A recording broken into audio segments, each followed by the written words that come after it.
Hello everyone, welcome back to another Marvel Snap stream.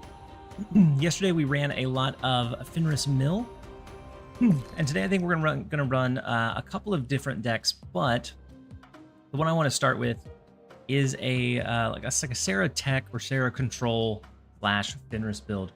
I think Fenris slots in relatively easy in a lot of different builds, coming in at that 2-cost slot. And so things like Gladiator can proc it pretty decently, especially if you play Gladiator behind the US Agent. And then you revive and resummon a 10 power, 12 power, 11 power card on your side that you were able to destroy with the Gladiator. And so that is what we're going to be running a little bit as we get kicked up here, as people filter in. And then Ruroni26, welcome in. Hopefully you're having a great one so far. Very glad that you could jump in and join us. Freak Mojo, welcome in as well. Hopefully you're having a great day so far. Let's pull up the deck.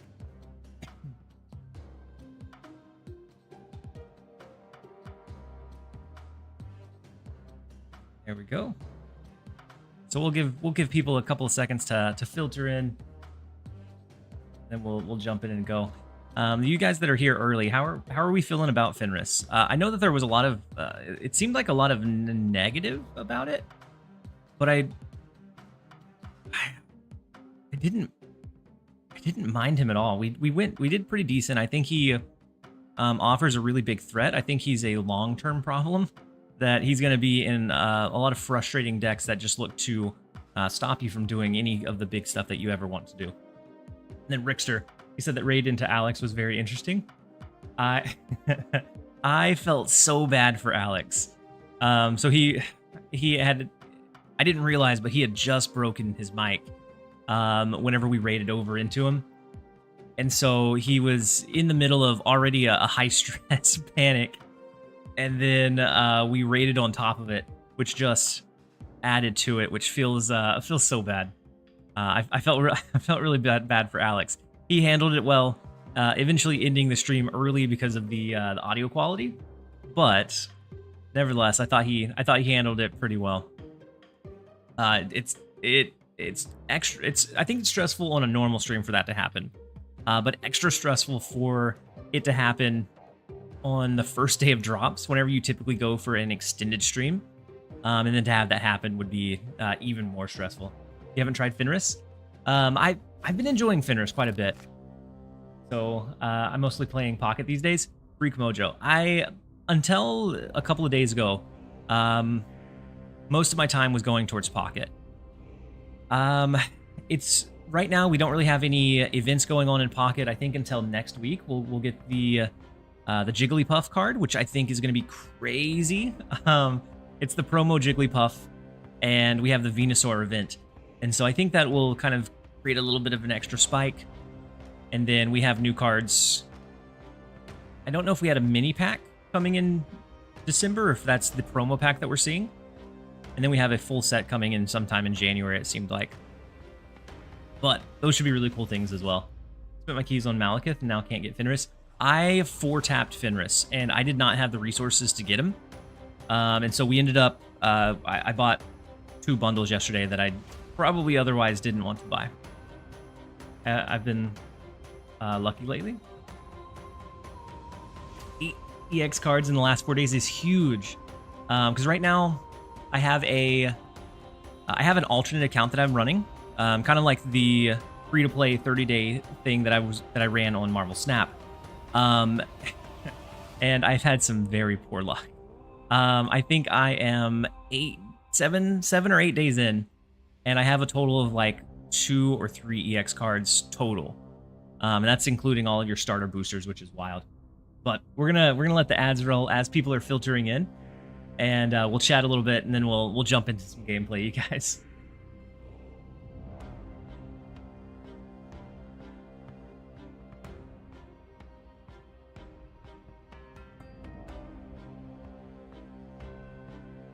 And so, what decks are you guys playing on Pocket? Those of you that are mainly playing Pocket, because I've been switching around. I found that Actually, there was a Machamp Mankey deck that came up in one of the tournaments. I've also been playing around with actually Charizard Moltres. It does good into the Mewtwo matchup, less optimal into the Pikachu matchup. But I've been enjoying the Moltres EX deck.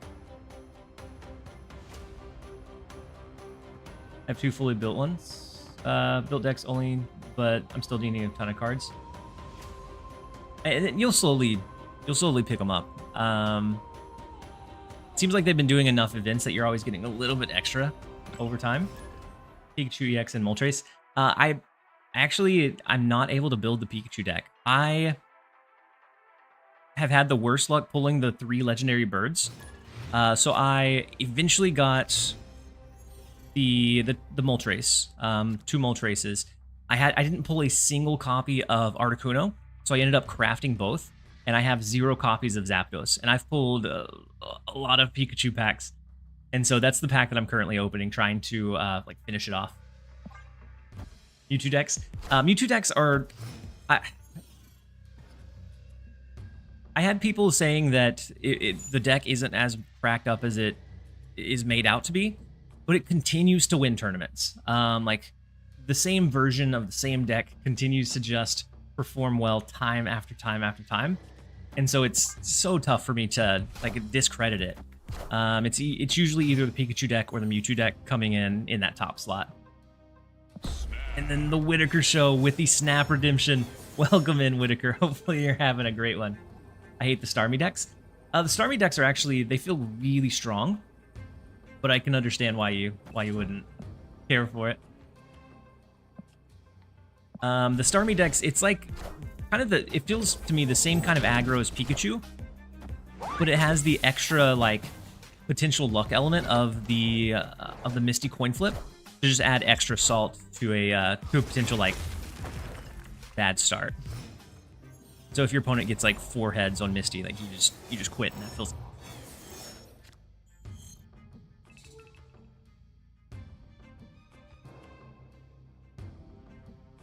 Trying for as many aggro decks. Unit up with 3 Zapdos EXs. Send one my way, and I would be so grateful. So double Gwynpool bonus onto the Fenris.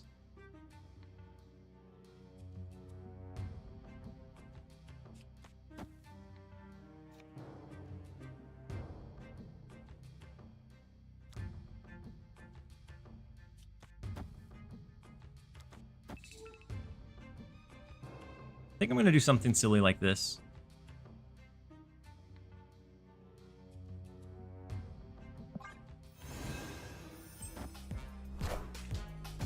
But yeah, aggro decks, I feel like I've been enjoying aggro decks in the game a lot. And then Hoffman, or Hoff the Man 29, thank you so much for the Prime sub for 2 months. Welcome back. I'm very glad to have you here. Hopefully you're having a great one so far. So the double Athena is scary here, especially with the Wiccan. They only have 2 cards in hand, though. You could always... This number? Not awful. With this, after the game, we take out the Hydra Bob.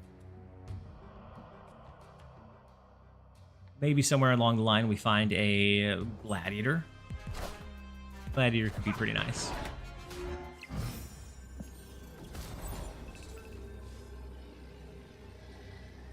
Trying to get Erica from the Charizard packs.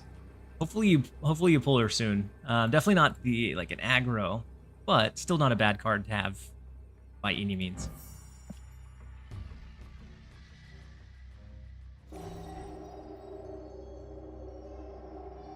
So the problem here is I don't think Gladiator is going to have space to pull or destroy anything.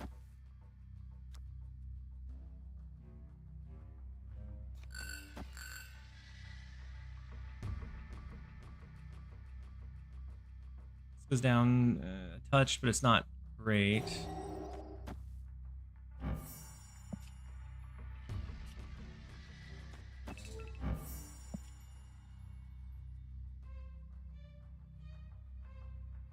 I don't know that we win this one. I think they have a pretty big output. I don't know that we are able to match it. Nah, we'll leave this one. We'll give this one to them. They can revive the Hit Monkey with Fenris, which is still pretty big, depending on what all they can play. Why are you hiding in the corner? I was feeling shy today, feeling bashful. No, I was showing the deck and I forgot to move it back. There we go, that's better. Back to the original spot. Tell me if I'm wrong, but is it a viable strategy to just start a match on Pokemon and put it on auto and just keep doing that until you finish the event? So the game doesn't really care about losses. And so if you're talking about like the Lapras event, it doesn't use any stamina for losses. And so like if you don't really want to engage with it, it's probably a little bit slower. But there's nothing wrong with like jumping into the expert round match using auto, and then if it loses, no harm, no foul. If it wins, then it uses the stamina and you get a promo pack. And so I think that's a pretty good, feels like it would be a pretty good approach.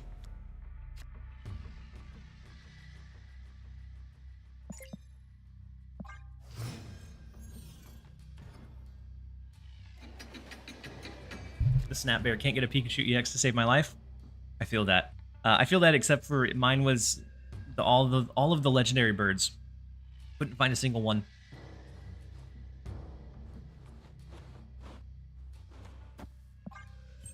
All right, so we can do US Agent into Gladiator, so that if it's above 10, it's going to be discounted, which will be nice for us. Then if we're still winning this lane after that, Sarah on 4 is beautiful for us.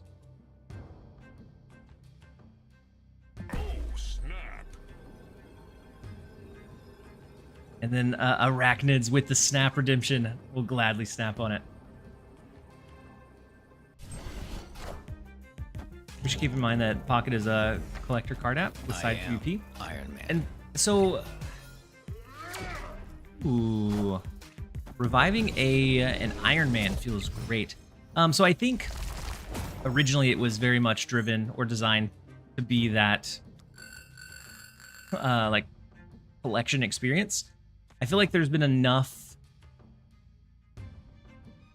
either hype or interest in the battle mode that I think they probably put a little bit more resource towards it moving forward. And then Sorcerer said, "Good morning, sir. I'll finish up my 30% watching you, Sorcerer. Hopefully, you pull the best variant that you've been looking for after your 30% is over." So Shadow King is huge over here, taking down the Cassandra Nova.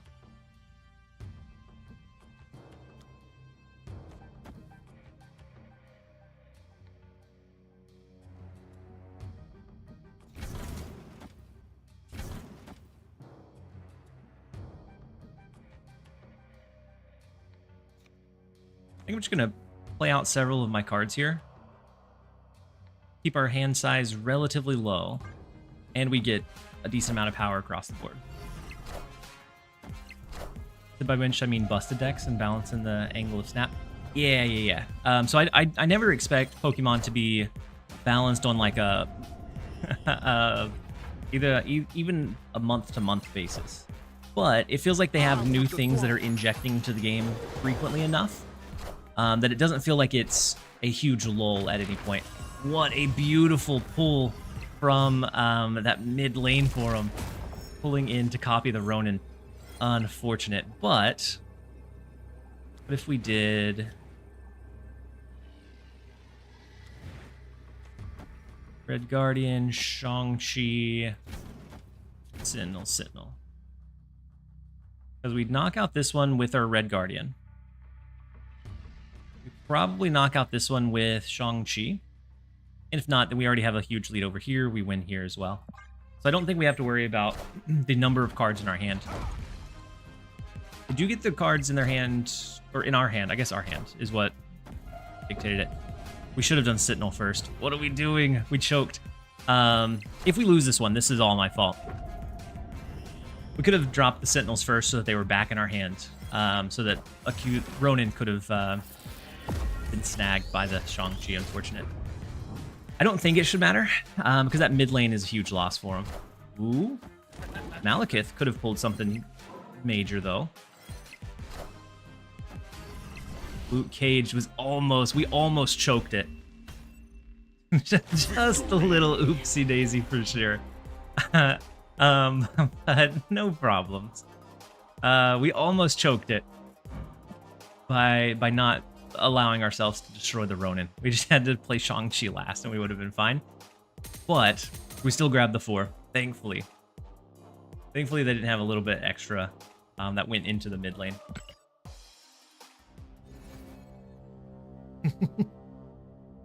Did the best move designed to create a false hope.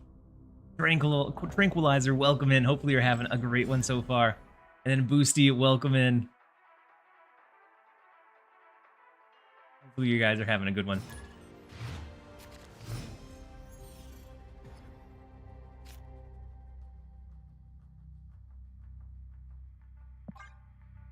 We have the cloning vats.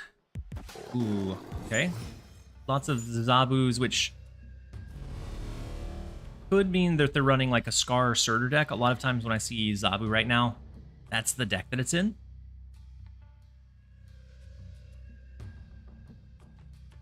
We were like play out multiple Fenrises. Either that or we can do like Invisible Woman into Hitmonkey. Into a Flood. Oh. Go ahead and go Fenris mid.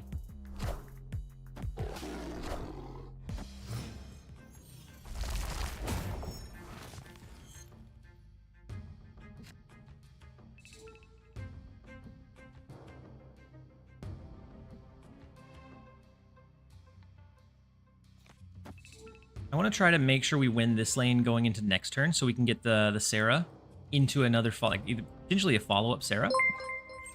Ordinary Harry with the massive raid. Welcome in, pure cinema. Hopefully you had a great stream. Glad that you could jump in and join us. Let's get you a shout out. How were you liking Snap? I know you've been dabbling in like Pokemon Pocket, the Bazaar.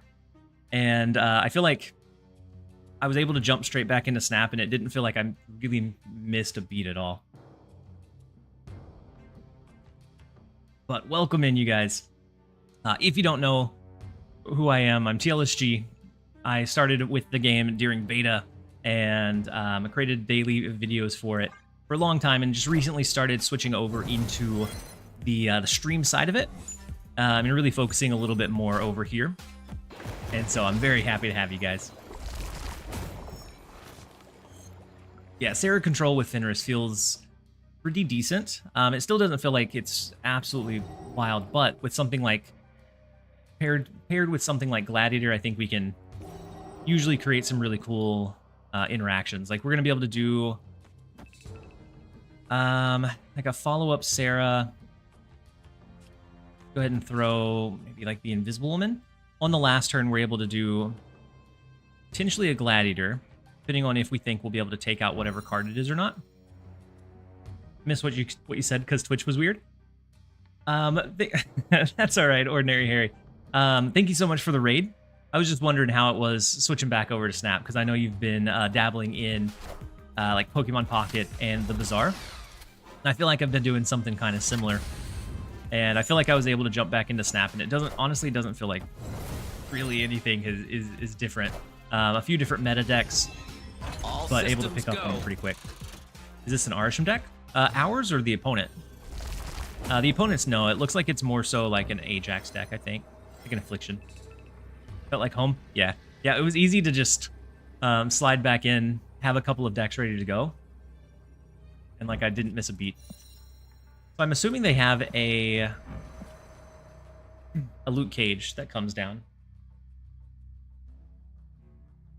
And so without a big counter on our end,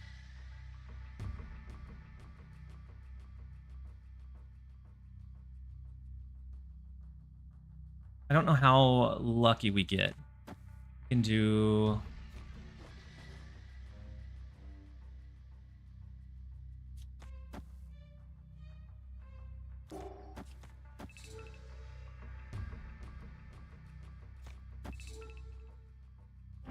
Probably hurts us more than it helps us, though. But I don't want the Shadow King over there because that hurts us too. We did...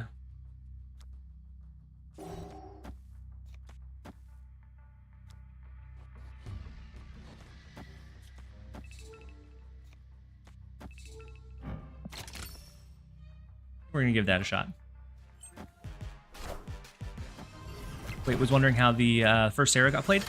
We were winning in Castle Blackstone on that first turn. So going into turn number 4, we had the +1 extra energy.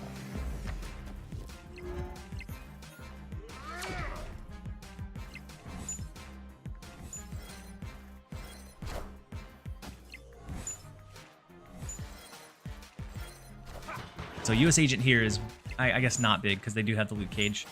So that's gonna...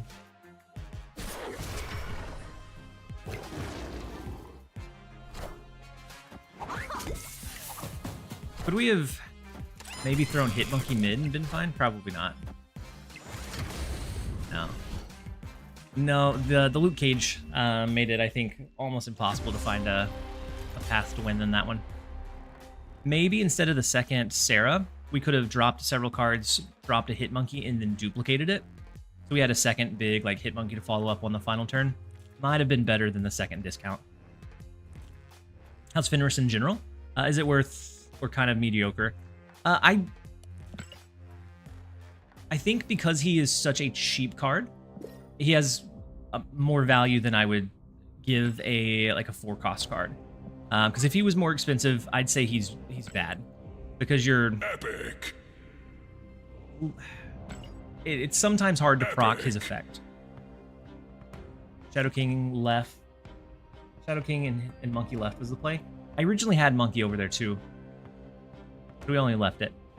So sometimes if you're relying just on the Shang-Chi, Fenris feels like he's very telegraphed, lets the opponent know that you have the counter plays. But I like it with a splash of like Gladiator, or yesterday I was running it in Mill that ran Yondu, Gladiator, Black Bolt, and Shang-Chi as ways to make sure that you always had some options for Fenris. And overall, I felt like he's decent. I know he was super hyped, and I've enjoyed him a fair amount, but it feels like he's one of those cards that he may not be meta-defining, but he helps the decks that he goes in. And the decks that he's going to end up going in the future, I think, will be decks that he will be irreplaceable in. I was thinking of running Fenris with Shang, Negasonic, and Daredevil. If you have a deck that can maintain priority, Negasonic, I think, could be really interesting, especially used like in tandem with Daredevil. Untapped stats for him have not been very good. I think we also have to take the untapped stats, especially day 1, day 2, with a grain of salt. So like Scream, for example, which I don't know exactly what the stats for Scream on day 1 were, but I know that when a new card comes out, there's a big chunk of people that will run a deck designed to be like a direct counter to whatever your game plan is. So Scream decks, it was the opposite of like anti-movement stuff. And so there's a lot of kind of counterplay on the first few days that you have to kind of account for. That he has a 0.01 cube rate in top 10. Much lower.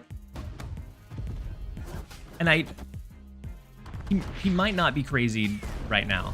And he might not ever be crazy. But I think the decks that he goes in, so like the counter decks or the tech decks, I think we'll see him almost need to be in those. Let's go ahead and stage our Fenris. They discarded their... Would have been Agatha, right? Yeah. So best case, we can resummon Agatha. Worst case, we resummon Stature. Both of which are going to be fine here.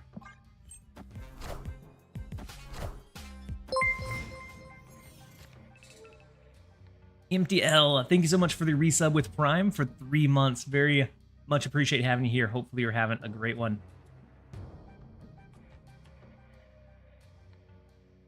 You said Scream made the Alec push deck? What's the Alec push deck? Silent City with the snap. Absolutely. We have the Shadow King staring down the Ebony Blade, which is always beautiful. We have maybe Invisible Woman, Hit Monkey. So that way we can Shang-Chi Shadow King next turn. Call it a day. Oh, the Affliction? Yeah, but I feel like... And it's good now, but I feel like when it first released, it didn't perform well at all. Like, I didn't start enjoying Scream until week number 2. Let's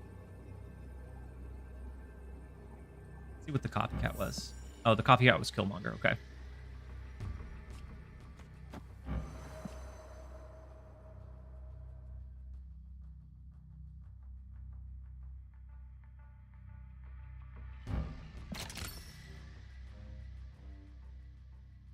So we don't have priority, so they'll be able to get Fenris off before we have any say-so.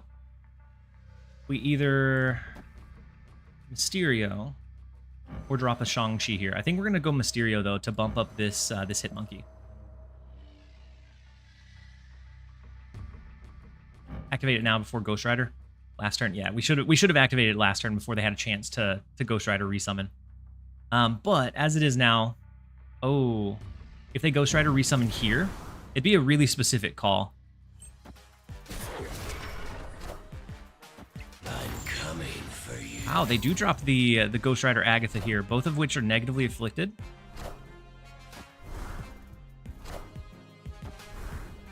I think Hit Monkey should scale up high enough with the real Mysterio being left that it won't matter. But it's interesting that they threw them into the US Agent Affliction lane.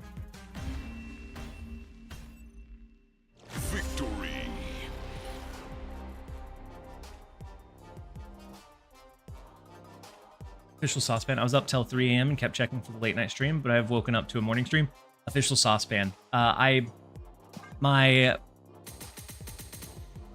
couldn't get my daughter to fall asleep, and by the time I did, the only way I was able to get her to calm down was for me to lay down in bed too. And once I laid down, it was all over. I fell asleep. I think before she did. And so I intended to come over for an overnight stream, but instead I guess I maintained my normal schedule this set of drops. I can see you did the math. Sometimes you just go with like a vibe math instead of doing like the specific calculations. You kind of go with the vibe of the play, which I feel like is something that Binks has said in one of his streams before.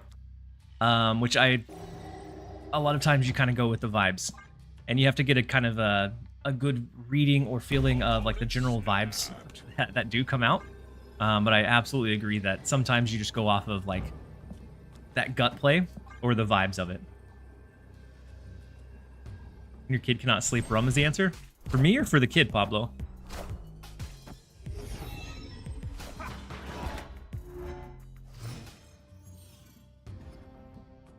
When's the return of the laundry basket? So I actually want to... I'm working on getting a displate made of a picture of the laundry basket so that I can like just casually replace one in the background for the other. Red Guardian? Yeah, Red Guardian can save us here. I want the throne. We want Red Guardian to save us, though. That Madam Web is interesting. So I had Lady Sif, which discarded Destroyer.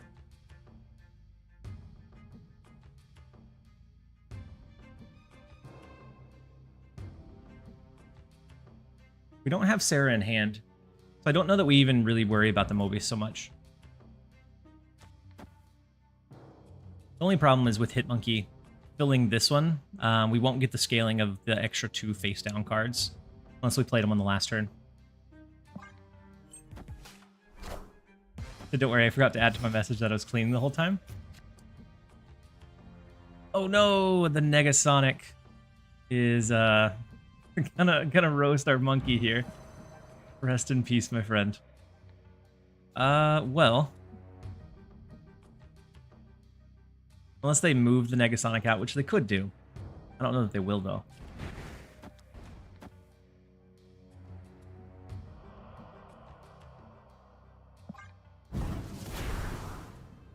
could be the Viper Destroyer combination, yeah. That's the only reason I could kind of justify the fact that they have Destroyer in their list. Lady Sif, no. Are they gonna hit us with it as well?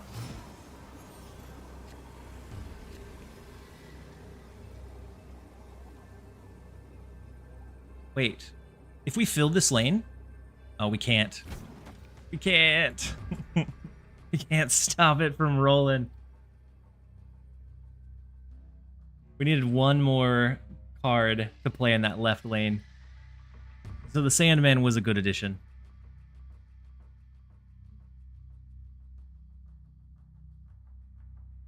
So after Destroyer hits here, we probably win this lane, but I don't think we ever win this lane.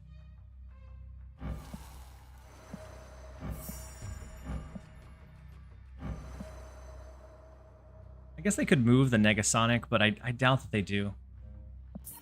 I'm gonna give it to them. They put in a lot of work to get that to pay off. Escaped.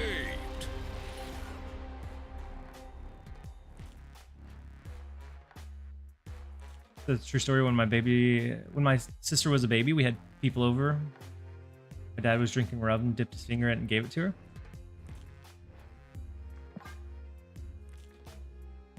The end of the night at the hospital with a drunken baby. Oh no.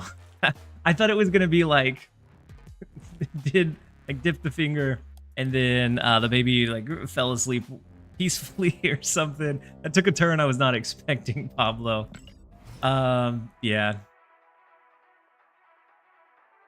But she does have trouble falling asleep at night. Like we do and try to do the set routine, and we get her in the bath. We get her all like cuddled up and warm. We read a couple of books, and it's like she just fights through it all. You can block a Destroyer left. What is the Destroyer interaction they were going for? So the interaction that I've heard, I haven't seen it happen, but if you... so from them, they discarded Destroyer as their highest power card, and so if we had a Fenris, we would revive their Destroyer. You said 3 spots was enough? Oh, because that's true. They have to send the wolf. You're right. We could have blocked the resummon. So what they wanted to do was Viper the Fenris over, activate the Fenris as soon as they played the Viper. And then Fenris would get Vipered and activate on our side of the board and then resummon that Destroyer. And so, yeah, he would have just sent the Wolf. You guys are right. They need 2 spaces in whatever lane it is for it to have that payoff.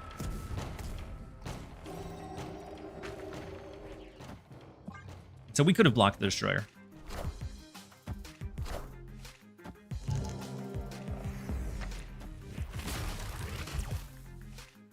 Oh, he saved our... Oh, never mind. He didn't save our Invisible Woman. We did. So we could revive the Legion.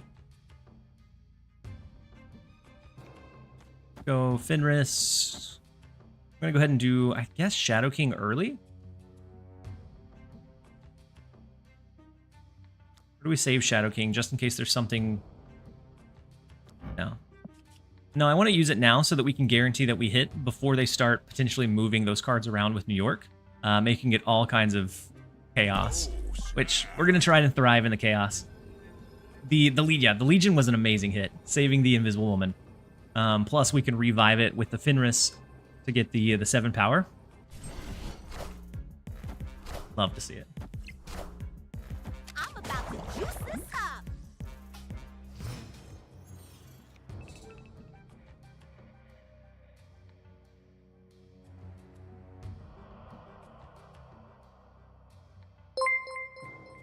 And then Kenny Cooks, thank you so much for the 1 community gifted sub. Very much appreciate the support. Hopefully you're having a great one. They said it was the 70s, so my dad was not the best educated. I don't blame him. I understand. Because it's something that was a kind of a... I don't know if it's a wives' tale or just something that was kind of passed around as what you could do to, you know, to handle a sleeping kid or a non-sleepy kid. And so I've heard the same advice, just with like rubbing their gums, but just once, not multiple times. And so I've heard it just, I heard it within very limited reason. Blob can move. He used to not be able to, but they removed the ongoing because it allowed you to do the blob into Mystique combo. So he can move now. He used to not be able to.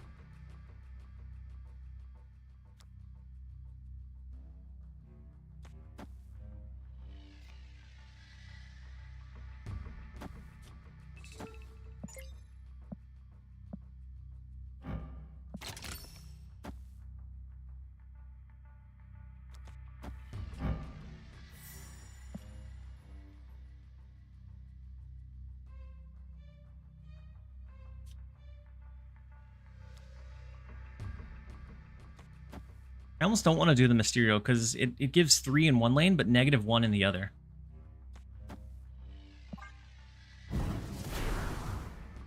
Oh no, move the Shadow King. I'm so glad we didn't need it because we tried to choke so hard here. Oh my god. Whew. I guess I need like morning coffee or something. Power must be controlled. Gosh, we didn't deserve this win either.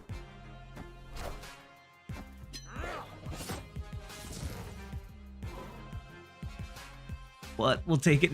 We'll take it nonetheless. Sheesh. Yesterday was not our day. It looks like today is maybe our gifted day. And then Georgie with the hydrate reminder. I appreciate you.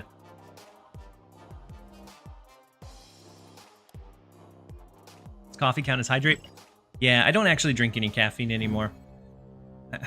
I miss it.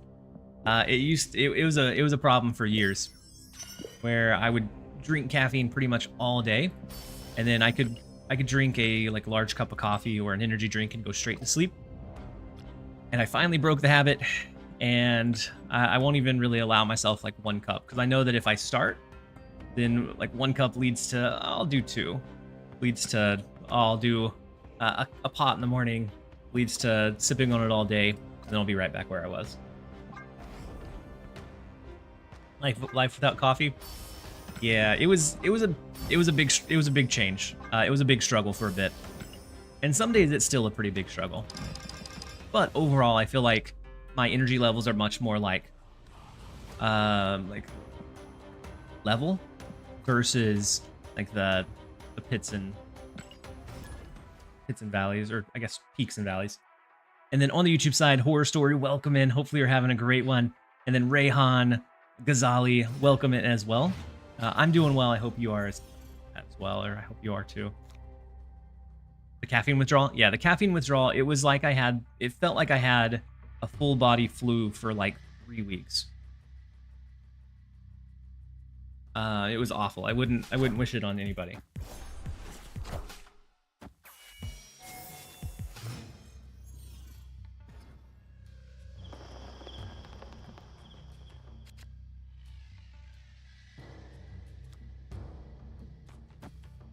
I think it's Invisible Woman into Hitmonkey Curve. And then we start filling out the other locations.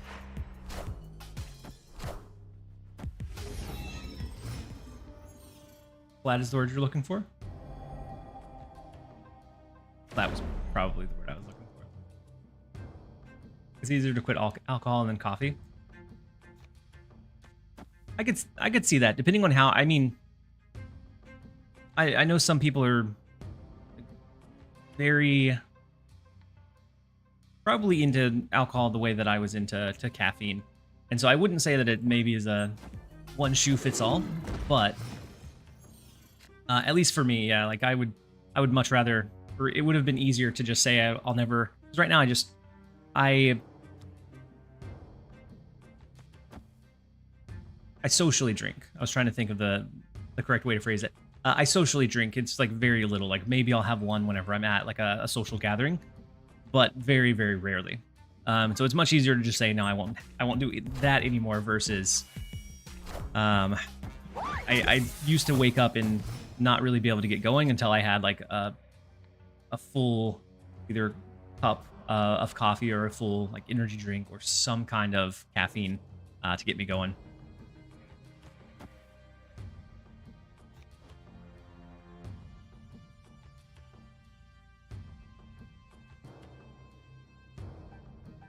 I don't know. Oh, snap. It comes down to if they're going to try to protect the Coal Obsidian from a Shang-Chi or not. Otherwise, Fenris does really well for us. Victory. I haven't completely kicked it, but I'm down to 2 cups a day. Ballistic? Ballistic. Oh my gosh. Struggling today. Ballistic, that's huge. Depending on how much you were dependent on it. I've heard that 1 to 2 cups a day is healthy. But I know my personality, and it's very addictive. And so if it's 1 to 2, then I'm gonna like convince myself that I can do 3, and then I'll like, it's an extra tough day. I'm extra tired. I'm gonna do 4, and then one thing leads to another. Yeah, I've heard that within moderation, it can be healthy because it helps move your bowels. And if it's in the morning, it has enough time by the end of the day to kind of wear off. It's just, I don't trust myself to do it within reason.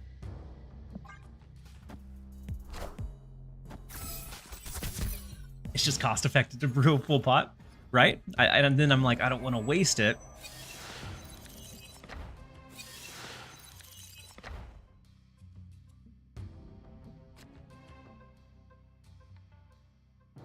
Addictive personality, but still willing to pick up a game like Marvel Snap. So, yeah, that's probably you're probably not wrong. I've never had a huge issue with like necessarily like in-app purchases or gacha stuff, because even if I'm like really into something, I would rather put in like the grind time versus like paying to shortcut it. And I've never really been drawn into like the variant or skin appeal too heavily. Like League of Legends, I invested some into those, but it wasn't so heavy to the point where it was almost debilitating. And then just normal gacha stuff, I've never had a huge issue like jumping in, playing it until I kind of felt like I was at a wall. Once I hit a wall where it doesn't feel like I'm making any meaningful progress, at that point, it feels easier for me to just like drop and quit. The one game that did take over my life for several years was old school RuneScape. It was one of those that like it has so much content to grind, and it takes so much time to grind it, that I always had something that I was shooting for or aiming for, and it took a very long time to drop it. Versus things like World of Warcraft, I had no problem like getting a World of Warcraft expansion, playing it, kind of getting to end game, and then going, I'm not having fun anymore. I feel like I've done as much as I want to do, and then dropping it. And so yeah, I have an addictive personality, but I guess it comes within reason, maybe.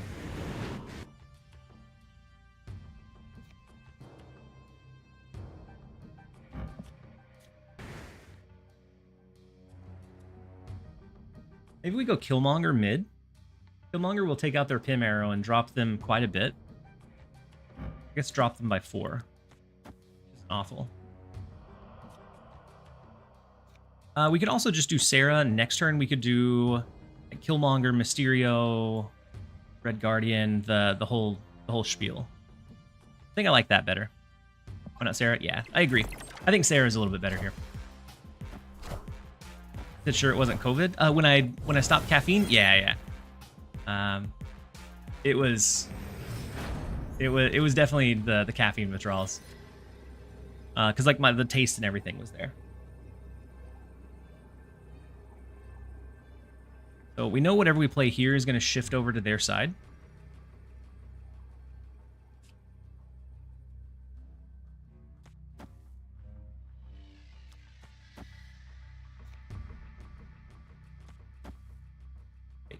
we have to make room for the Killmonger. So Mysterio, Red Guardian, Killmonger. It's gonna be a 2-power illusion because of Gwynpool. But yeah, we can give them the 2-power one. So we definitely want to send them the bad one, but do we do that and still push for the rest of this lane?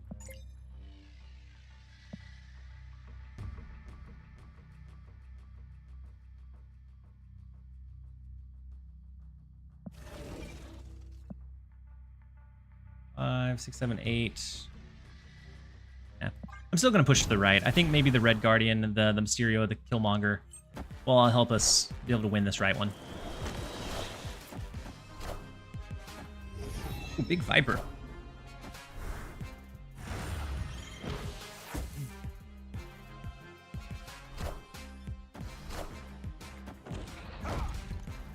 I think they were trying to do a cannonball thing. And in hindsight, we should have done Killmonger first. It would have let us make sure Red Guardian stayed on the board, or that negative affliction stayed on the board. Victory. I drink so much coffee, I don't know if I could give it. I didn't think I could either, the Lazy Flyer, man. I honestly didn't think I was ever going to even be able to, like, reduce the intake. Because it was... So first it was that I was traveling a lot for work and doing, like, 60, 70-hour work weeks. And then it was... my daughter was born, and so then a lot less sleep in general. And then it was doing content plus full-time plus everything else. And I didn't think I was ever going to be able to, like, cut it out. But one day I woke up and just decided I didn't want to drink it anymore. And so it's kind of like people who, I guess, quit anything that they're addicted to. Like, it was just like a mental flip that switched.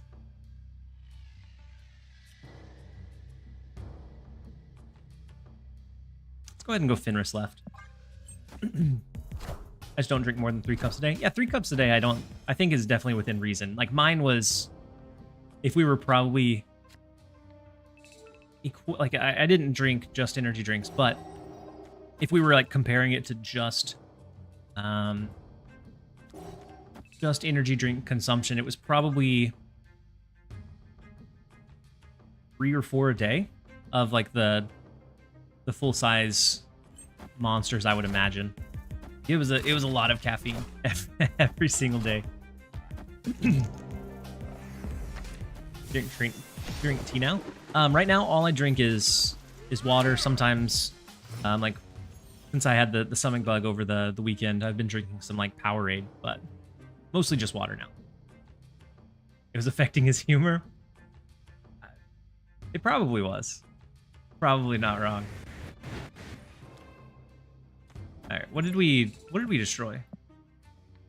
Oh, we destroyed the raft, or we destroyed Reality Stone. Okay. We could try to fight for the free raft resource, but it wouldn't be free for us. So I think I'm just going to go Gwynpool, right? So many Arsham Thanos. Funny enough, it's the best performing Thanos deck. I feel like I added to that a little bit. The video I posted yesterday was Arshanos. Mine was a lockdown variety, which I do enjoy being able to run lockdown, but I think running a 30 card deck and being able to win consistently with it is absolutely silly. Do we think they have Shang-Chi? I'm going to play Sarah mid just in case. No discount? Oh my gosh, no discount. All systems go. This is what happens whenever you quit caffeine. It's probably been 4 months since I stopped, though.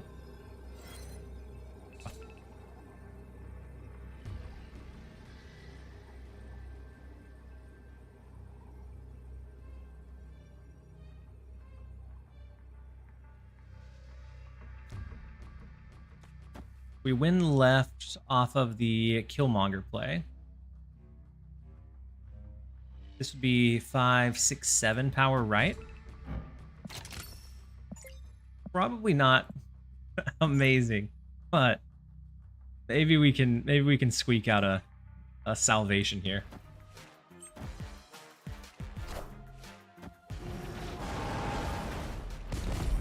No. It's a big destroyer.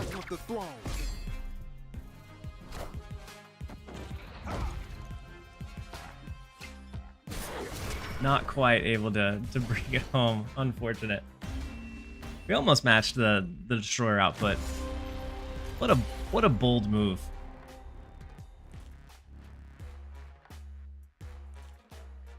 Kenny Cooks, you got the Dan Hip Wolfsbane, huge.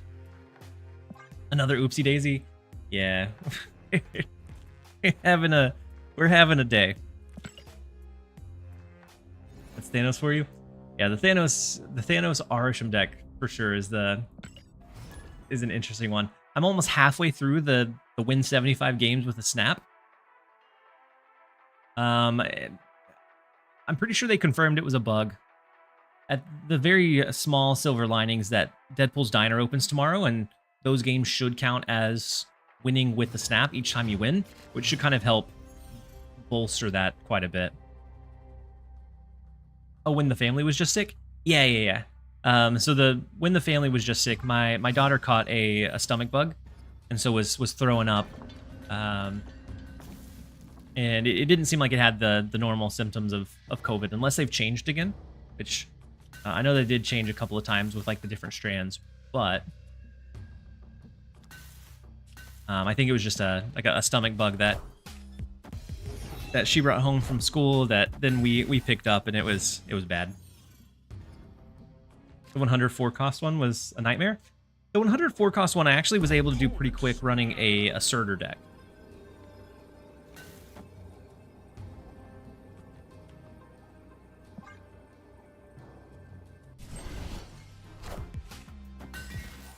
Oh no, they're gonna activate Aranya already here. Hopefully we snipe Madam Web and not the Aranya. 50-50, please.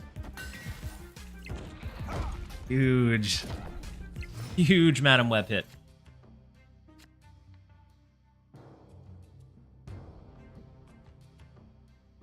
Do we think they bounced this in this turn? You said Deadpool's Diner tomorrow? I was all hyped for WoW Classic fresh servers. Hey, Timothy, welcome. they're doing fresh servers on Classic? That's pretty exciting, too. And then Glitter Pow Pow, chat, I have a bizarre closed beta key that I'll give to the next person who subs or primes subs to TLSG.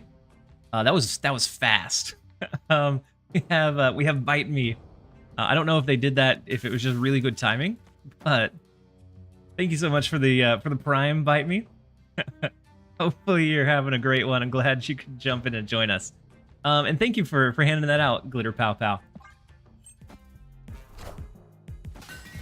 Oh. So big Cosmo.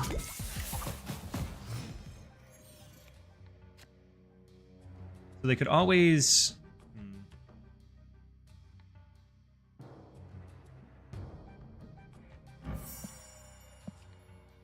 So, well, I feel like Shadow King has a magnet towards any kind of Gwynpool bonus that's sent his way.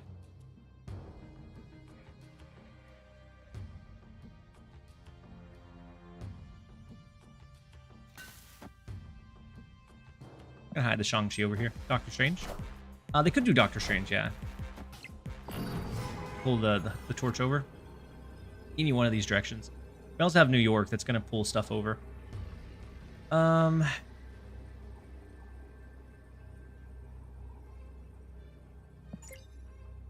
Nothing was destroyed.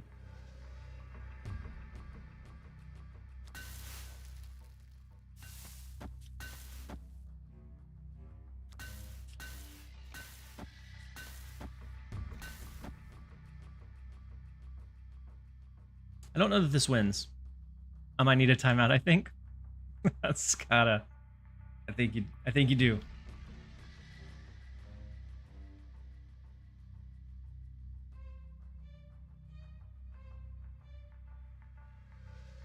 that I work from home, so I'm at least gonna get out of the starting zone.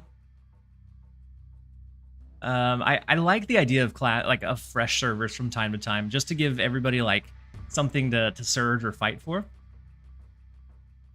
They'll move Cosmo.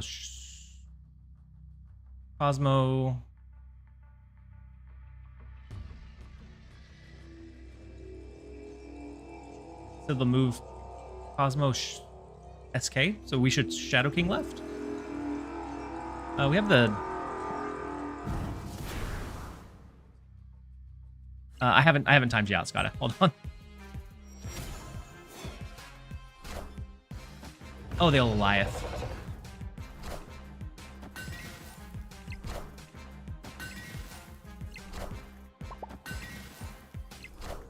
Hold up, it's fine.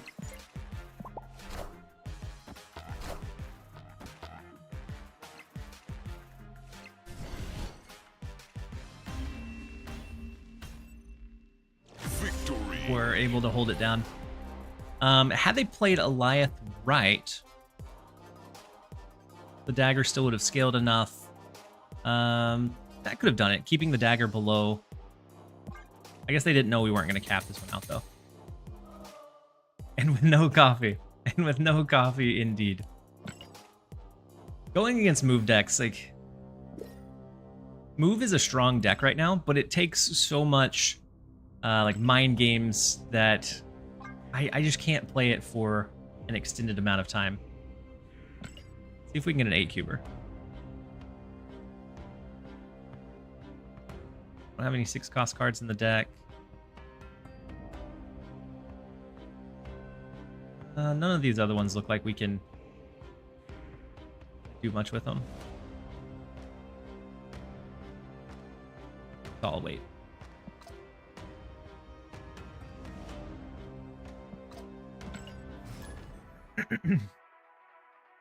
Then Noel Lee stay. Hey TLSG, sad that I can't stay and watch. I'll hit up the VOD tomorrow. But for now, thanks for the drops. Thank you so much for hanging out, Noel. Hopefully you're having a great one. And ads just did start rolling. I apologize, you guys. I'll slow play a little bit. So you don't want to play Hulkbuster Dakin? Me?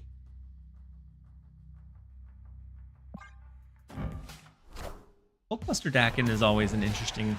Like, Dakin is one of those cards that sometimes you can build him in a way... Oh, wasn't that the mission? Oh. It probably was. I have a bad habit of just entirely overlooking the, like, the specific card missions. But don't apologize to us if we can hear you. Can't see ads. Right. You're right, Zol.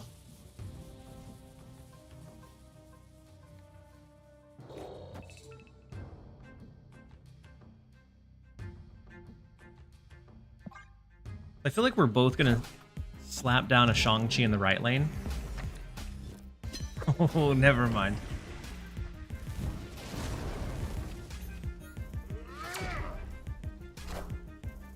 Oh. Then pulling Gwynpool would have been great.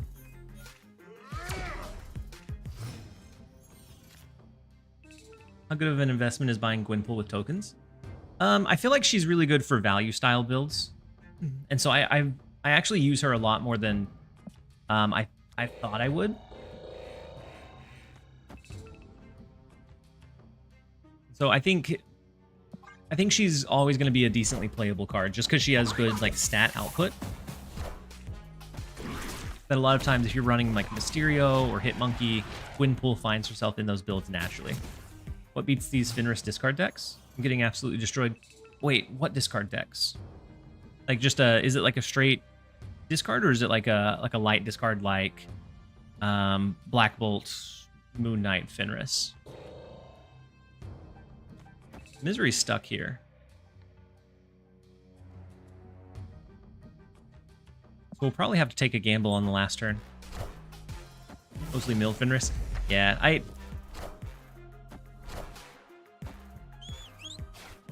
Mill Fenris is what I ran most of yesterday.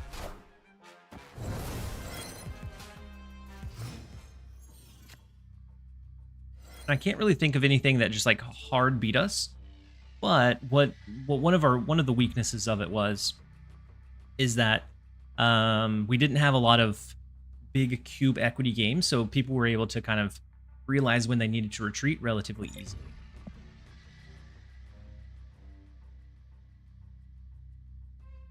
Oh, Invisible Woman, U.S. agents.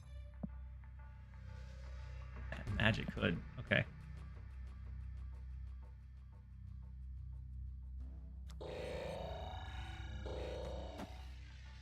We can revive the demon over here.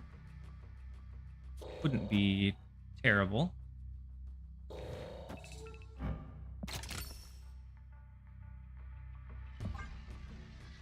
Help bring the right lane back our way as well. Wait, it's Grandmaster?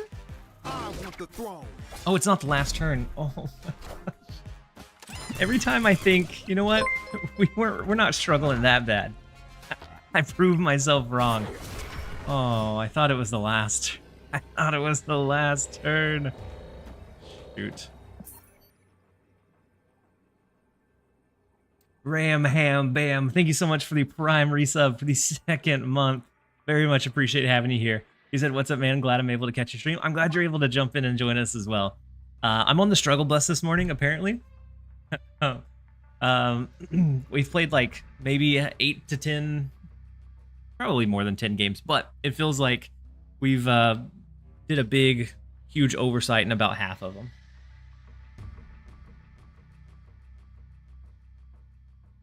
And then EMC, I'm glad to be back.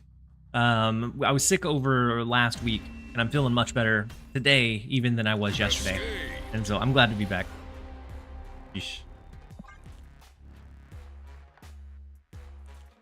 We're trying as hard as we can to throw, and we're still climbing.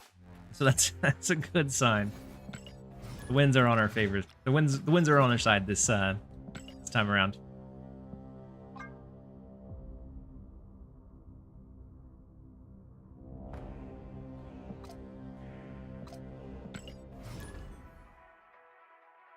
It happens to all of us. So, yeah, especially with Legion. I was just playing around the surprise Legion, of course. I've lost count of how many games I've lost because I forgot there was a turn 7. Yeah, and it's not even just with Limbo. Sometimes if I have extra energy on turn 5, whenever I have 6 energy, I naturally, my brain just assumes the game is going to end. And so then I play everything out and then realize that that was a silly move. I actually kind of like Fenris over in Nowhere. It's protected from Red Guardian or any kind of interference.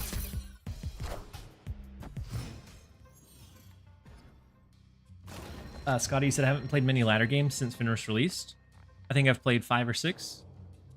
And I never really was crushed, but he's a cool card. Yeah, I don't feel like he's a card that is necessarily super like oppressive, but I think he's definitely a fun card that if you're running into like, if you're wanting to run like a tech deck, I think he fits into it very, very well.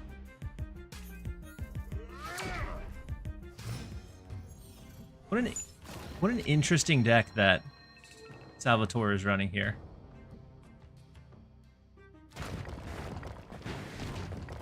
I'm going to try the 50-50 to knock out the Madam Web.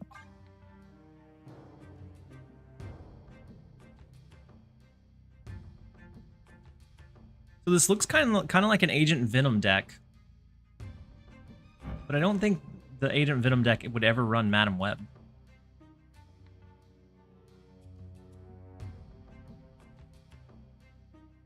Had a game where I moved Nocturne turn 6, Ultron Nocturne gave us Limbo and I lost. Oh. Nocturne was one of those cards, or I guess is one of those cards.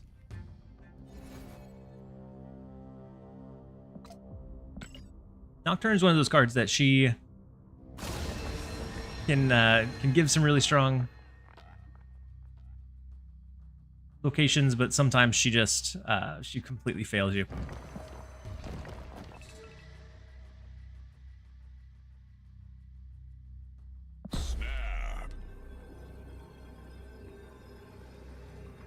Ballistic, you said I got obliterated by COVID. I think last year, the achiness and headaches were insane.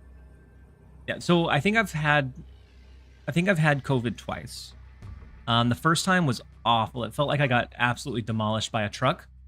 The second time, it felt like maybe I had built up some resistance to it, or maybe it was a lesser or a less severe case. But I was able to kind of still manage. But the first time, it felt like it completely knocked me out. It was awful.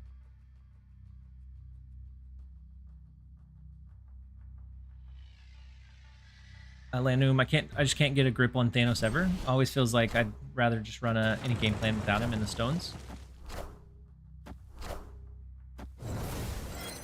Wait, a Killmonger top deck here would be nasty. Okay.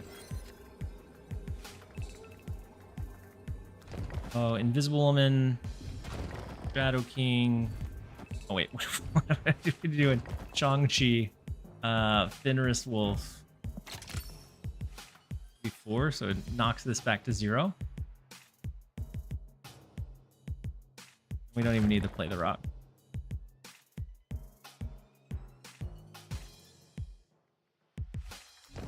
Although it stops this from scaling by 2. So it's a net positive of 1 here. Wolf before Shang-Chi. Wait, what? We didn't wolf before Shang-Chi, did we? No, we wolfed after. So we have Invisible Woman. So Havoc's going to gain power before the Shadow King. So we did wolf after Shang-Chi. So that we can pull the Cassandra.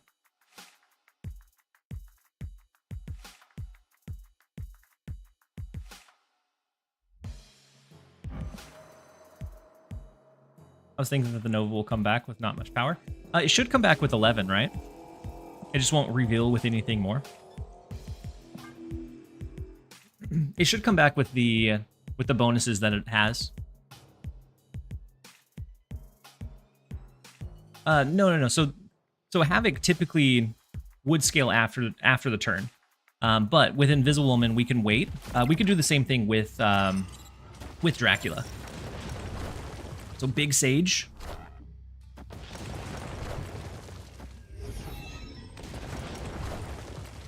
But we knock Cassandra Nova out. We should grab that mid lane.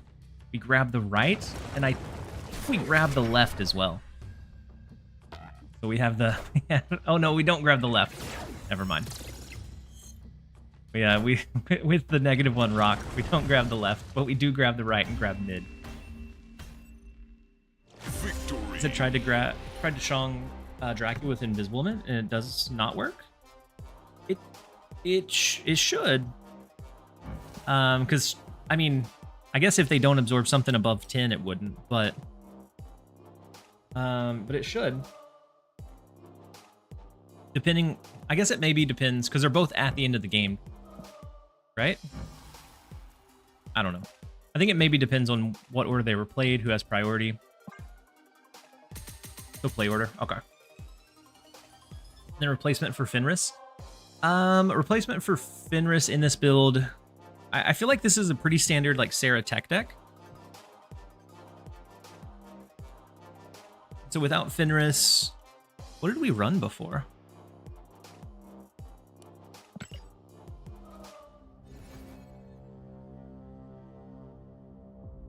I'd say probably another pretty cheap card. Like another 2 cost, I would imagine. Let's see what other 2 costs are out there.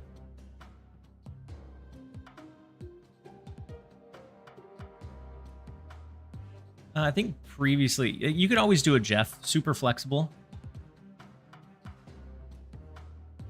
Kind of like a catch-all for that 2 cost slot if you don't have something like better in mind. Might be the most like versatile for you. Quake? You could do Quake. You could do Quake. Maximus if you were planning on like hiding it behind Invisible Woman. For that like last turn play. Maximus might not be awful either. just for the like the power output it can provide. All of those should be decent for you. It won't be like a perfect sub, but I think it's very similar to the tech decks that we had before. So if they play Dracula before your Invisible Man, it doesn't work, or you could add Luke Cage if you were seeing a lot of like affliction stuff. Oh, Invisible Woman reveals before Dracula always? Really? I thought it depended on play order.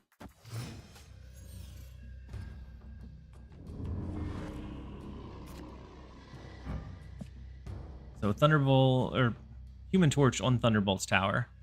We do have the big Killmonger, so if we can snipe it before they, like, I don't know, pull it up, then we can take away a big threat.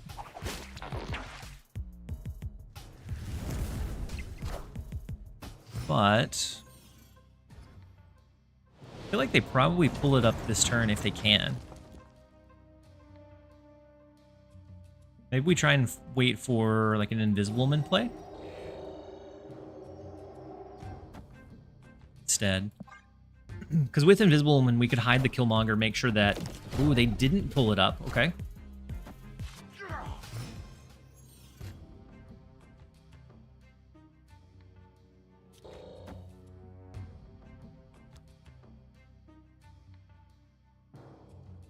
Well, now I hope they don't this turn either. Let's try and land a Killmonger over in the left.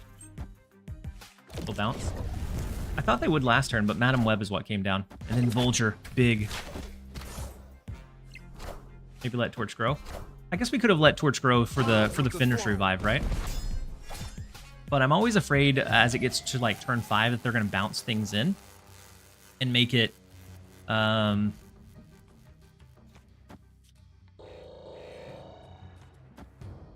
make it hard to like have or to drop. Make it hard to drop priority. Going into turn 5 at least. So let's do Red Guardian Fenris. If they move the Vulture and bounce it in, at least we can knock out the Madam Web. And they would just have like one big card that they can throw down. Oh, snap. Bounce or Cosmo or Eliath. Going into the last turn, yeah.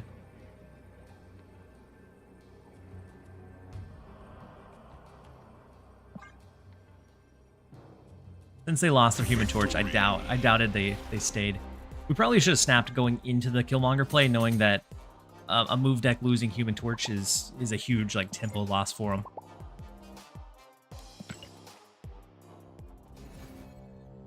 Fenris worth of keys are too early to say. So the stats on it in general are apparently pretty bad.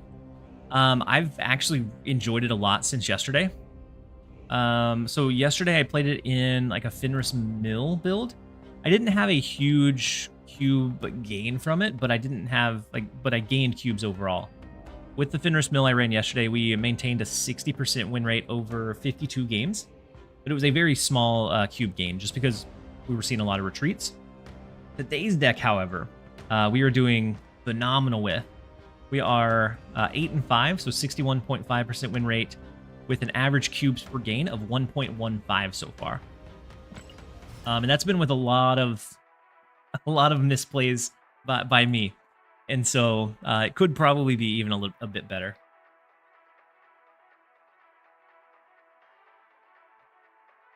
Fenris plus Samurai is going to be a great combo next week for Gore. Ooh. So I guess it depends on if it scales off of the base power or what his assumed power in hand would be. We're winning the misplays, that's true. We lost one of the misplays, but the other ones we won. And so luck is just on our side today. Would you suggest this one over yesterday's? I think this one is going to be more consistent, yeah. So I think Mill is more of like a personal favorite, like pet deck or pet archetype for me. But ever since it lost Doc Ock, ever since it lost Doc Ock, it doesn't have the same flair that it used to. So it doesn't have as like good of a potential cube equity because you can't force it into as hard of spots as you could have before. Like now, a lot of times with mill decks, you're going to get a lot of like cheap retreats.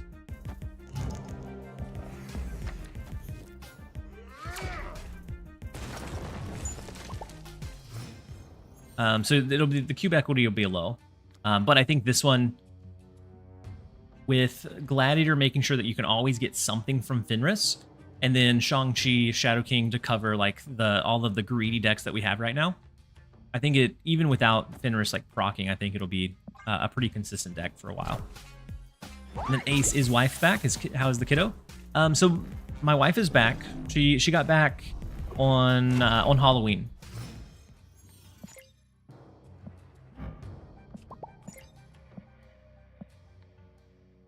She got back on Halloween.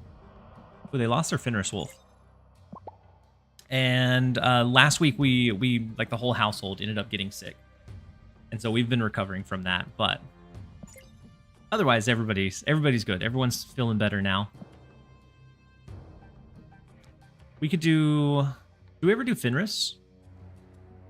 Like a Fenris and Invisible Woman.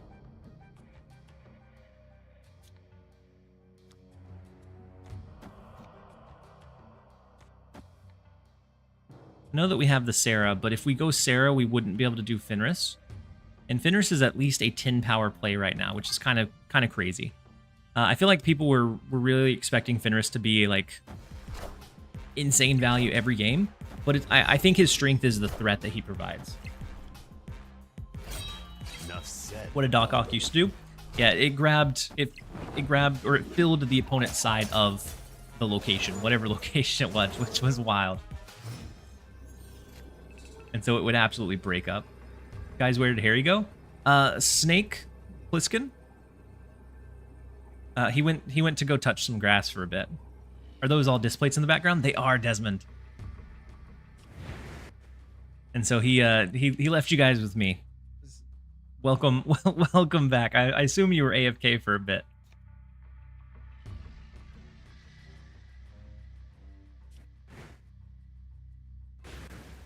What did they lose with Moon Knight? Swarm. They have a couple of free swarms that they can throw. I don't know if we win this one or not. I feel like we don't have much like power threat anywhere.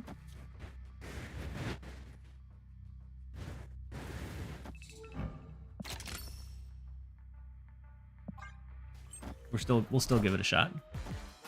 Oh no, not with Black Bolt. I don't think we will.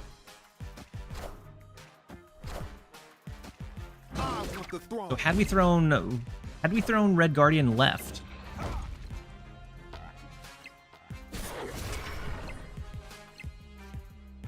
throwing it left would have been the way to win that one. We probably should have, knowing that we had the stature to revive.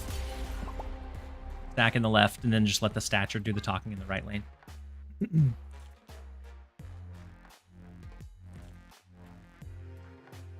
Perhaps a well-deserved nerf.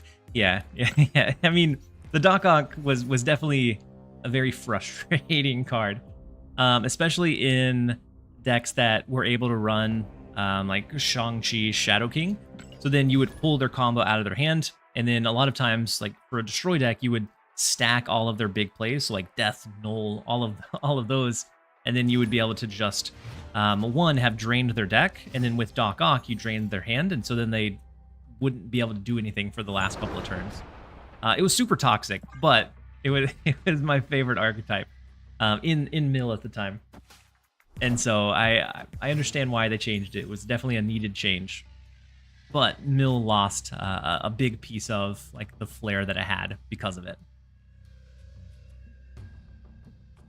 I'm guessing this is probably a Deadpool deck, if I had to guess. Usually I don't see Agony anywhere but there. Are displays like diss tracks? So whenever I actually had a... So I have the displays because I had a sponsorship with them on the YouTube, on my YouTube channel.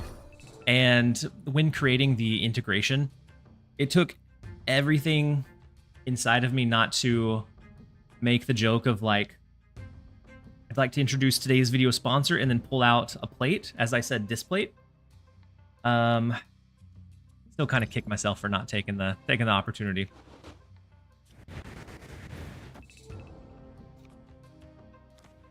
They probably destroy this one this turn.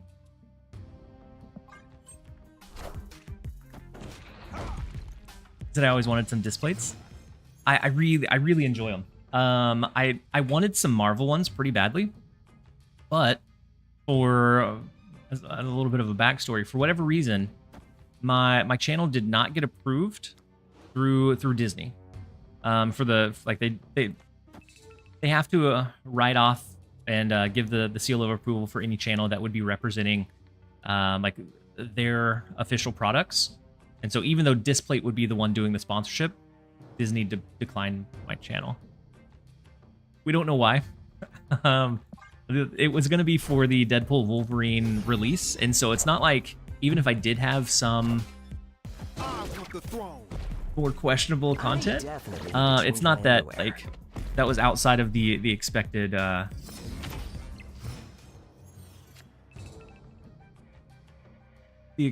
like, I don't know, audience for the sponsorship. And so I don't know. We don't know why it got declined. The rep from Displate was kind of shocked as well, and so I had to pick different Displates instead. Is it questionable? I don't know. They saw the same YouTube channel that you guys do. Maybe it's because I ran such evil decks. Maybe they felt the true, like, the true like nature behind all of the evil decks I've been running. A Shang-Chi top deck would have been. Wait, where did Shang-Chi go? No, we discarded it. We discarded it with Sokovia, unfortunately.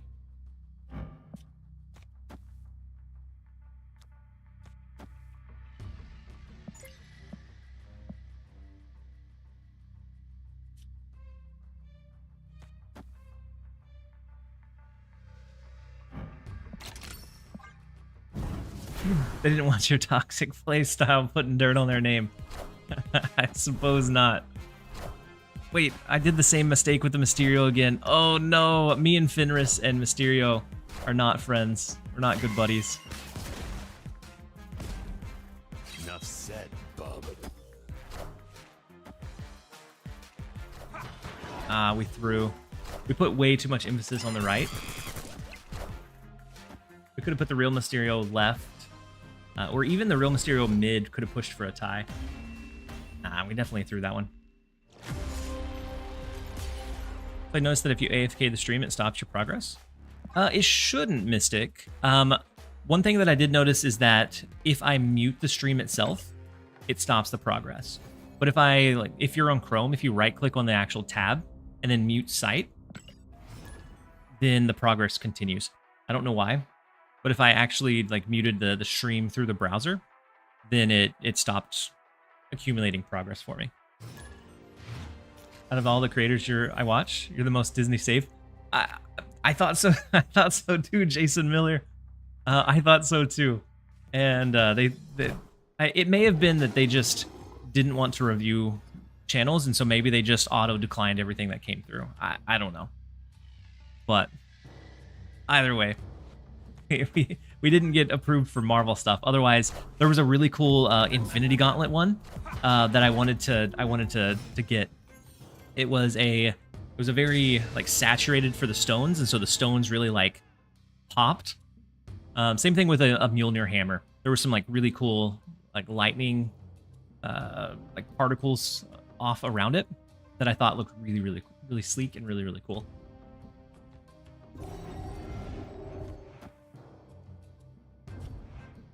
So with Gladiator, do we think they filled this lane this turn?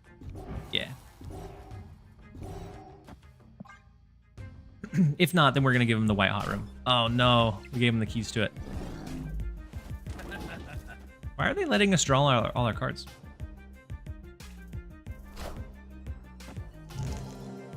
You said, wait, for what streaming was this? Get Daryl on all night and only got 32% of 2 hours. I mean, you should be able to AFK it, but for whatever reason, it does seem like you.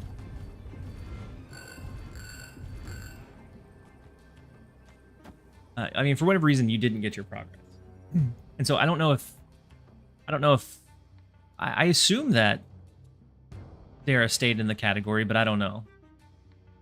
Can you look at my message on YouTube? Yeah, sorry. So I swear that Moon Knight has a personal grudge against my Hela. It might. It always definitely feels like that. And then Kyle, how's the doggo brewing going? Wait, the dog. Oh, Fenris Wolf. I've been enjoying Fenris Wolf quite a bit. Did they just confirm that Fenris Destroyer combo is intentional? Yeah, it feels like it was an intentional thing for sure.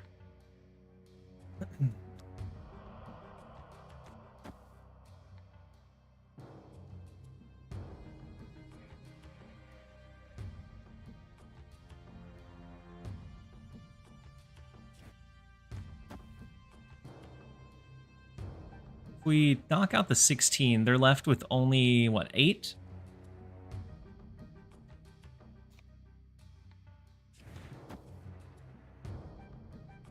I think we do this.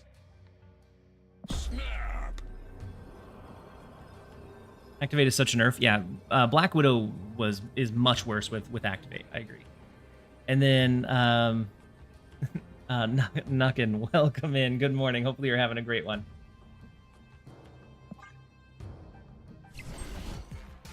And then Dirion, he said, "Hey man, thanks for drops. I got Luchador Sentry, huge." Very big one. So I thought we were going to knock out their Mystique, but I was wrong.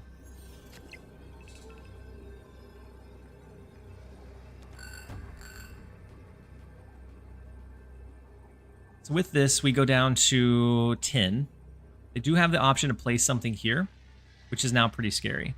Because if they have a Cosmo, a Juggernaut, then we lose this one.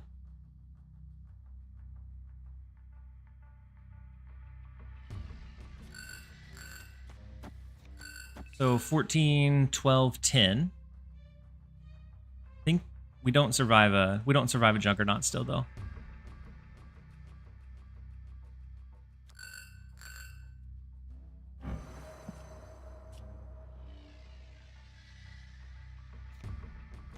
Still what we're gonna try though. And just hope that they don't have a Cosmo, a Juggernaut, an armor, something for that left lane.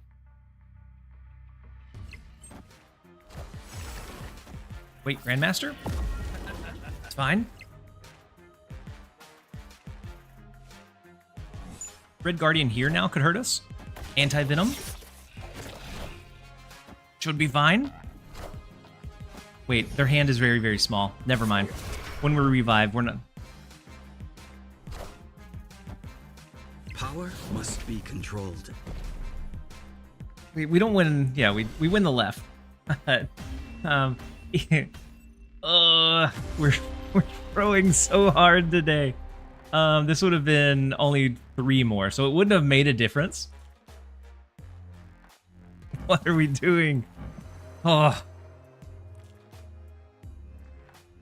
we're on the struggle bus. It wouldn't have made a difference.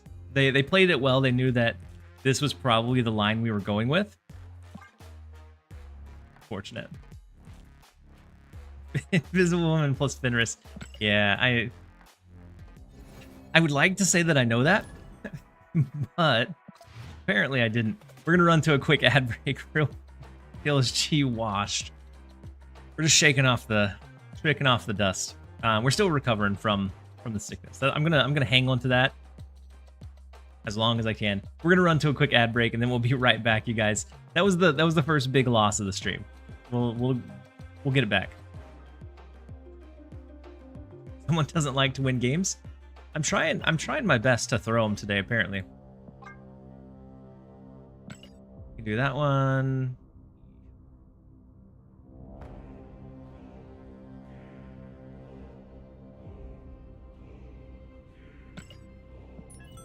Epic. Hey, welcome. It took you long enough. I'm gonna leave the Absorbing Man one though. We can still drop 2 more. Epic. Okay. We're just gonna keep it at this. We can passively get the destroy cards with Killmonger at least, or make progress towards it. Jason Miller S197, thank you so much for subbing for 1 month at tier 1. Very much appreciate having you here. Hopefully you're having a great day. We're gonna we're gonna turn around our bad luck. I guess it's not bad luck, it's just bad play at this point.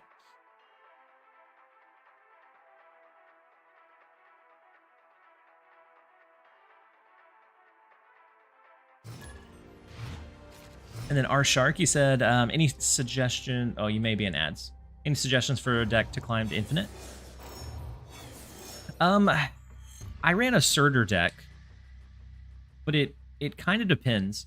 My biggest advice, or it's kind of generic, but what I usually tell most people is that for the infinite deck, typically pick something that you are comfortable with and that you enjoy playing. It makes the run up to infinite feel much less grueling, because if you're actually enjoying the games versus like really focusing on getting those last couple of cubes, it makes it much more stressful. So the biggest thing I think is finding something that you don't mind running for a decently extended amount of time. And then Woke Boomer, he said, "Don't worry, TLSG, if it makes you feel any better, you're no better than the top 30k ranked player in Snap, and no worse than the top 1." I mean, the rank system, a lot of times the higher ranks, it's how much you like sit on, or if you find a good build early and if you can abuse it fast enough. And so a lot of times, like a decent spread in the game is a lot of times just about what deck you choose to run and how like much you're willing to grind it at that point in time. And so at the same time though, we are making some pretty egregious misplays that we would like to correct.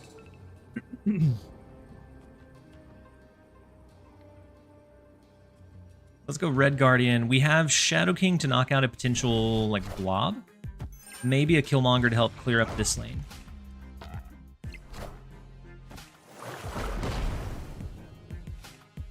Getting to infinite is 90% snapping and control of the deck. It's very true. And then Maddie with the hydrate reminder. I appreciate you. Oak Boomer. See you in a couple. I'll see you in a couple minutes. Oak Boomer.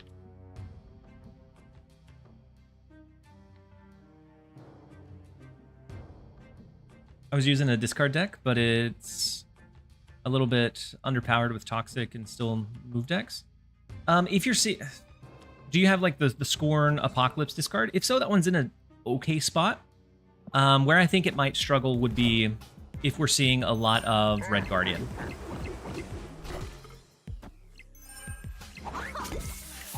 Yeah, there's a lot of things that you can learn from losses, yeah. So big Mysterio this time around. You love to see it. We need Killmonger right here. Killmonger top deck? No. Okay. In that case,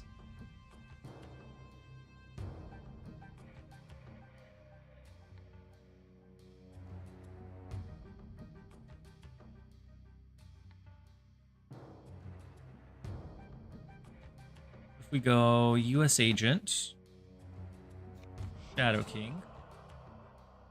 Next turn would be Hitmonkey Mysterio.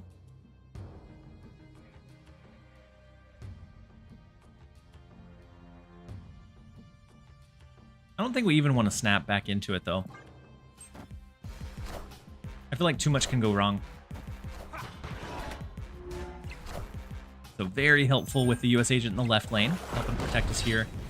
Now, there is a chance that they can just come over the top of us and what we're able to play here.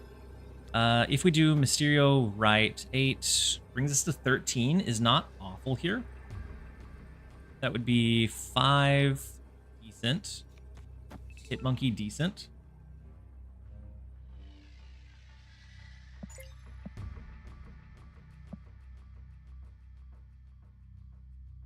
Tuma is going to destroy the X-23. If they play anything smaller than that, it'll get destroyed. I think this is what we try. I think we try and actually pressure the Savage Land, because I don't think they'll expect us to put much of a fight over this right location. And then Calibrex, sorry to say this, but I think I can watch for longer. Have a nice time. Welcome in, Calibrex. What's your favorite deck to play? It kind of shifts around a little bit. Usually it's something kind of toxic. A lot of times I like to run control heavy decks. But they've done a really good job of shutting those down. For a while it was Clutter, but then Clutter became actually a good enough or viable enough deck that you kind of had to respect it and build decks around it. And so then that one wasn't as fun for me because it didn't have that surprise element. So I like to run something that's kind of... Wait, is that fine? It's fine. We didn't even need the real Mysterio mid. We're able to hold down mid, we hold down left, and they can have the right lane. Victory. And so right now, I don't really have a deck that just like, I don't know, that meshes with me incredibly well, so it pivots a lot.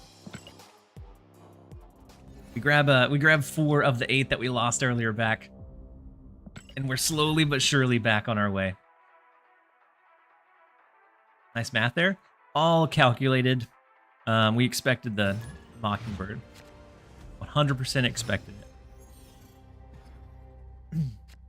Have you tried Fenris with Clutter? I haven't. I feel like Clutter right now is in kind of a weird spot. It ended up getting super strong because of like White Widow and all of the tools they were sending our way.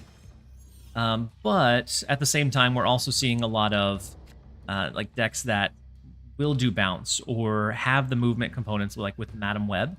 And so it's a lot more difficult to guarantee you get a lock with a Clutter deck now than it used to be.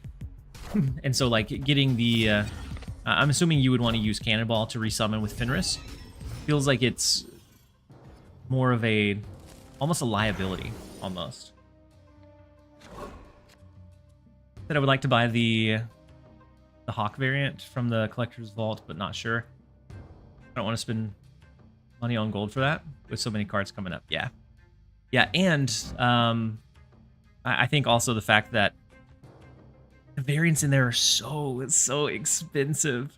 It's hard for me to like be able to justify. Like I don't know if you guys there was a post somewhere that there was a Scarlet Witch, I think it's Art Germ, an Art Germ Scarlet Witch, that the original bundle had that and Vision for I want to say 2,000 gold. Now the Art Germ Scarlet Witch in the Collector's Vault by itself is like 25. And so it increased in price because of the rarity type, I imagine, but still feels pretty bad. Let's go ahead and go Gwynpool, and then maybe we go Red Guardian onto one of the Fenris Wolves.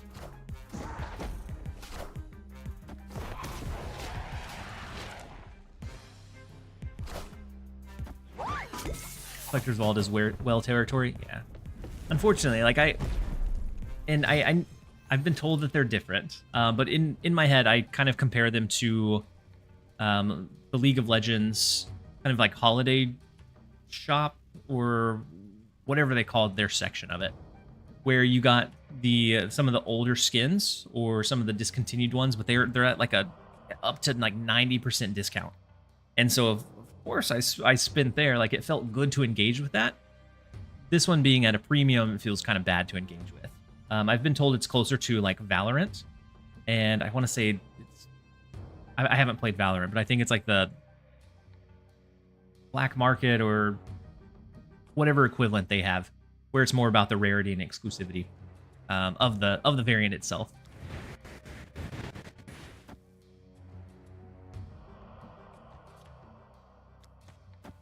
gonna go ahead and stage the... What if we stage these two?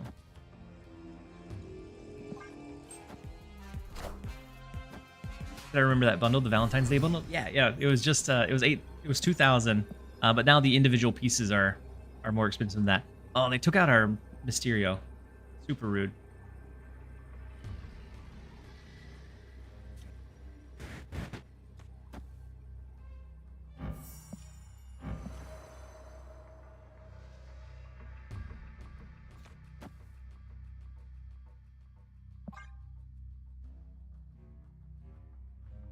I'm not sure what their in-game line is. I would assume maybe stature. I would say Hawk, but they haven't done any kind of like deck disruption. And then Hydrate King, welcome in. You said I play Valorant and people are not a fan of the... Oh, Night Market, thank you. Because it's so bloated with bad cosmetics.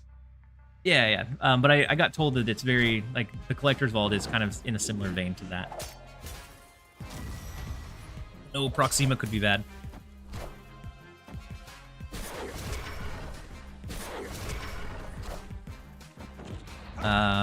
Proxima was really bad.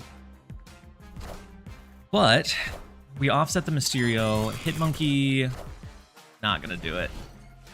Not gonna do it. With the extra of the Proxima here, it was just more than we could push that direction, unfortunately. We brought it close. But Proxima is one of those cards that sometimes she can take locations that like otherwise would be outside of that reach and just flip it back on its head.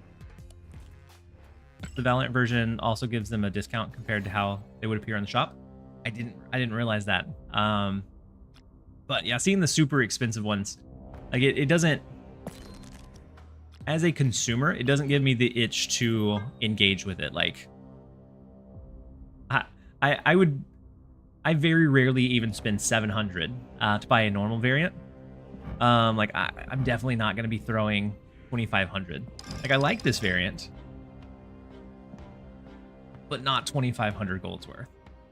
And then if there was like a discount where I felt like I was getting a bargain on it, I'd probably engage with them. Because that's where League got me. Like I have skins for characters that I maybe only played once, but it's on a 90% sale. Same thing with like the Steam Summer Sale. And then on the YouTube side, Warcry, you said hi TLSG. What's the card you're looking forward to most for December? There's a couple. I think Galacta is actually going to be really like silly strong, but it kind of makes sense because she's the season pass card. It feels like they have been at least recently pushing the cards that are going to be really big stat line onto the season pass versus cards that maybe are a different kind of like role player, but maybe they're strong but in a different way into like the spotlights. But I'm looking forward to engaging with Galacta and a few of the other cards that we have. The one I'm looking forward to the least is Bruce Banner, which I enjoy the character, enjoy the card, but needing to float the energy and only getting a 2 out of 3 chance for him to Hulk out by the end of the game is wild. It's so hard to snap into like that kind of RNG mechanic. Will Galacta make a push for the Gwenpool slot in Surfer? I don't know.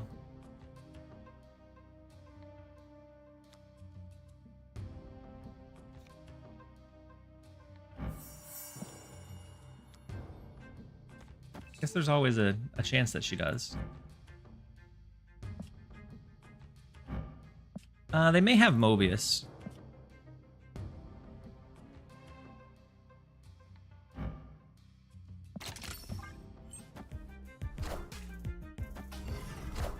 Galacta seems very similar to a power creep of Gwenpool. Yeah. So, card Galacta.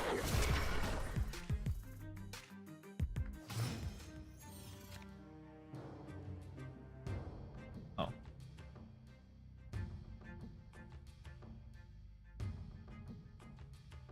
And then the Hefty Messiah, welcome in. I'll get your timeout brewed up right now.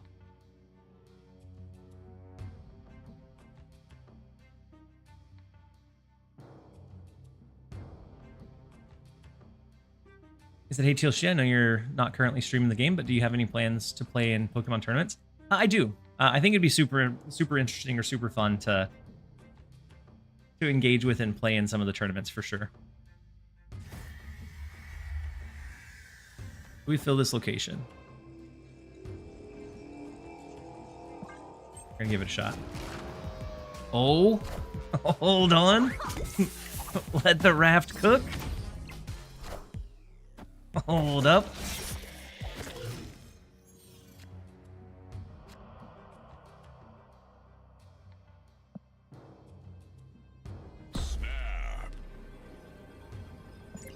Poor Koopa Troopa. He doesn't deserve what's about to come his way. They seem kind of similar to a lot of... Oh, they seem kind of similar in a lot of regards, so it's definitely possible. Especially because if you play a Brood Shaw till after... Or it's like getting hit by Gwyn 1.5 times. It's true. Because this would work with... It should work with Brood, because it reveals with the +3 versus some of the other stuff where it adds it on after it's revealed. All right, so do we do it in the big house? Or do we throw it into Necrotia? We have enough small stuff that we can throw into the right lane, so that's what we're gonna do. We're gonna throw Galactus over into the big house. Hope that they throw some stuff in Necrotia this turn.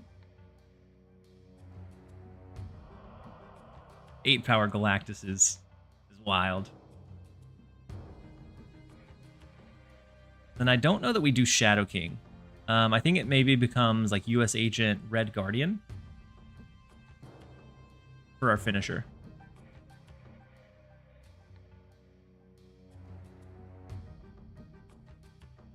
Yeah. The way that it reads, it should work with Brood, because it's revealing with the additional energy. Kneel before Galactus. And they double stack in the right lane. It's a little scary. Now I wish we would have went Necrotia. Hydra Bob. Oh, the Hydra Bob Eliath. What? Okay.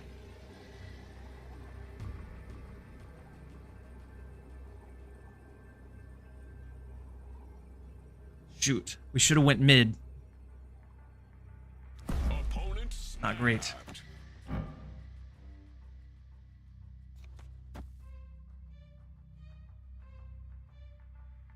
Five and 5. Oh no. Yeah, it nerfs the Galactus power, you're right. But at least this way it's hitting the Eliath as well.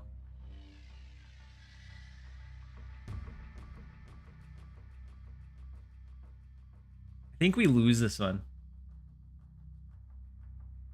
Ship it. Ship it. We're adding 10 power. Is Luke? No. Luke got destroyed. Luke's gone. Luke knelt before Galactus. Shadow King. Yeah, Shadow King I could see. Brings them to 15 plus whatever. I have to know, though. We're probably going to lose 8, but I have to know.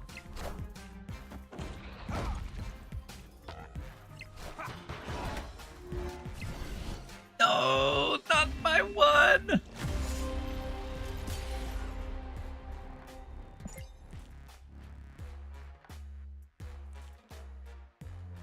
Galactus mid. Galactus mid.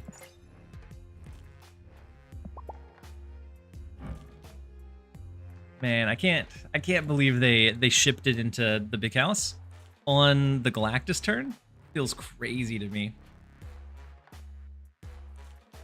Big oof. Big oof for the 8-cuber. That's okay. Man. We had to make them kneel, though. They turned around and made us kneel with the Eliath. Your matchmaking is stuck on the loading screen for about a day. Ooh.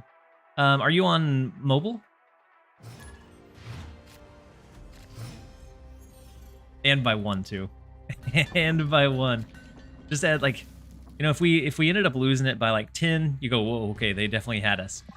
But the by 1 margins are always the toughest. Have you tried? You have your account linked to like a Google Play or an Apple account, right?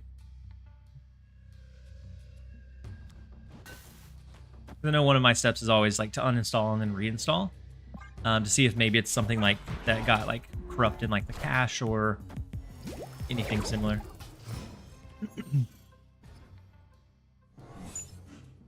Mysterio. No Mobius is good though. We're good with no Mobius.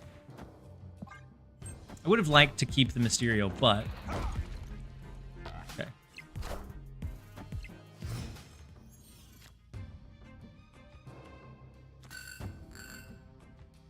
We can go Gwynpool, but that's gonna negatively hurt us. Do we try to push for the extra +3? No.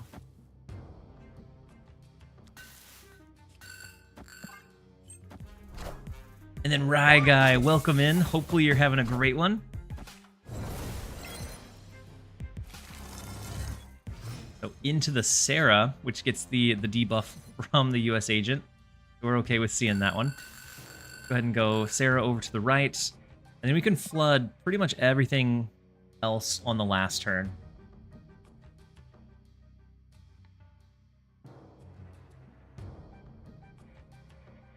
And hopefully it works for you, Villo.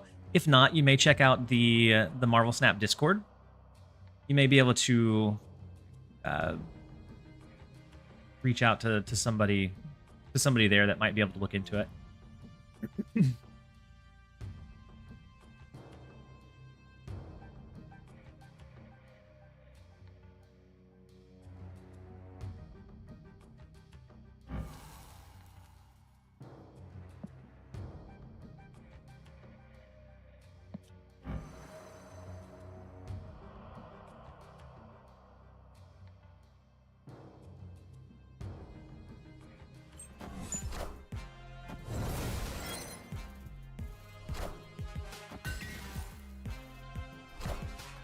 Ooh, so they had the Nico and then they had the card move, so they get the extra energy and have the slot remaining here, which is nice.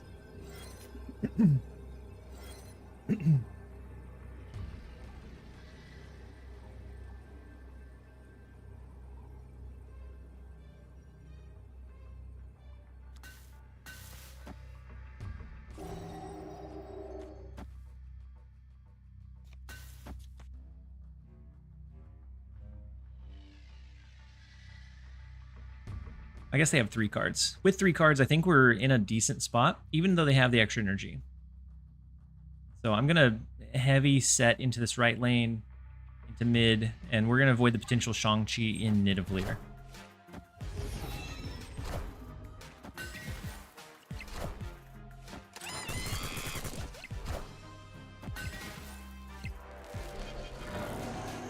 Big Sentry. Okay, we had dodged the Shang-Chi. But with Cersei, that US agent is super unfortunate for him. 4-8-12. It threw the game.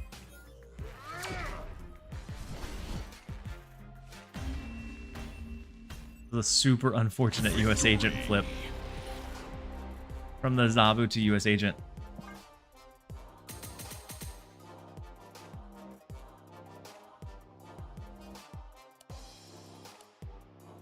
Yes, Cersei absolutely threw for him. But it is time for a quick ad break. I'm gonna run to the restroom real fast, and then we'll be right back with a little bit more.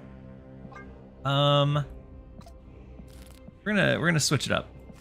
We're gonna switch it up into the Fenris Milligan, but it's a slightly different version than what I was running yesterday. And so we'll be right back in just a couple minutes, you guys.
Oh my gosh.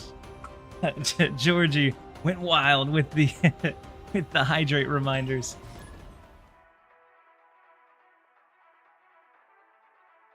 We have the 4 hydrates. How many hydrate reminders can we get waiting for him to come back? We have 4 from you, Georgie.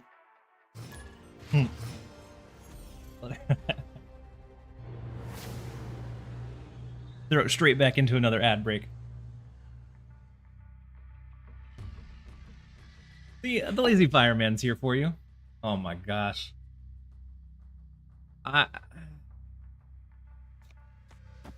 So we have 1, 2, 3, 4, 5 more.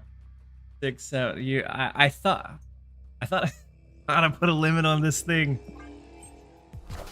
I need to put a limit on this thing. Really powerful wizard. Thank you so much for the tier 1 sub for 2 months. Very much appreciate you. Oh my gosh. That is a lot of hydration. A lot of hydration. What did we take out? We took out their Ravona. Okay. Drinking fountain installed.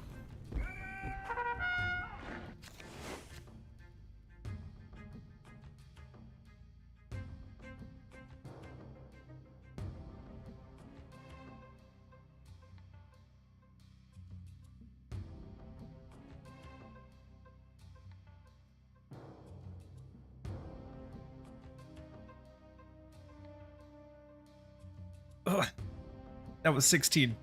I'm almost out of water. So I have a feeling we'll go to another ad break relatively soon. Probably the next time ads run, I'll have to go get a refill. You guys are nuts. Hutsu, how's Fenris performing? Fenris is performing pretty well. Like I think in general, or the stats overall, don't show too promising for him. But from more like water refill break, yeah. From where I've played him, I've enjoyed him a decent amount. I don't think he's crazy. I think one of his biggest weaknesses is that he becomes very telegraphed. The opponent then knows to look out for Shang-Chi or Killmonger or some way for us to activate that Fenris. And so I think that's like one of his big or major drawbacks. But I've been enjoying being able to use him.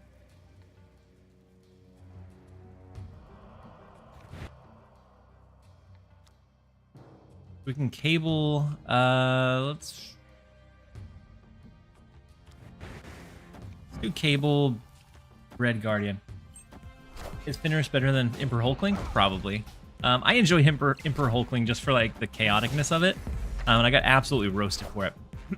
I am Iron Man. But I do think he's probably better. Super unfortunate that they don't have a Mr. Negative, and also super unfortunate that we didn't destroy their Iron Man. That tells me this is probably a Living Tribunal deck.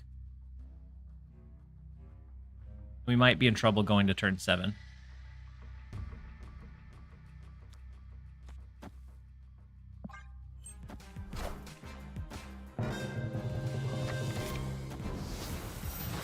Rip the TLSG's bladder. Yeah.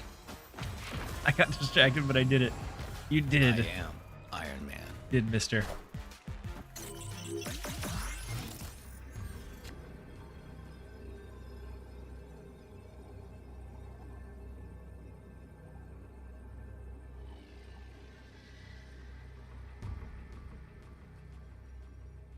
It's not...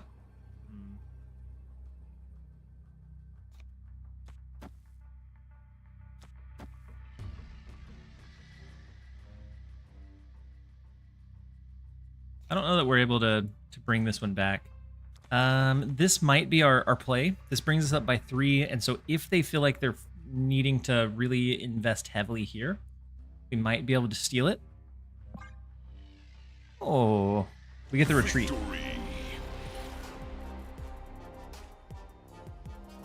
Would have waited on the Red Guardian after seeing the crystal. Yeah, that's true.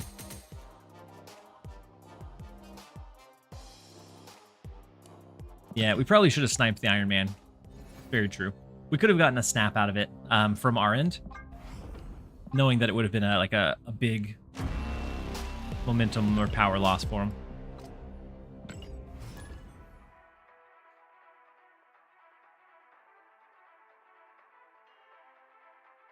I said on Snap Discord there is a mega thread about Arsham, and in a couple of seconds the votes change from 40-20 to 45-150 in favor of Arsham haters. They may have directed some traffic there. Who knows? Next up we have Something Snake. Solid Snake. Then Cap'n, welcome in. Long time no see indeed. Last week was a struggle for us. My daughter got sick from daycare. Brought a stomach bug home. My son then caught it a couple days later, and then I caught it. Then my wife caught it, and then I caught it again. It was a rough few days.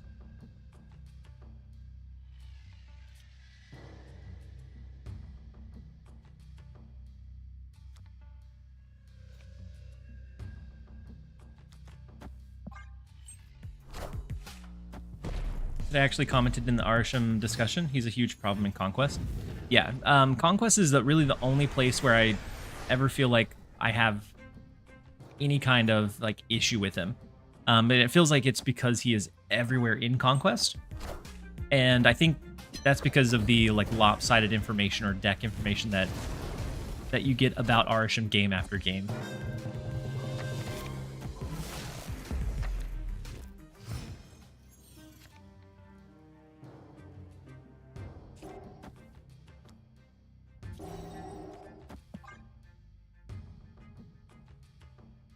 Maybe we should have changed Rickety Bridge, but I was thinking Quantum Realm might be a bigger issue for us.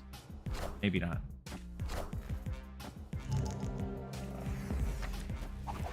The only deck that I have that can just barely get me all 3 location wins. Yeah, I don't typically have an issue with Arsham in general. But in Conquest, especially as you get like to Gold and Infinite, it feels like that is all that you see now. And it becomes very stale very fast.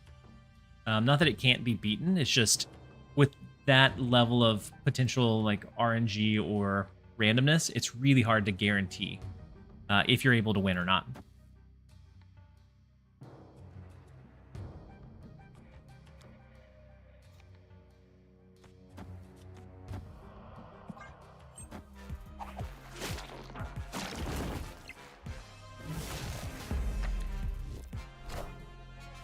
Conquest is in such a bad state. Yeah. Oh, the immediate Cosmo counter is brutal.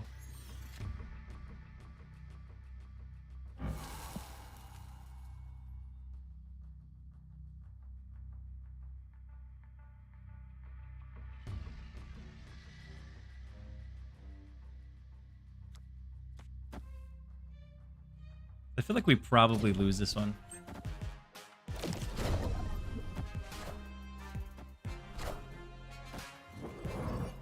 Yeah, last month was actually the first time I didn't fully complete the variant in Conquest.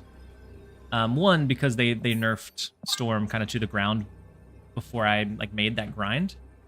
And two, we have a lot of Storm variants, and then also Conquest is kind of an unfun spot for the most part.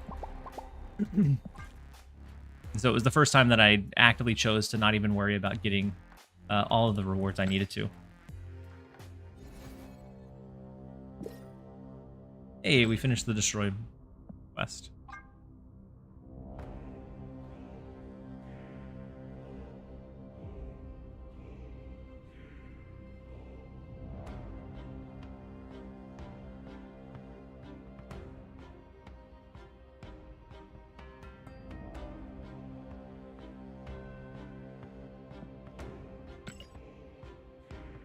Slowly, so we'll slowly work towards the discard mission, I suppose. I'm at the point where I just auto retreat against Arsham if they snap. And Mr. Exploder trying to turn me into just my bladder exploding. Another one. I'm definitely getting rehydrated after having an upset stomach for a few days. You guys are making sure that I get fully hydrated back up again.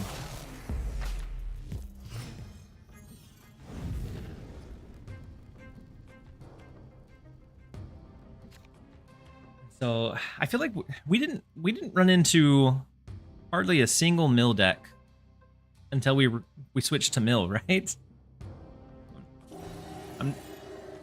I'm not crazy in thinking of that, am I? We played, how many games did we play with that other deck? 20.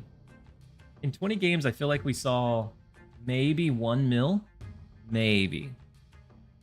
And now is this 3 for 3 against mill decks?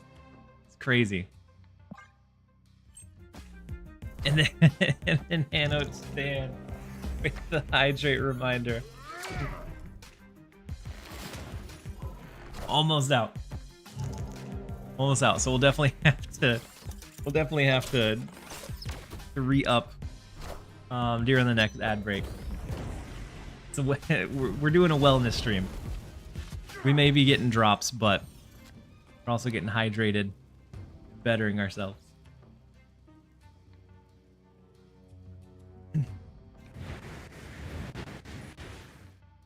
So Gladiator didn't destroy anything for them. Ours did, though. They pulled Shadow King, which was one of the few good hits they could have gotten.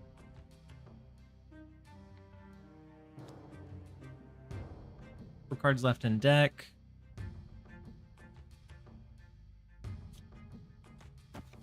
Go ahead and do Cable Yondu before they fill their deck up with Vibranium.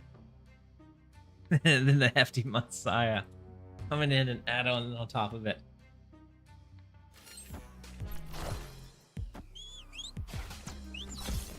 I probably got about 3 more hydrates in this cup, and it was almost full. Oh, we're almost there.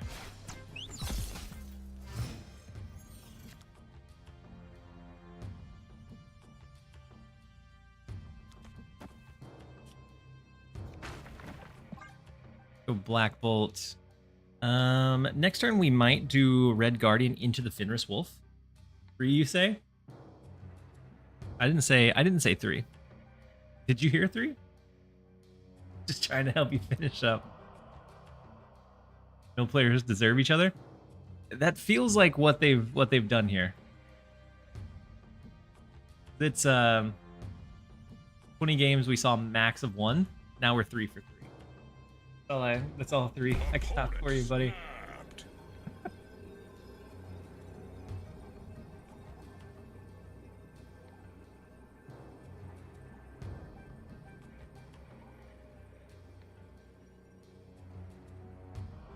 Making sure we stay well hydrated. That should do it. Yeah, that should do it. That should do it. That is a big Fenris Wolf.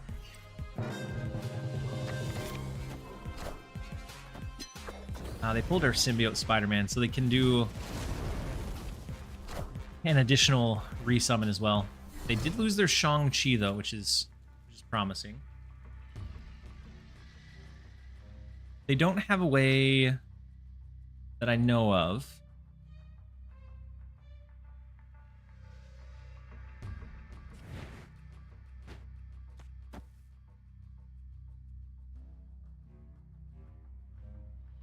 I think we're fine.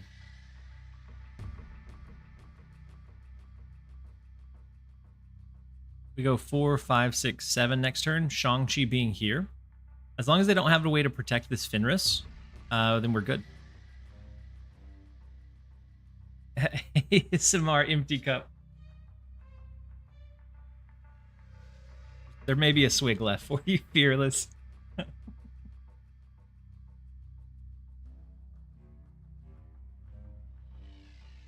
That's all we got.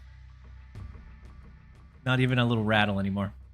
I almost want to snap back into this, but the Symbiote Spider-Man being able to merge here is a bit scary, I guess.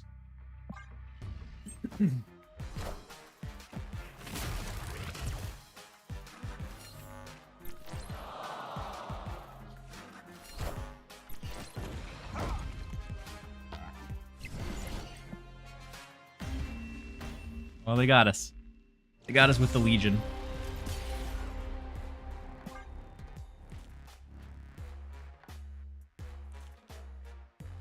Unfortunate.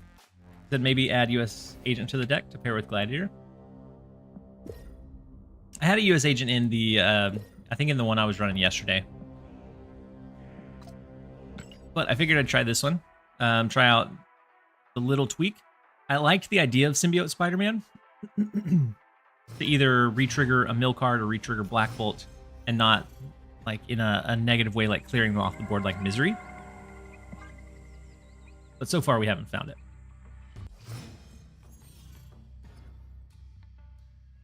Except we have Dara. Maybe he can help us turn our luck around. Pump some cubes our way.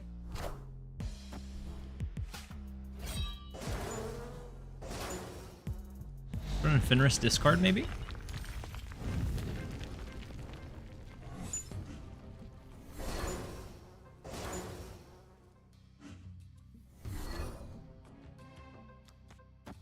Unfortunate. Sokovia is a paid actor.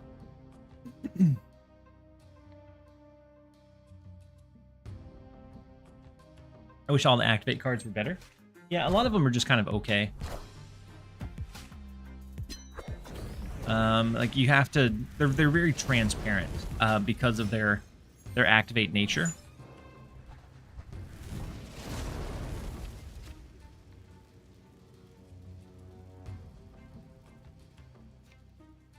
All right, so against discard, we save Red Guardian for Dracula.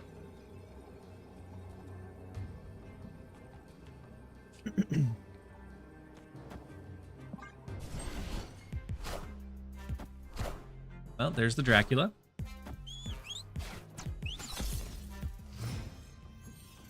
Question is, do we save it for the last turn as like that surprise, like pull away? I think maybe.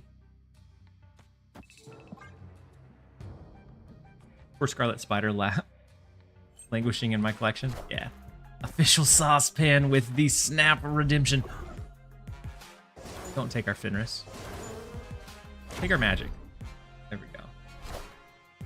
Snap right after this saucepan. They have a lot of swarms. Sheesh. So many swarms. So many swarms, so little time.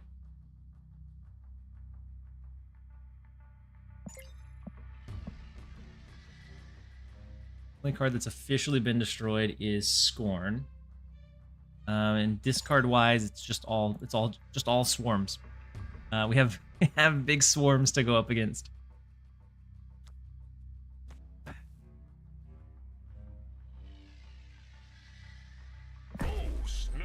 We'll go ahead and snap it.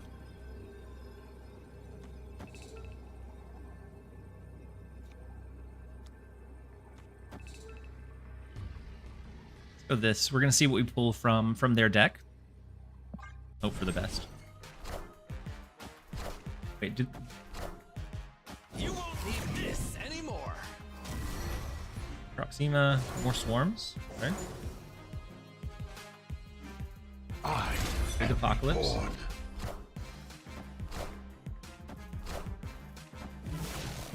They do have the Apocalypse.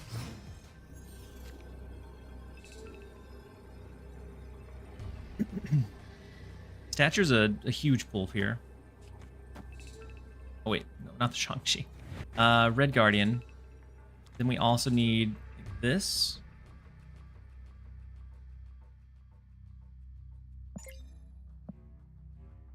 But that's if he doesn't expect the Red Guardian. I feel like Dara is a good enough player that he's going to anticipate the Red Guardian coming down. You don't need Blade, right? Oh yeah, you're right. You're right, we don't. Because the -2 from the Red Guardian.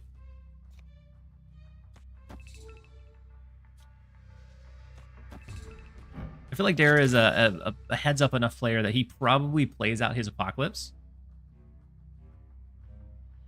into probably the mid, yeah. But the problem is this becomes super risky. Because if he doesn't, like if we don't read the mind game and he plays it anywhere else, we would lose to just the swarm that comes down here. So I think we're gonna play it safe and do this number, but when Apocalypse comes down here, I'm gonna be so sad.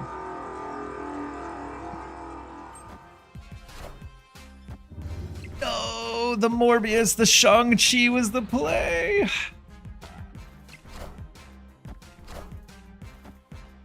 Official Saucepan, you were correct. It's not for the reason I thought. I forgot about Morbius.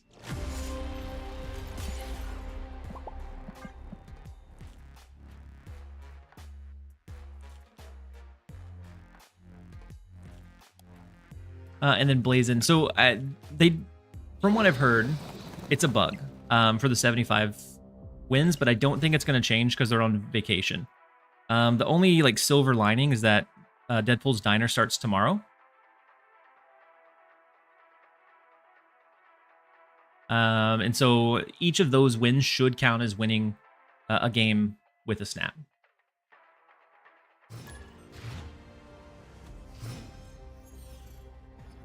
It was really a 50-50. No, I had we anticipated the Morbius. That one was definitely above the Shang-Chi range, so that's all right. There was another slight like miscalculation on our end.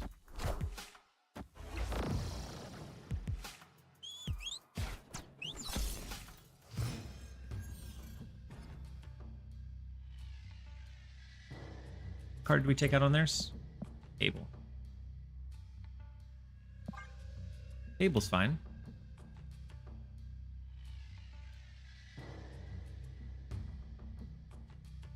Did I fist bump him back? I think I did. But if not, I feel bad.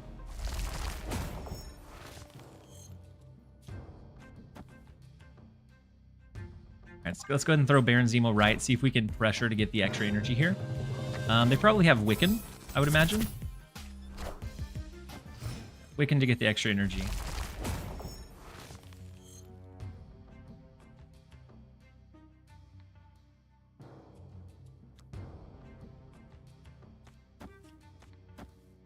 The good thing about Fenris here is we can like Shang-Chi into revive and have it be that big, more powerful version over here. If I remember correctly from last dinner, win with a snap mission requires a player snap. Yeah, you can snap in Diner. High voltage you can't.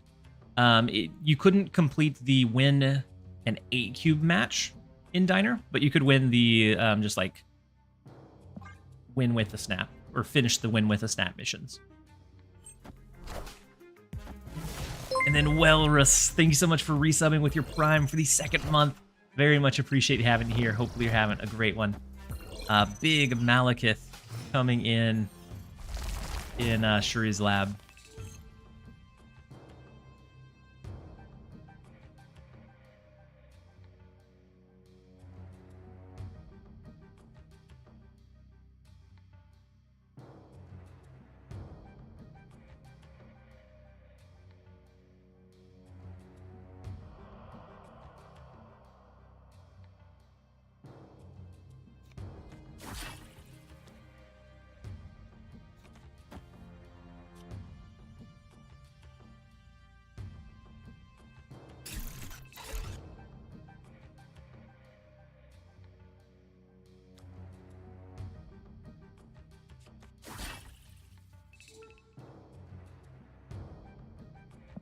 Go ahead and do this. We might fall to a Magneto. Oh, no.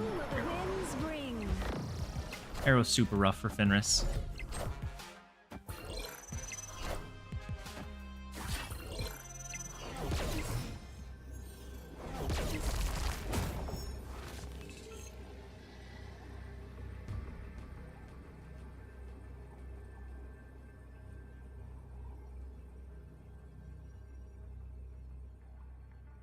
Now with Fenris over here, I kind of wish we had a grapple arrow on the left. But as it is, I don't think we win this one. We'll jump out of it. You said I was in your top 0.4% in terms of watch time on your channel. On Twitch or YouTube? I feel like we're going to have to get off of this mill deck or I'm going to get tilted. I'm gonna end up making some misplays. I'm gonna go run to an ad break real fast. We're gonna refill on some water, and then we maybe switch back to the like Sarah controller, Sarah Tech. We were at least doing okay with it, and we will be right back right after. Anywhere you guys on YouTube? I didn't know that it told you that. That's awesome, Waterboy. Thank you for checking out so many of the videos and so much of the content. Do you think Snap should end up their game considering, or should up their game considering how popular Pocket? I think there's a lot to unpack with that question. So I'm going to run to the ad break and then I'll dive into it when I get back with some more water. I'll be right back, you guys.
The entire time I was gone, I was dreading returning to like 1,000 hydrates. So thank you guys for having some mercy on my bladder for a minute. Let's run one more for here, and then we may pivot if it goes poorly. So if it's not a smashing victory. I haven't got to do the... I thought it would be cool to have the symbiote Spider-Man, but we haven't got to do the thing at all.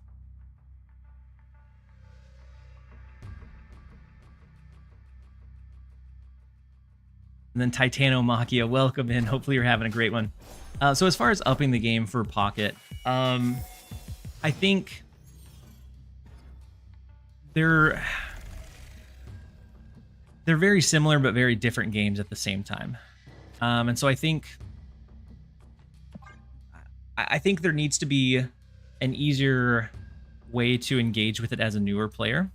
And I think it needs to have some things like rotate in that keeps it almost fresh on a week-to-week type of basis, or even like every couple of weeks, something that makes you want to engage with it. We still don't get to do the symbiote Spider-Man thing. Super unfortunate. All right, let's go Gladiator here. But I think in terms of like gameplay, they're vastly different. So I enjoy Pocket, but it doesn't have the same type of like feeling of when I first played Snap of like, I need to keep playing. I need to play another game. I want to see what else I can do. So it's a lot easier to like pick up and put down without feeling like I want to play all day.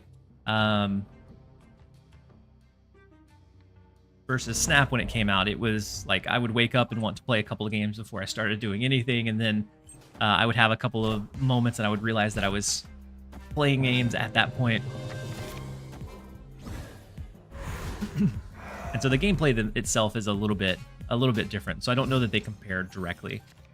But I would like to see some things that could attract, like, I think if nothing else, it might get some branch off from like Pokemon being a huge IP. Maybe somebody gets a good collection in Pokemon and they go, you know what, I like the battle. What else is there?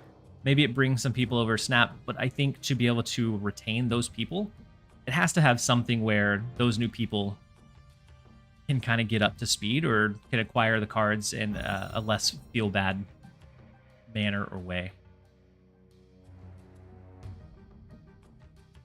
Yeah, I think the card acquisition system is and of course I don't know any of the behind the scenes numbers. I don't think any of us will ever know any of the behind the scenes numbers. But it feels like they would have a hard time getting new players and retaining those when it's this far along. Like if you're good enough at card games that you're able to hit infinite and you hit it quickly, then you are in for a very, very rude awakening very, very quickly. Snap. Opponent snapped. So if they go Soul Stone, we can't destroy the Thanos. But I'm kind of hoping they'll go Reality Stone.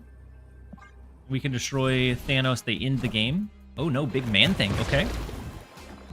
Power must be controlled. Not only new players, if you also if they leave the game and then come back, I think it's also a really big stressor.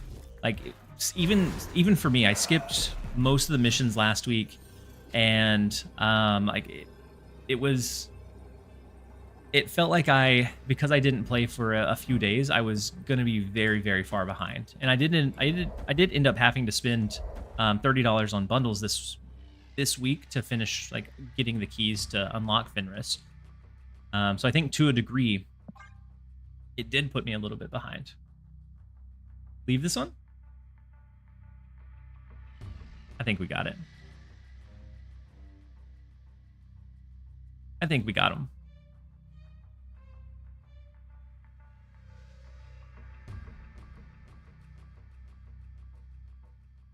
I think Snap could be better if they gave more rewards that cater to pool 3 completion. I think just the acquisition system as a whole right now, it was fine whenever the pool 4 and pool 5 was limited.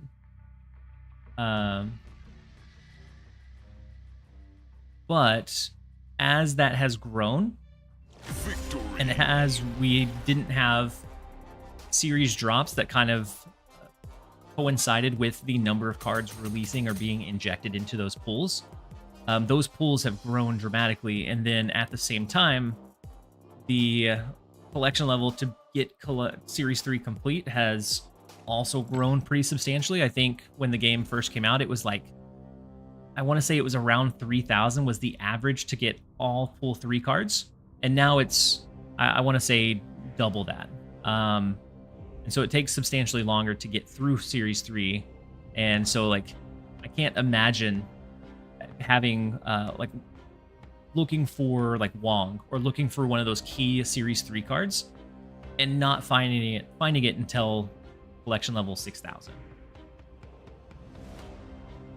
And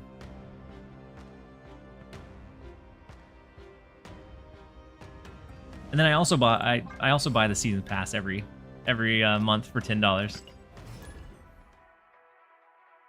Then Ari's boss with the hydrate reminder. I appreciate you.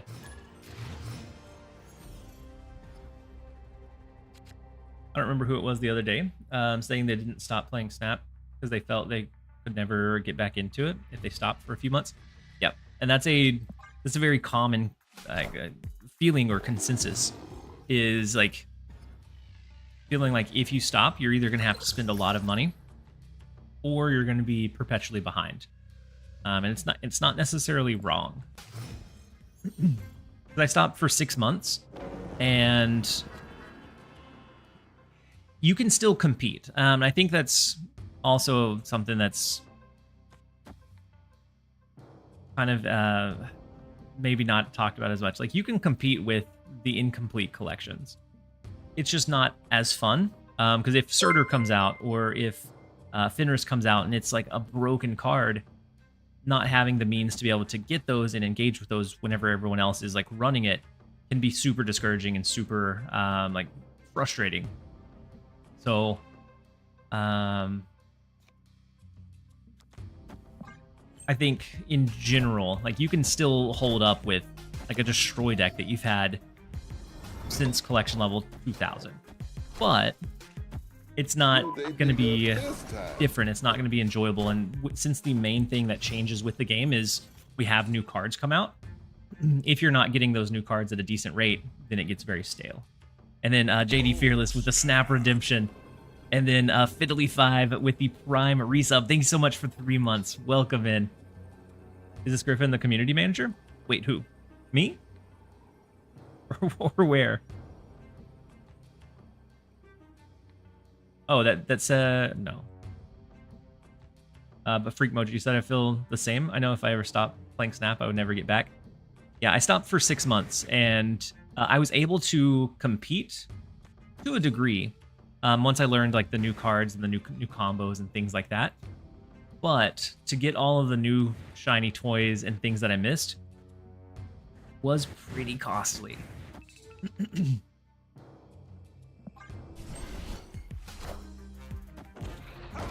No, nobody wants us to do symbiote Spider-Man stuff. Oh, this Griffin, Calibrex. I just realized what you were asking. It could be. I don't know. I know that Griffin plays a fair amount. Nobody wants us to do the symbiote Spider-Man. It's a shame. It's a shame, really. Let's go Black Bolt. See what we can get. A very hefty hand still. Ooh, Juggernaut. That is a huge save.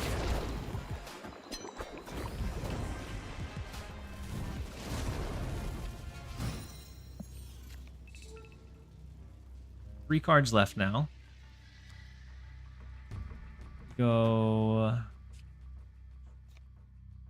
something like Cable Zemo. We know Magic is at the bottom, so either Gladiator or Yondu will come next. Hey TLSG, do you have any advice for building decks? I've been trying to build some off-meta decks for fun, but they all seem to turn out bulky or not generating enough power. Ooh, we do knock out their last card with the Iron Lad. Ooh, no Ajax for him. That is a tough one, because this could be Hazmat. We also get their Luke Cage. Wait, we snapped them, right? Yeah, we snapped.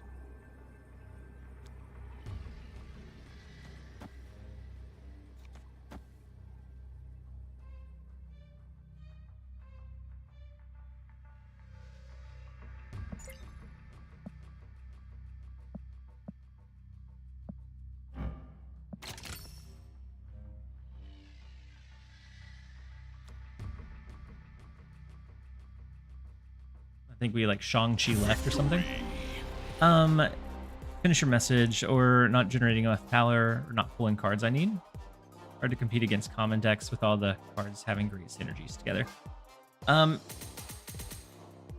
lot of what I did or would do would be kind of test out some of the decks in maybe Silver Conquest. A lot of time Proving Ground doesn't feel like it's a true representation because it's like an all-in. So sometimes I'll go into like Silver Conquest and try a few different like odd and end builds. That way it's like a lower stakes, lower pressure. If the deck ends up being like kind of bad. But I think at least a good starting spot would be kind of seeing what works well for so many of the other decks that we've seen, and kind of, even if you don't take the pieces, like take the same kind of idea. Like a lot of time the curve ends up being very similar, where you have a lot more 3-cost cards. And so nearly about half the deck these days you'll see with 3 costs, just because they're so flexible. And then you have a couple of 4s, a couple of 5s, maybe a 6, and then some lower end stuff usually. But I think looking at some of the decks that do well and trying to figure out, like, from not just the cards themselves, but looking at either the curve, or is it just the synergy purely that is bringing it up and allowing it to be good, and then kind of taking some of those things and then applying it when you're building your decks. But I think of the biggest thing, it's going to be a lot of trial and error. How many more hydrations do you have left? I have a full cup now.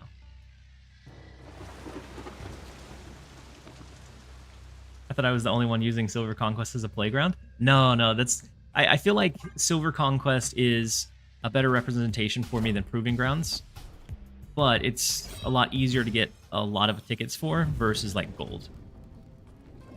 Could there be some type of correlation to TLSG playing mill and me seeing more mill on the ladder? Maybe. I played it yesterday on stream too.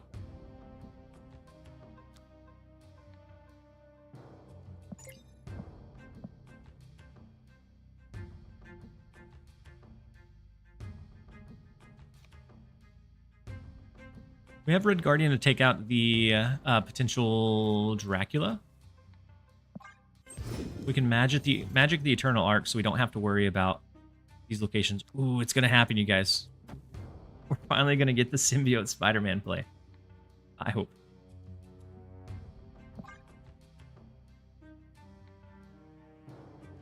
So I probably have another... I don't know if I should tell you a max. Proxima, Dracula's fine.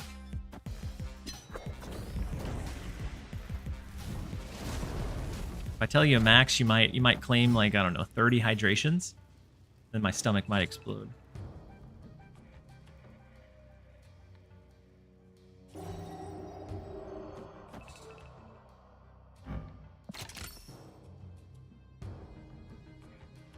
I think we save the Shang-Chi, learning from our Dara loss. I think we save the Shang-Chi for this Onslaught Citadel lane to knock out the big Morbius that comes down.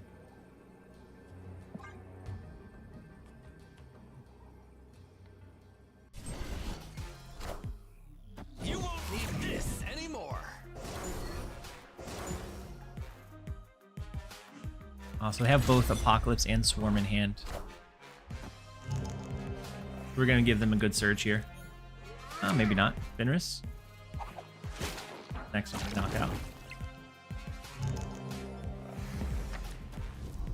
Oh, no, the Gambit. Oh, no. Felt it in my soul as soon as I saw Gambit that our symbiote Spider-Man was going to be lost.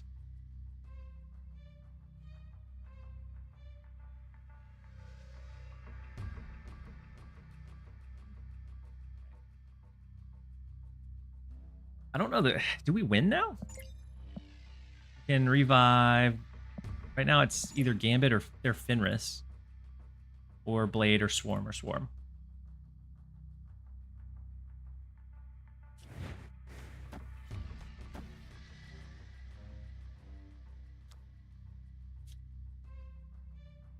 Four, five, six, seven. So.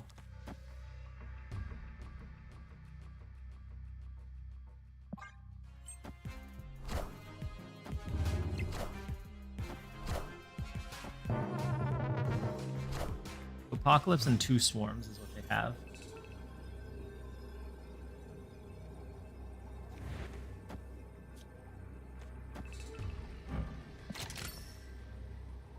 Problem is this left lane is only 5 power.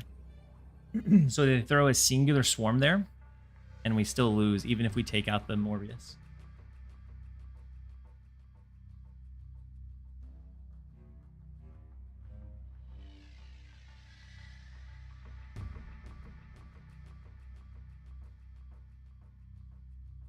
We're gonna jump out of this one. Escaped.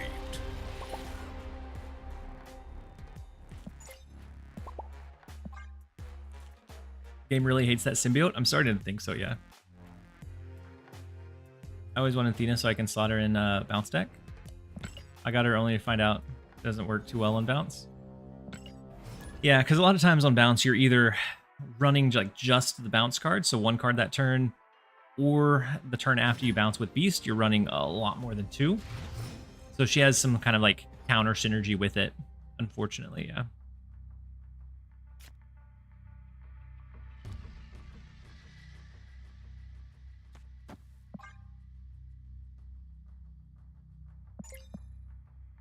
Opponent. Or symbiote Spider-Man. Oh, snap. Nathan Summers. The huge gambit, by the way. I had a Shang-Chi for the Morbius in the left lane lined up. Then I had a Red Guardian for your Dracula right. But the problem was I figured you would probably play at least one Swarm to the left and be able to overpower us. Great game, by the way. Unfortunate for me. But a good one nonetheless.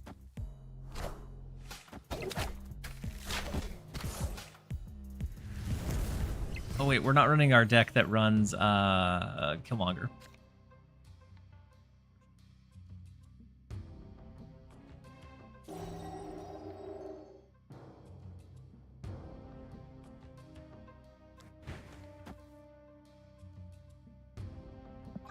Like maybe it's a Madam Web here.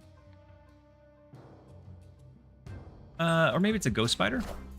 No, it's a Beast. Just a Beast. Okay. Well, with Symbiote, Black Bolt, we're going to be able to make them discard 2 of the cards that they have in their hand. 1/5 going into 6.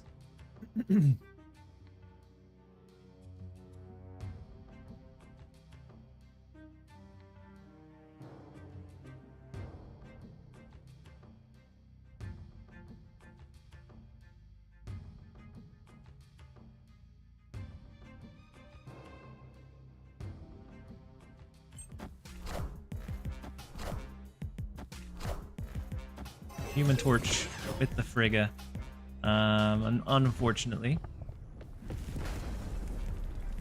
But I'm hoping that maybe they keep priority. Go Black Bolt. If they pick up the Human Torch, we might be able to get them to discard one of them at the very least.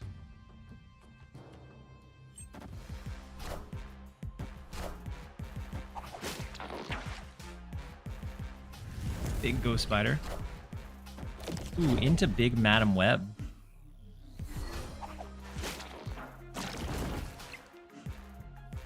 No Vulture and no Doctor Strange. That's good. Both. Oh no. Both Human Torches here. Rough. Okay.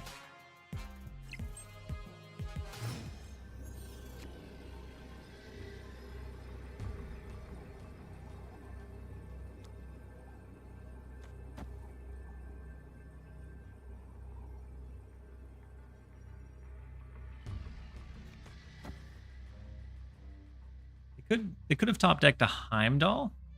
I'm not sure what the Frigga version runs too well, unfortunately. Living Tribunal? Does the Frigga version run Living Tribunal?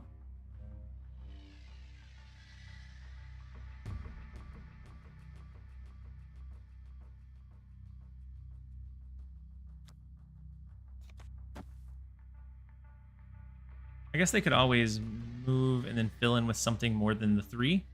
The problem is this 3 doesn't win this lane, it just ties it.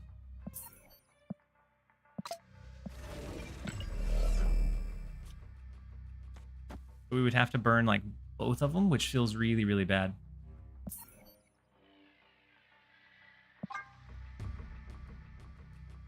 Escaped.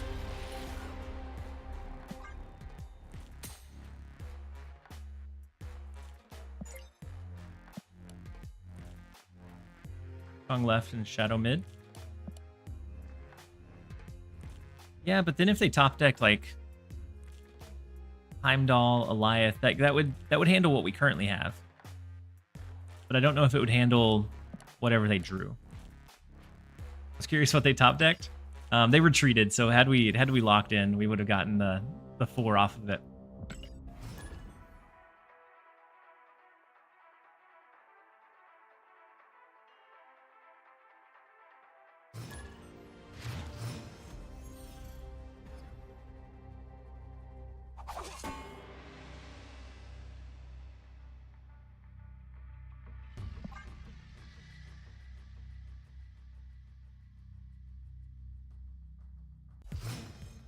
All right, we have something enjoyer.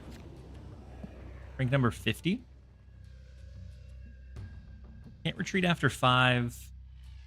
We might be able to use to our favor. It's an Arishanos deck, which is a Hail Mary for sure.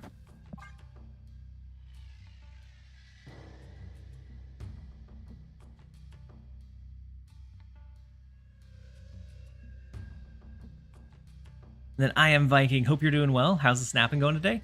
The day started off super, super well. We were climbing really, really good.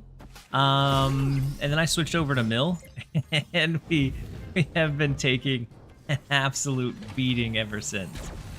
So in general, it's going okay, but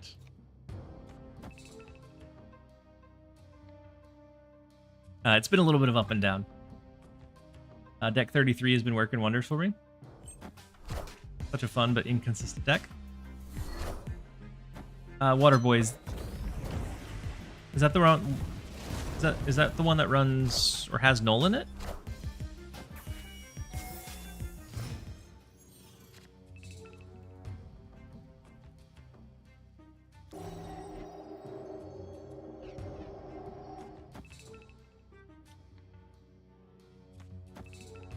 Gladiator Yondu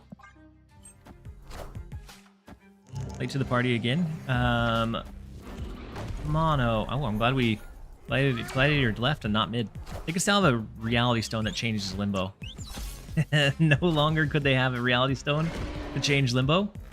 Our Fenris Wolf feels like he gets moved more frequently than any card I've ever known. Now we just have to kind of look out for Soulstone, so we go ahead and do Shang-Chi. We tried discard with Grandmaster and Malekith. I haven't ran Malekith extensively. Power must be controlled. I pulled it like a day or two before Fenris and didn't have a huge amount of brewing time, so no, I haven't played with Grandmaster. I think it's probably an okay deck. It probably does okay.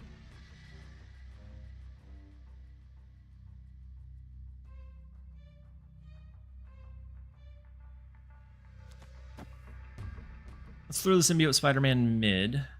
I'm gonna wait on the Fenris Wolf, although they know that if we do anything to the right, it's gonna be the Tin Tower. Now we can merge, activate Baron Zemo Cable. Probably don't pull anything substantial with the Baron Zemo, but still gonna try it. Oh, deck 33 because it has 33 cards in it. I think that's clever. And so it's the Arishanos or Thanoshim.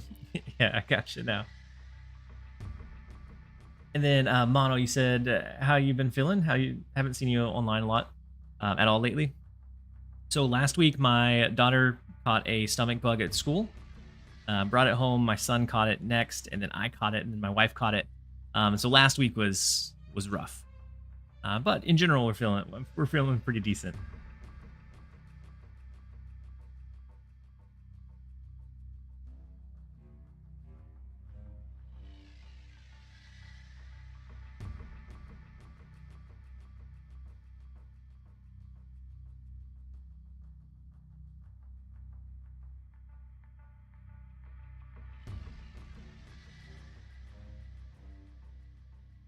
So after a day, how's Fenris doing, Dr. Stone? Fenris is doing okay. I'm not having as much luck with it in mill today. I've been having some bad games, but in a like Sarah control, was actually having a lot of success with it. Being able to have like a Shang-Chi, a Shadow King, Gladiator, get the Invisible Woman set up. Had some pretty good luck with it. Okay, so before this next set of ads run, I'm gonna run to the restroom again because of the massive amount of hydrations we had going around. And so we're gonna be right back in just a couple of minutes. Don't go anywhere.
All right, let's go ahead and jump back into another one.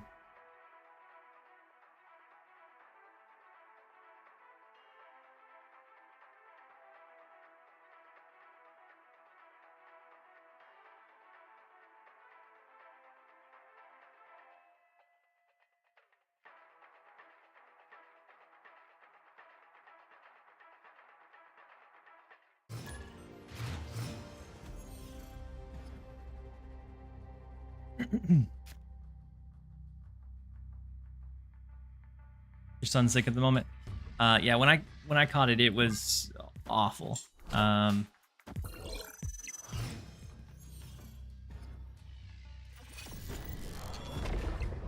it lasted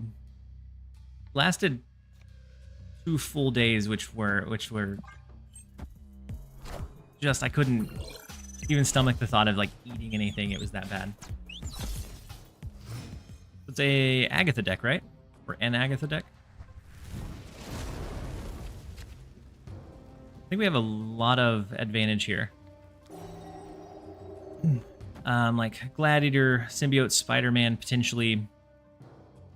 Or maybe not. But if we can Shang-Chi the Fenris, then they won't be able to revive our own stuff against us. So we give them an out to play the Agatha next turn here.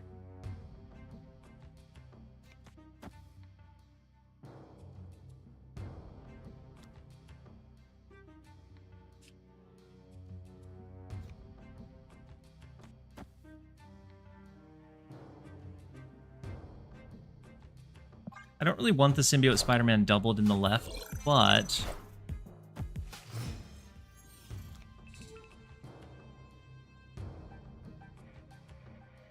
I feel like we want to use it either.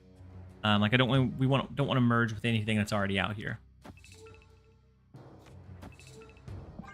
Go Baron Zemo, Fenris to the right. Big Claw. So we know they have Shang-Chi in hand unless we pull it with Zemo here. Black Bolt was big. If we can pull our Black Bolt, no. Okay. So we still have to look out for their Shang-Chi, which could really hurt us in this lane here.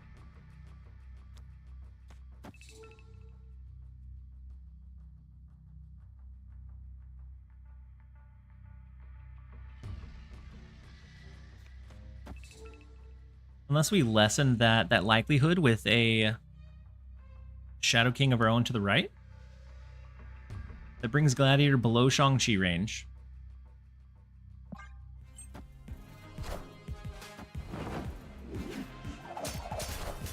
No Ghost Rider for them. They could have lost their Shang-Chi. That's crazy. Run a Moon Knight there. Like that was wild. Such a wild decision.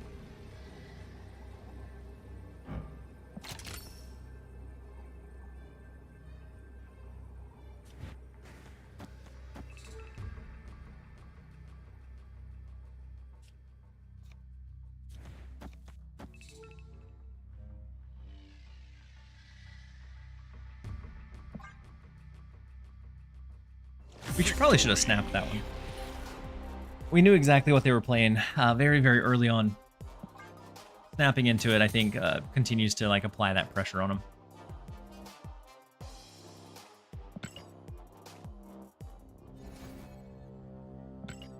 And so, Mono, I hope that your son starts feeling better soon. Kids are just giant walking petri dishes.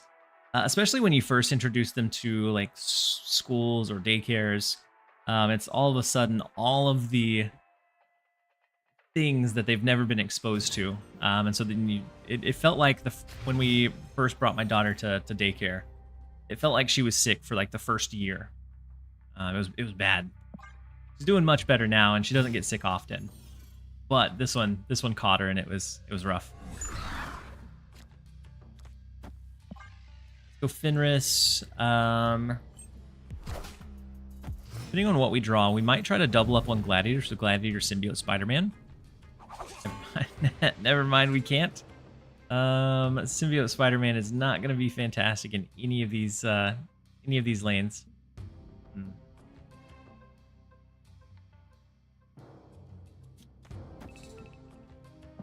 Alright, let's go Magic.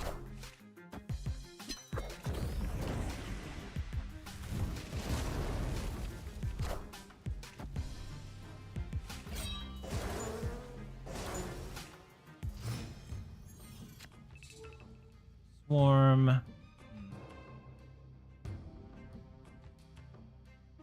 You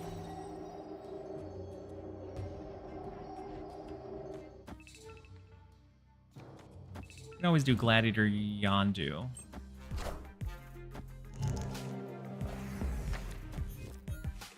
Take out their Scorn, but odds are they have the opposite one. They probably have the Apocalypse.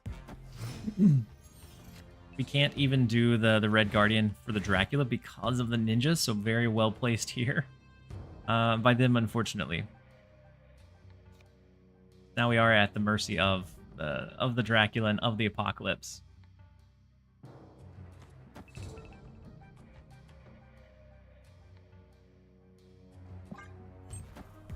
We're gonna go Symbiote Spider-Man left. We'll merge it with the Yondu. To see if maybe this last card is Apocalypse. Probably not. There's always a chance. We can't do Red Guardian onto the Morbius either.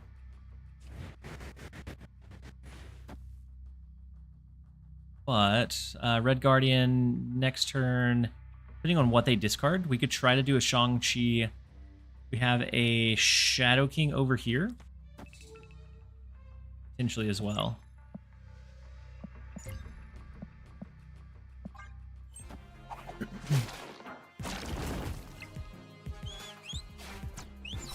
Lady Sif, okay.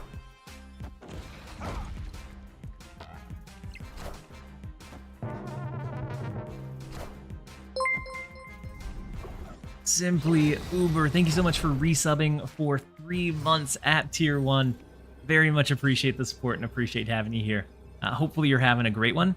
that helps us get a little bit closer to that Partner Plus status, where we hit it the last 2 months, and then I've had kind of a down month this month, but we still have or have 10 days to try to build up that gap, and so that helps us get a little bit closer. If we can reach the first level of Partner Plus, we get a bigger split from any sub revenue, which I think would be fantastic. Less of it goes to Twitch, more of that support comes my way. So we'll see if we're able to make it happen. So with priority, they have... Did they discard Swarm? Yeah. They discarded Swarm. Opponent snapped. 2 Swarms. 2 Swarms, an Apocalypse, and a Modok, right?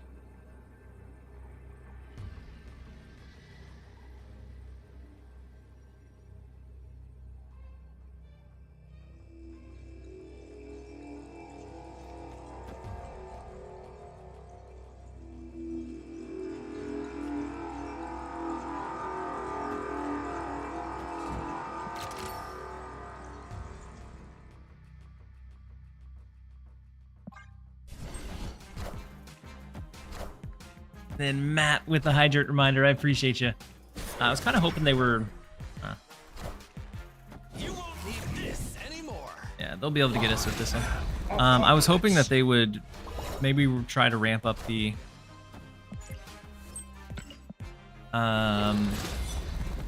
like the Collector or the Morbius. But I was wrong. All right, let's go ahead and switch back over to the other deck. See if that one handles this a bit better. Because we're starting to see a lot of the discard, which I think that's what Dare is running, so it might make sense that we're starting to run into it a bit.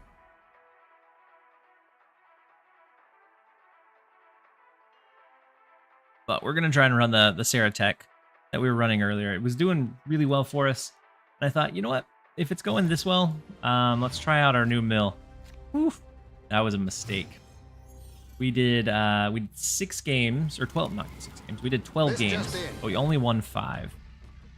It was a really big loss on us.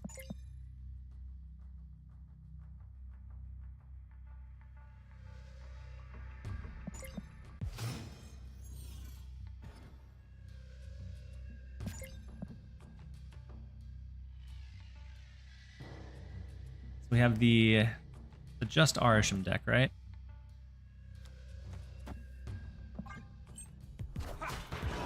Let's see if we can find a way to climb back up here.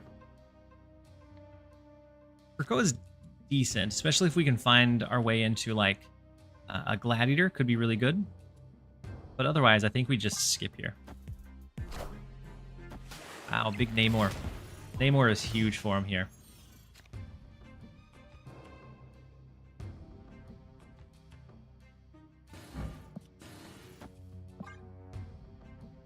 So a Shadow King could be pretty good. Wow, big Fenris Wolf. Big Red Guardian too.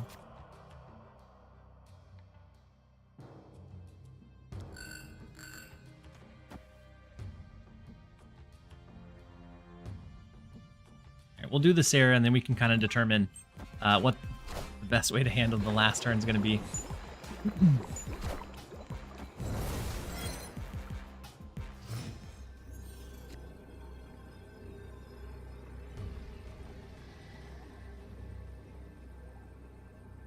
A little sad that Mysterio did not get hit, because I don't really know if we want to even use the...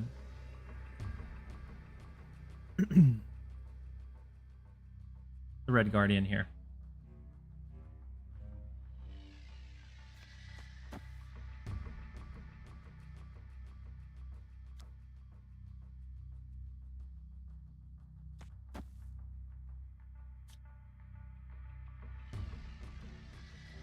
Or 6. Is it better to just do higher power output stuff like Invisible Man over here for the extra +9, and then Red Guardian over here?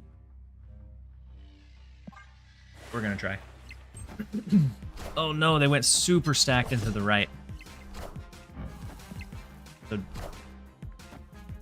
Power must be controlled.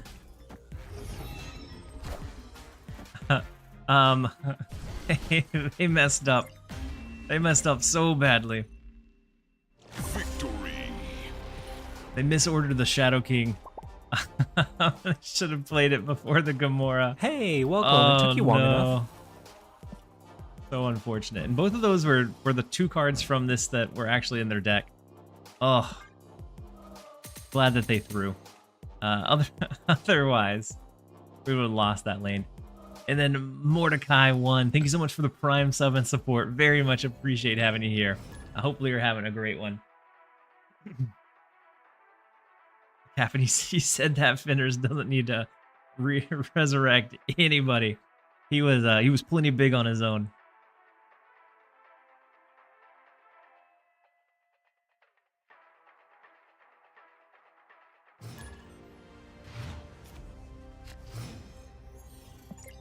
Next up, we have Gravemind.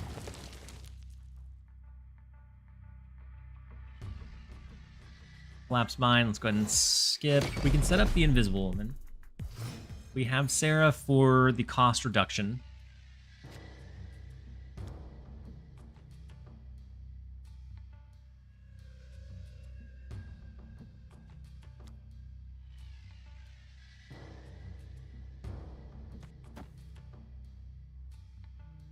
I'm gonna go ahead and throw Invisible Woman into mid, just in case this last location we wouldn't allow us to play Sarah. If we did Invisible Woman left, we could potentially lock ourselves out of being able to play Sarah at all. Mordecai said, "Been watching you on YouTube and loving your content." Thank you so much, Mordecai. I haven't been posting on there as much as I used to or would like to, but I'm so glad that you're enjoying the content and that you found the channel. So hopefully you continue enjoying the content in the future.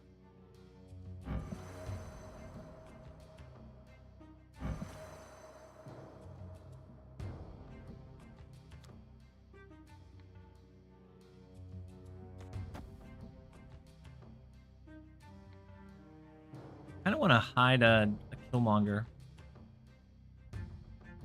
And then, ooh, Illumin with the Prime welcome. sub. It took you long enough. Bringing us up to 5. Thank you so much for the support and for being here. Hopefully you're having a great one. And then, Botich, you said, "Hey, TLSG, I see you're posting more Pocket videos than Snap. Should we be worried?" No, I don't think you should be worried. I think, so thinking it through, there's going to be kind of a batch of content to post for Pocket every 3 months or so, and then in the middle of it, there might be some it might be a struggle to find new concepts to come up with. So right now we have all the new cards, everything is fresh, but of course that at some point dies down.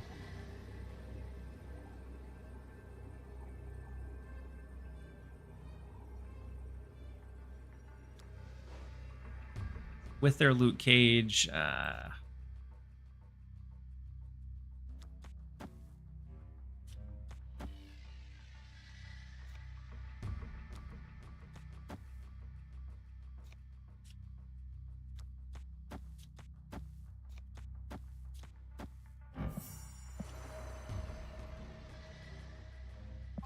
with the loot cage, they could go Ajax, Hazmat, a lot of, wow, the Ajax going into mid is nasty.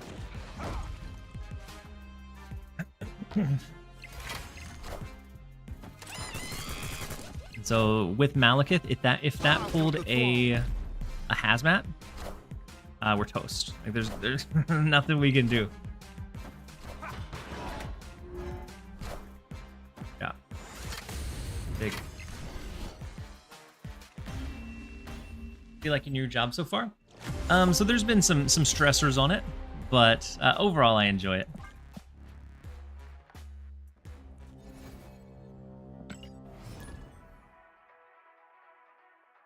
So the Snap videos, the reason why we're seeing more Pocket videos than Snap, my Snap videos aren't doing incredibly well. And I think that's because one, the meta is in kind of a weird spot. We also have a kind of a divide in viewership, which is fine. Like people are checking out other games and other things. But I think it's, right now I'm just kind of looking at covering and building up a potential like backup line or hedge in case Snap does continue to kind of like decrease in performance for whatever reason. Like if they don't address some of the like bigger concerns that I think have been around for a while, I think it's very likely that we see more attrition than what we have in the past, and that could be pretty bad for us. But overall, I'm really liking the new job and being able to like kind of focus on what I'm wanting to focus on rather than going to work or trying to start a project for like a video and then it continuing to be like pulled away. And why did we play that into the US agent lane? What are we doing?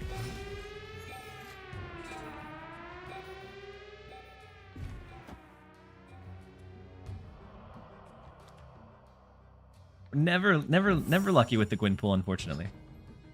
Deactivates Fenris, do you get to use it again since you destroyed theirs? Yeah. We don't get to activate this one, but we get to activate the new one.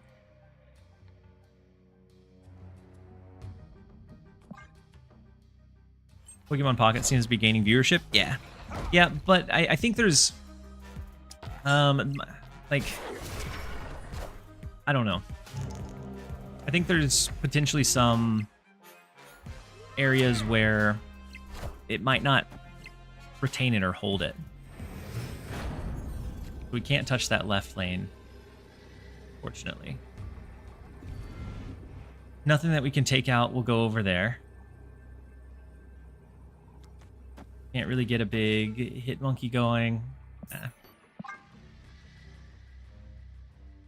We'll jump out of it. Unfortunately, not able to pull it home.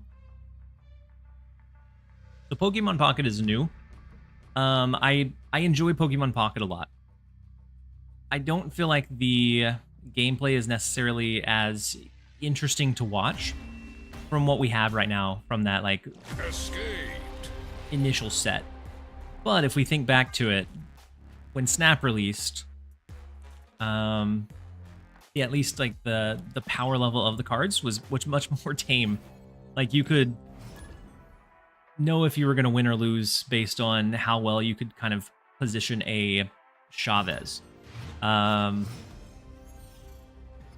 so like I think with some future updates, Pokemon Pocket may have a shot at becoming a really big contender for the space, and it has a massive IP, a massive following, and it's really fun at the same time. But it doesn't feel like the same kind of like core gameplay loop. I think what it has going for it is that it feels like it has new things that are happening pretty often so far. So like we already had a couple of like card drop events and like a really small like promo event to get a couple of new alternate cards. We have another one of those coming up within like a week or two. And so it always feels like there's something new kind of almost about to happen. Versus Snap, where we might be waiting 3 months between like a high voltage coming out. I don't think it'll have issues retaining viewers, mainly because they're going to be a new set and every mini set every 3 to 4 months. Yeah, I think we see like a really big spike every 3 to 4 months. My only like what I wouldn't know about from like a main focus standpoint is like what type of videos would I continue posting for 3 to 4 months. I think during that first week you get a load of content, like the first 2 to 3 weeks, it's a load of content, and then from there, I think it becomes hard to continue to find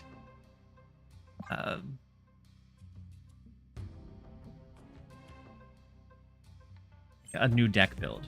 So it becomes more like you have to cover over like either what the meta is or different kinds of shifts in whatever gameplay we're seeing, or maybe like here and there you get a new build or a deck starts kind of uprising in the meta or the tournament scene, I think is really cool. Of seeing like the underdogs start to take over. So like the Arcanine Moltres build that's going around right now, is really, really cool because it was a deck that didn't exist until Pikachu was a big enough problem that the Arcanine was able to get a good substantial win rate. So stuff like that I find really, really cool about the game and about the meta state, from a not necessarily like them intervening, as in like the developers directly changing like Pikachu, but from the player standpoint of seeing this card is becoming an overwhelming problem, trying to find a way to create a solution from that, I think is something that I've been really enjoying seeing with Pocket specifically.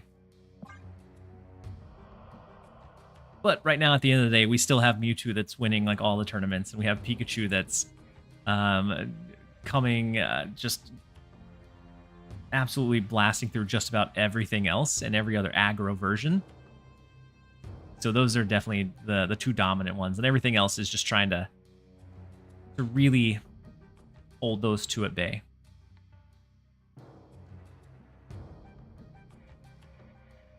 And then PDX Lowland, thank you so much for resubbing with your Prime for 3 months. Very much appreciate you having you here. Hopefully you're having a great one. Yeah, so I think it's a couple hundred, like between 200 and 300, depending on like if they include the secret rares, so like the full art cards and things like that. Victory.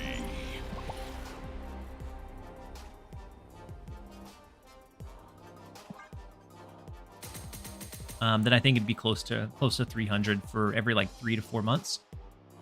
And then I also heard there's a mini set that would release in between those timelines, which I think is also kind of cool.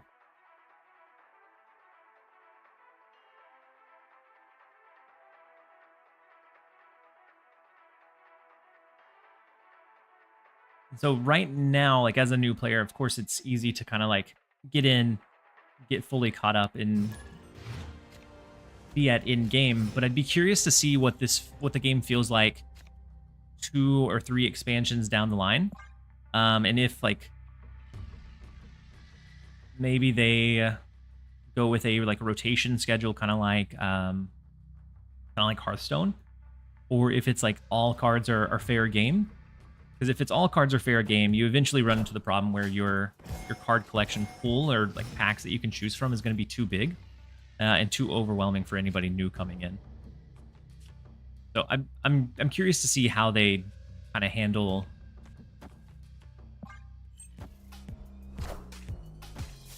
that dilemma that comes up. Win matches with 75 snaps? Yeah. Everybody got the win 75, unfortunately.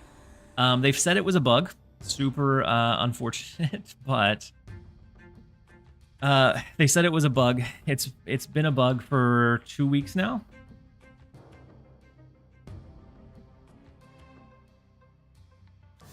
But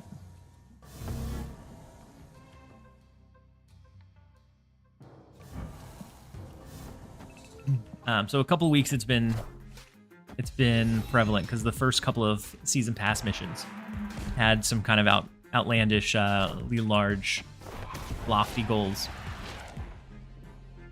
And so this one they said they also confirmed was a bug, but they're out. The devs are out on holiday, so I honestly doubt that we see it fixed. The only upside or silver lining is that we do have Deadpool's Diner that's going to be launching tomorrow, and so wins in Deadpool Diner should count as wins with a snap. So that should help alleviate it quite a bit. I hope. Then Schwaks, welcome in. Hopefully you're having a great one so far. We always want it to go on Mysterio, and it always seems to try to just avoid Mysterio at all costs.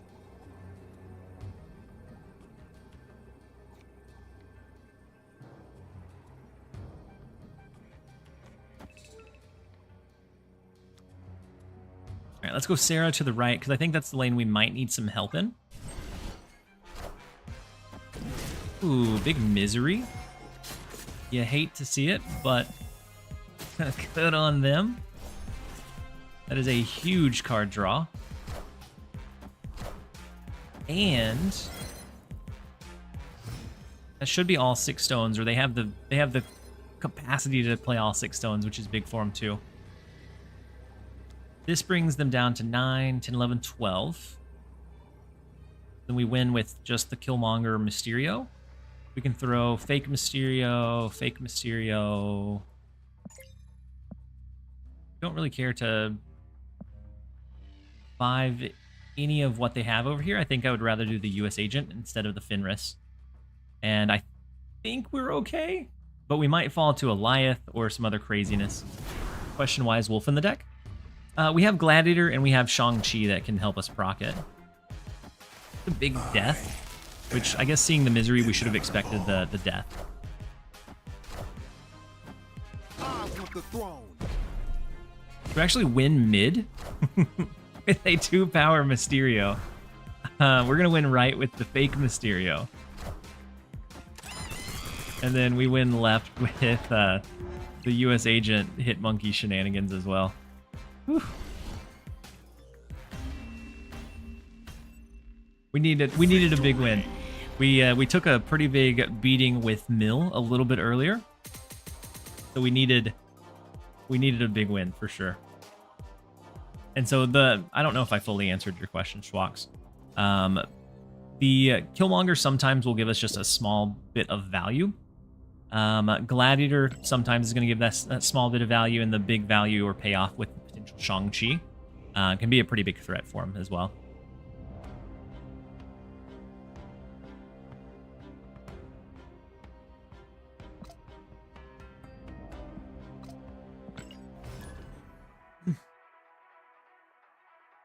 Yeah. So it's not just the discards. So if it's not likely that you get the Shang-Chi payoff, but the games that you do, if you're able to pull that off, it's hard for them to do a whole bunch of anything.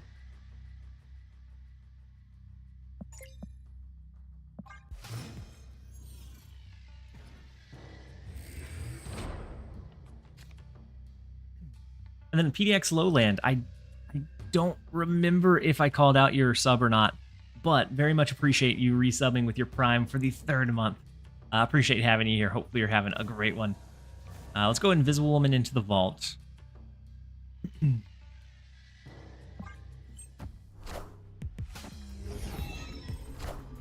It'll open up some possibilities for us. With Valentina, I have to expect the Luke Cage, the Shadow King, probably Anti-Venom, and a few other friends. And then a Gringlish. Thank you so much for the Prime sub for 3 months. Very much appreciate having you here. Hopefully you're having a great one. So the double Gladiator could be really good for us. Really bad.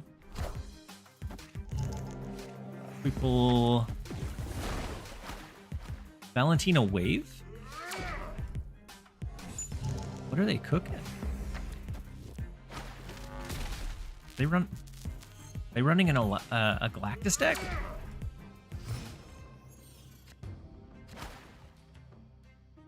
No.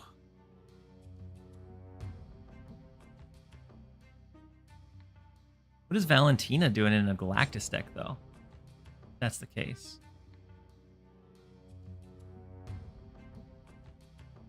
Galactus is what, 8 power? Is he 8 power now?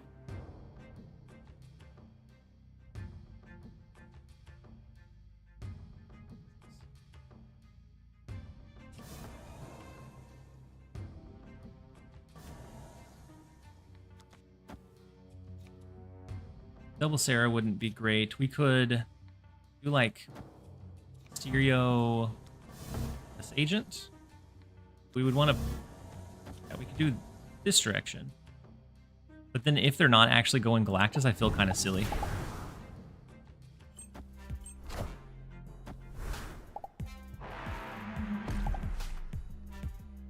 Do you think Second Dinner implemented snap packs when there's a guaranteed card from Series 4 or 5? Your collection. You think if seconded or implemented snap packs where there's a guaranteed card from series 4 or 5. If your collection complete, or if you don't want to open them for whatever reason, you can trade 3 packs for a key. It might, but I think at this point there's so much negative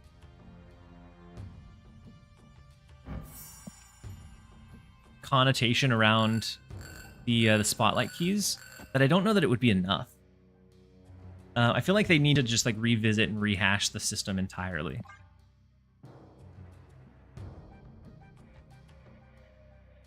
But I do think if there was a way to get or generate additional keys, but I don't think they're going to do that because they're very cognizant of their bottom line. So I don't think they're going to do anything that maybe ends up being a pretty big detriment. So double Shadow King can be good for us in this.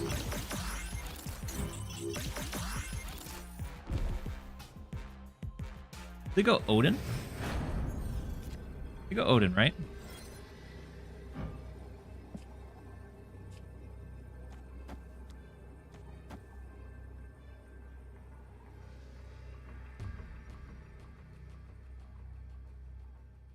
Cloning Vat's hot location?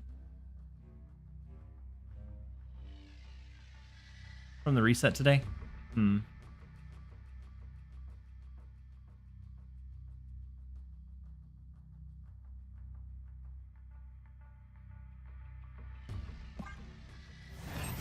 So Mill might go back to being okay. Worthy. Are ye worthy? Are ye worthy? Power must be controlled.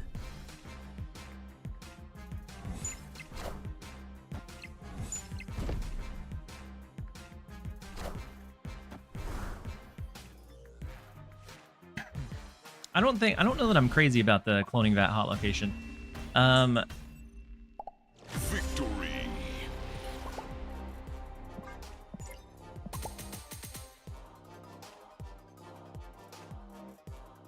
It's great for destroy stuff. It's fine for like mill stuff because you can replay the cards. But it's one of those locations that is either very helpful for a deck or not super helpful at all. Poor guy had so many honor reveals and he just shonged them away. We did.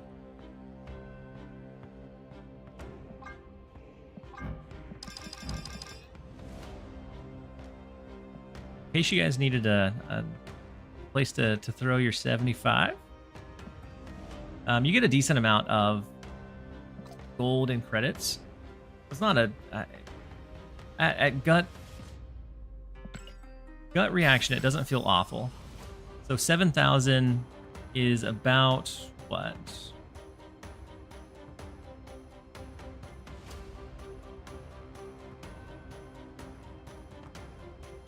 $85? 7,000 would be about $85, I think, just in gold. Then you also get the credits, but at the same time, it's a $75 bundle. But I think value-wise, it feels like it's probably pretty decent, especially if you don't have Kyra.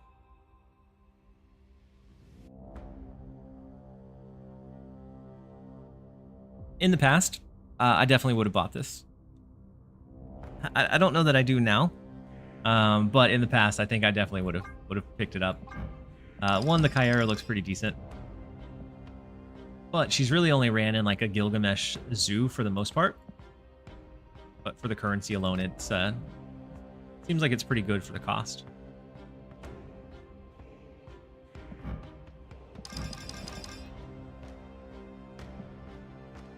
Not a half bad Fenris Wolf.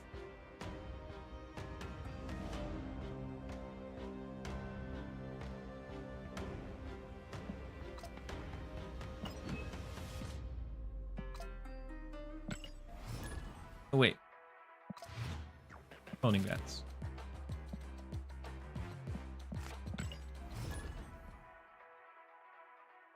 Thank you, Batman. I'm somehow in disbelief that hot locations are still in the game as much as they are. I just don't play the game on hot locations days. I know I'm not alone. Hujay. It used to be that I would retreat over into like Conquest, but now I don't really enjoy playing Conquest, so I can't really retreat over there either.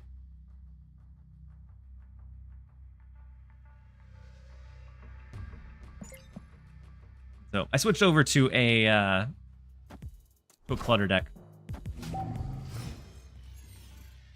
There's gonna be a hot location that's gonna let people double up. I'm gonna try and clutter their entire board as much as I can.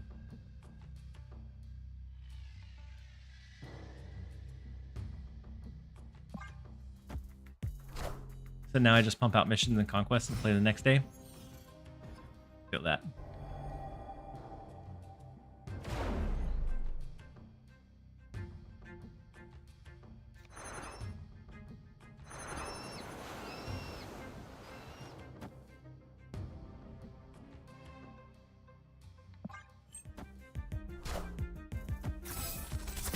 So we need to fill their Scream lane. We don't have a way to, like, we've been running Shadow King and everything today.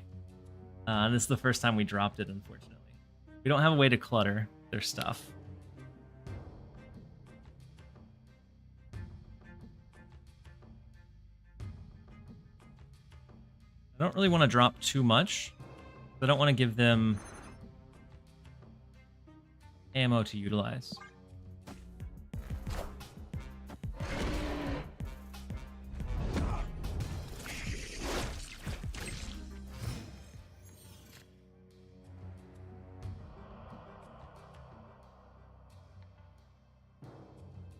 No White Widow with the armor inclusion? No. I feel like it's too gimmicky.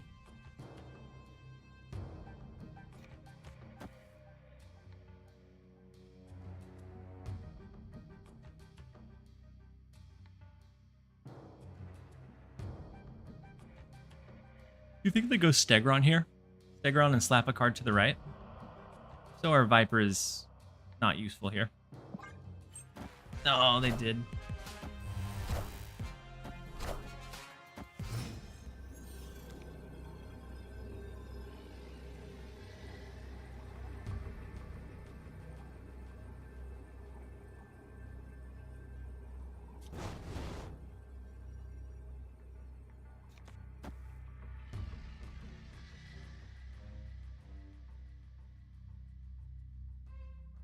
Right now they're winning by, what, 7, 8? No, this doesn't win. We just didn't generate any power because I was kind of afraid to like, fill any of the lanes. Oh, we'll give them that one. Escaped. So I think I don't know if they already have or if they were just planning on it, but they were planning on taking away the like first purchase gold bundle, or like the double gold for your first gold purchase. I know that there were plans of them doing away with that. They said they were inserting or injecting too much gold.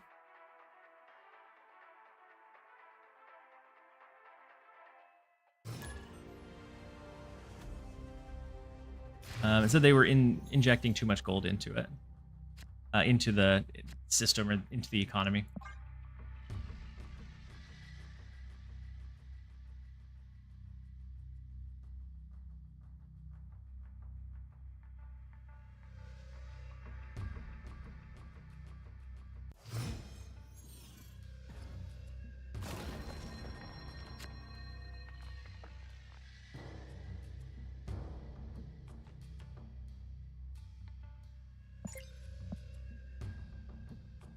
Nothing on turn 2.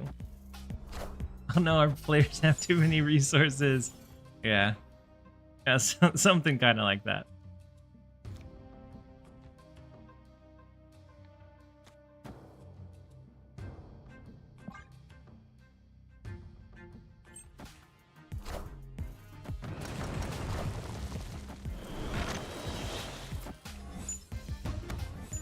They have their duplicate Fenris, but our intent is to clutter them up so that they don't have really anywhere to go with them. So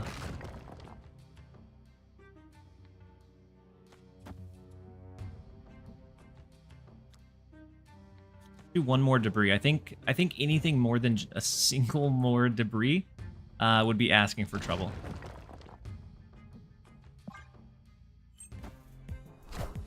They put a special promotions on the website because selling there they don't take commissions. Yeah.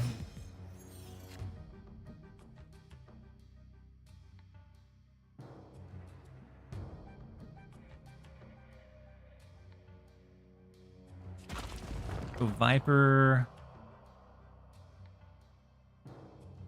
Then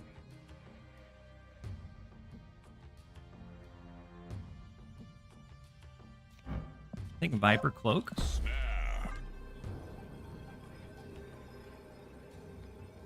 And then Yaden, sorry I didn't come back yesterday. Was busy the rest of the day. No worries at all, Yaden. Hopefully it was a good type of busy. Sometimes there's like overwhelming busy. Other times like it's like a productive or pretty good busy. No.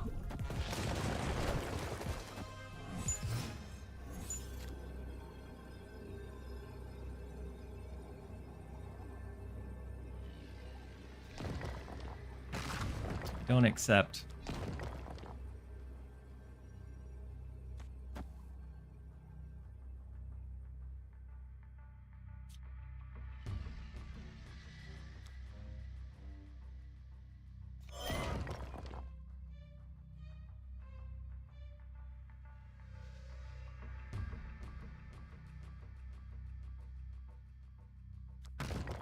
That Madam Web thing made things substantially harder here. It was a good play on their end. What did they discard on theirs? They lost Ghost Rider.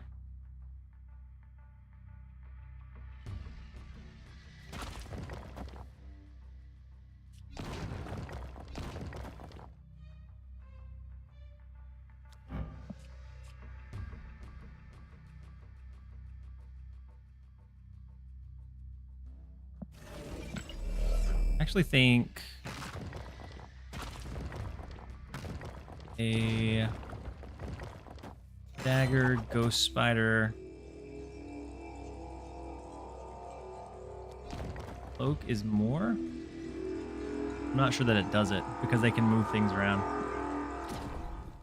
In the site now with US, you can buy 8,000 gold for 100. Yeah, and receive. What is the 10,000 bonus gold though? Is it a first time purchase bonus? Black Bolt. And then they're going to be able to revive it here. So the Iron Fist. And that does it for him, doesn't it? No, not quite. Not quite ever able to do it. They got kind of cheeky, kind of cute with the Moon Knight, the Black Bolt. But we were able to barely get around it. Goodness.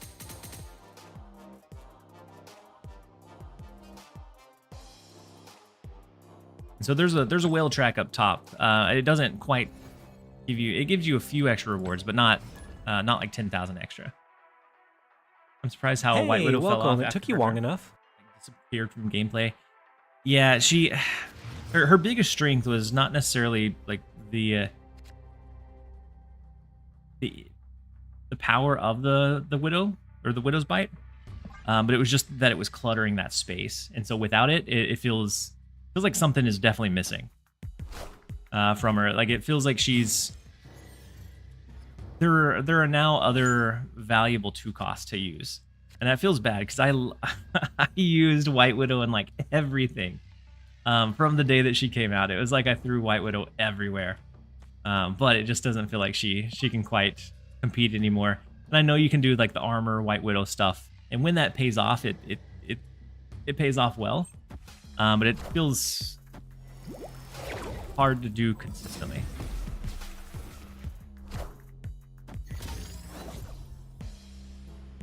Basically Lizard, yeah. What if White Widow has a 2-turn timer to fill or stay regardless? I think she'd still be pretty bad. Because a lot of times I like to use White Widow as that like extra measure to make sure we're locking in an opponent.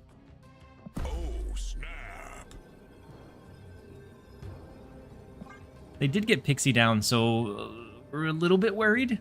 But we do have the Green Goblin. Maybe we'll also get Titania, and we can fulfill this this cloning Vats lane. White Widow into Red Guardian. Yeah, White Widow into Red Guardian is not bad, but she can no longer, at that point, she can only be used as a tempo card. You can't use it as like a finisher type card. And then EQ, Insane, thank you so much for the Prime sub and the support. Very much appreciate having you here. Hopefully you're having a great one. And so they got the Mobius down as well, unfortunately. But I think we're looking fine with the Ghost Spider pool. Did we waste the Ghost Spider yet? Okay, that's fine. We're gonna waste it. No way they filled the X Mansion. Rude. I call shenanigans.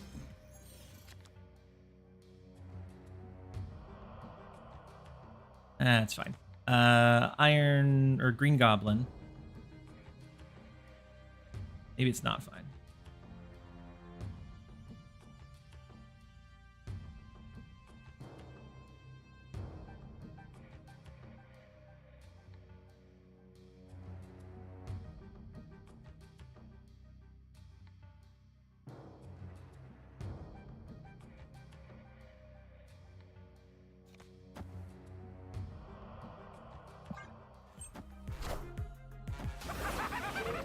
Didn't know you had a second goblin.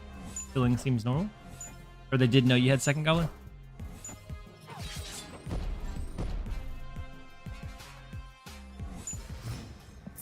Yeah, no, I wasn't saying that they were sniping. Escaped. It's super difficult to like make the call that you fill up a lane. But yeah,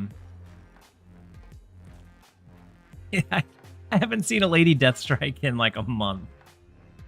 I start running some evil goblins, and we get punished super heavily.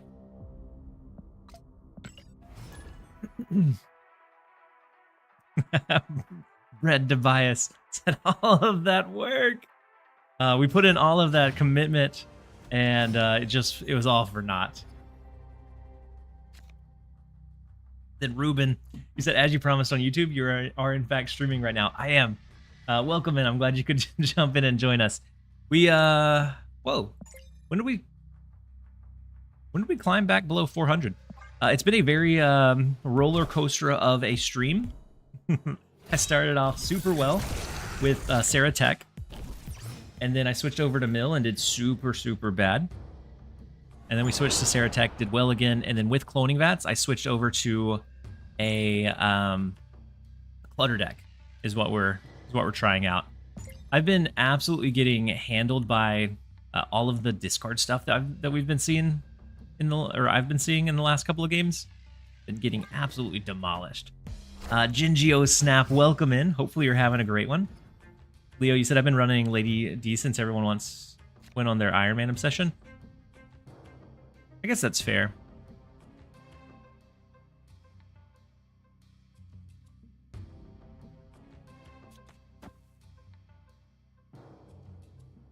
If we debris here, and then we Viper in the right lane, we could fill up the right lane. We still have one space to kind of play something maybe bigger.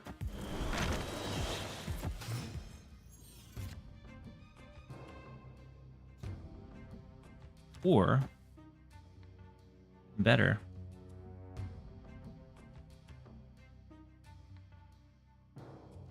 even better, we just maybe Viper. This collector is the problem, though.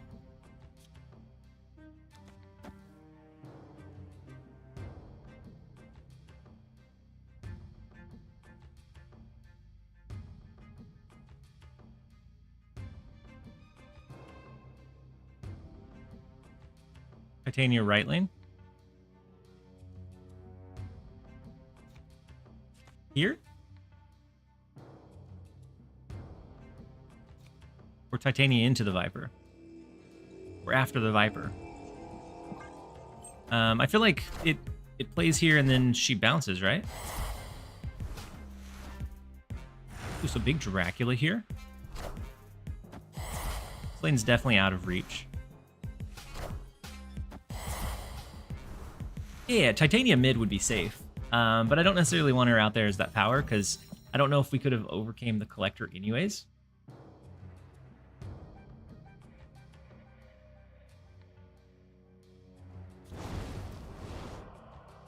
But being able to...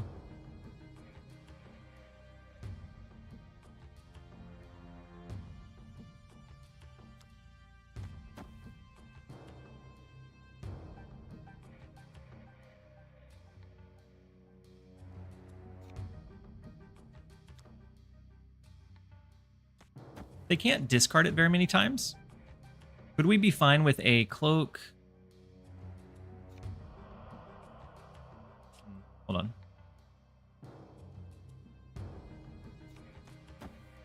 A cloak, ghost spider pool. Oh wait, we don't want to do it into Fist Tower. Never mind. Cloak, ghost spider pool into like Madam Web. Maybe that's our play. 9, we can get another 9. We have the cannonball left.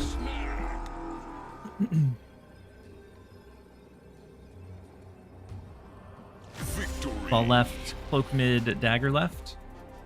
Mid, dagger left. Could have done that too. Sure gets destroyed, and then T6 you Viper activate Fenrir, then Fenrir pulls your destroyer. Yeah. I've seen the combo. But the opponent has to be running a deck that they just can't get close to filling a location. Why not just cloak double dagger and move over to mid? It's big too. So double dagger from the Far Sinister. I don't know that, depending on what their late game or last turn play was going to be, as long as they had Apocalypse, I don't know that 18 power mid would win there though. Between a collector gaining power and then a potential Apocalypse that sometimes comes in above 20 by himself. I don't know that we would have won that one.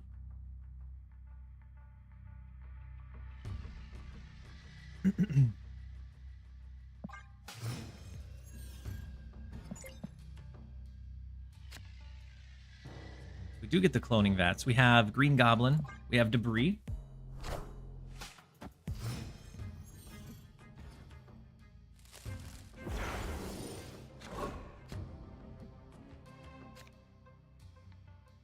They didn't duplicate their Jeff.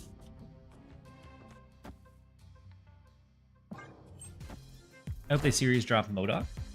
It's time. They need to series drop MODOK for real. I feel like it's been long enough that he's been kind of gatekept.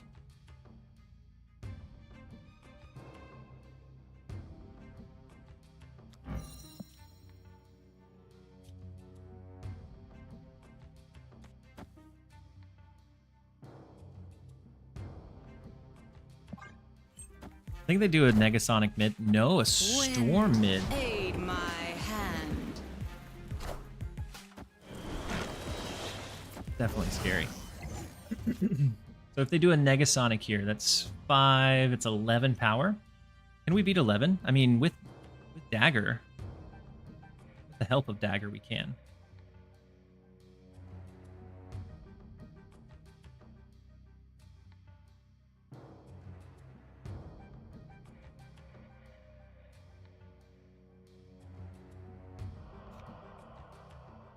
We did Iron Fist, Dagger move, Cloak.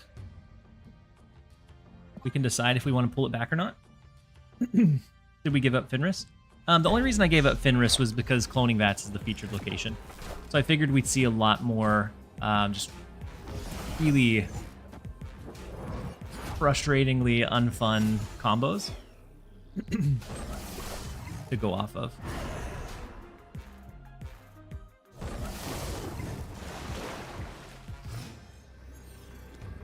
Wait, I played Cloak last, didn't I?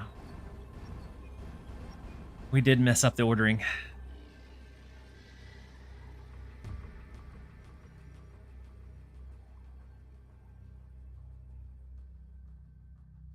We could have used Ghost Spider to pull the dagger. Victory. I enjoyed Fenris. I don't think he's awful. There were certain decks that we were doing really well. So like Sarah Tech, I think does incredibly well with Fenris Wolf. This deck could use Juggernaut. I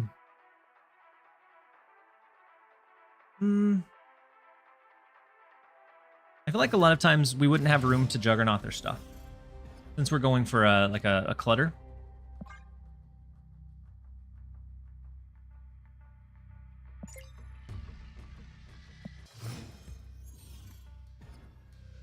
Yeah, it's Hot Location Wednesday. I'm not gonna snap immediately after seeing the Space Throne. We're gonna slap an armor down.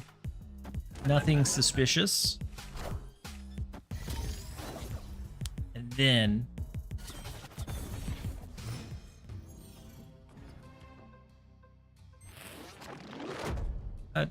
yeah, the T6 Juggernaut I think is good in a lot of decks for sure. A lot of times for this deck for T6 we want to be doing like any of our movement. Like a lot of times we don't do the movement stuff until quite a bit later. There's no way that they play into the Space Throne this turn, right? Maximus Makari.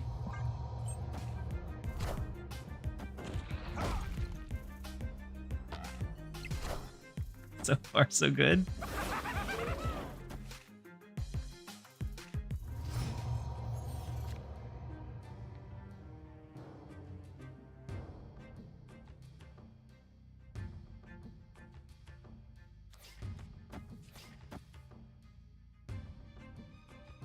Snap. 3-1 armor. Coming down is probably Surtur. Yeah. I would never expect to see armor and then immediately go, oh yeah, we're gonna see a green goblin or clutter. Armor, especially that on 2, you would probably think like the Surtur or Scar stuff. Victory. Oh, you said so we know they'll play left. We could have Vipered, yeah. We could have Vipered. In my head, I was thinking we had the Cannonball to lean in on, like, towards the end. We could do Madam Web Dagger. I guess Dagger doesn't get big moving here. But I was thinking on the follow-up turn, we do Dagger into Ghost Spider. So Dagger move here, pull it back, so that on the final turn, we have a pretty big contender going into this lane. And then we have a Cannonball threatening the other lane. It was probably worth Vipering that turn. That was probably a bit more... guaranteed win for sure. Oh wait, we have ads. I ran out of snoozes. We have 2 minutes of ads starting up. I'm gonna run to the restroom real fast, and then we'll be right back for a little bit more of the Hot Location madness.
All of those hydrates got him. I did indeed. Jajoras, welcome in. I appreciate the first time chat. I did a...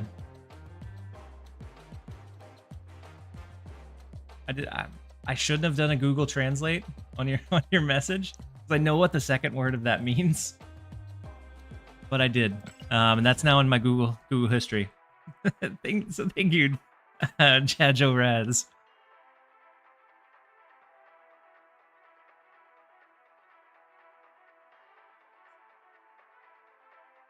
And then on the YouTube side, Jason, you said Haiwa is so fun, but not enough power. Yeah, so High Evo used to be like one of the strongest, if not the strongest deck in the game for a bit. And it's slowly but surely been power crept. And none of the cards that are affected by High Evo have really been changed or updated. And so it can't really compete like it used to. And so I've noticed the same thing. It's a fun deck, but the Affliction is probably the most cohesive one that we have now, like the one that's closest to being able to compete. It would be kind of my starting point.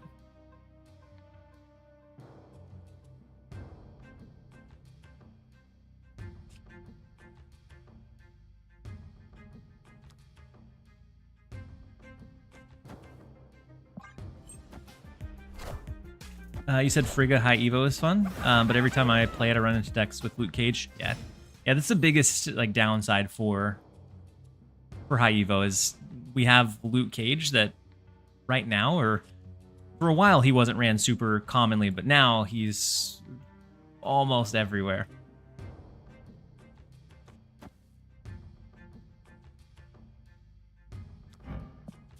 We could hide a Ghost Spider in Dark Dimension. I don't know that we want to though.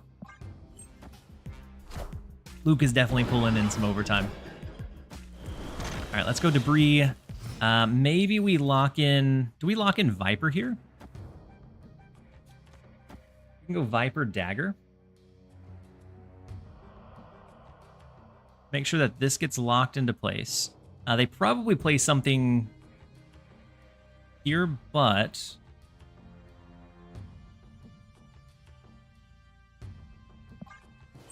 I would imagine they go like a 10 power, yeah. Coal Obsidian, anything that, like Highwood Mary, anything that could last here.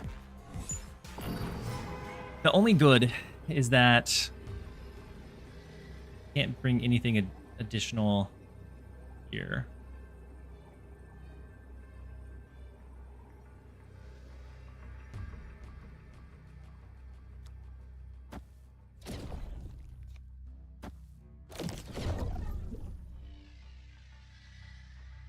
But if we play anything else, Ghost Spider's going to pull that instead of the dagger like we would want.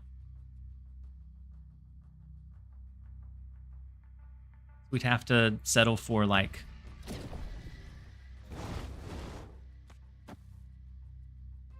this.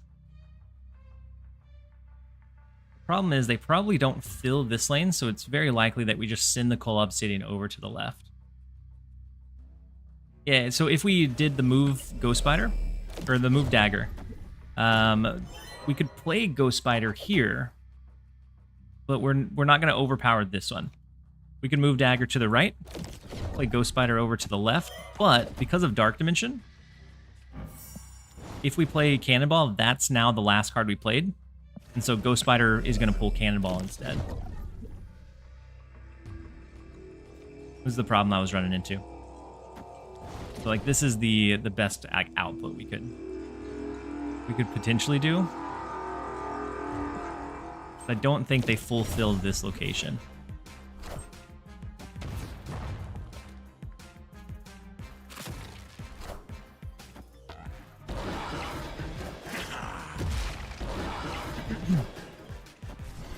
So had we had the extra 8, that wouldn't have done it.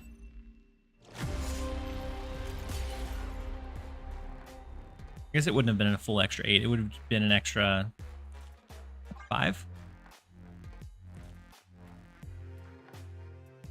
but without like a Shang-Chi, which we are also unfortunately running all day.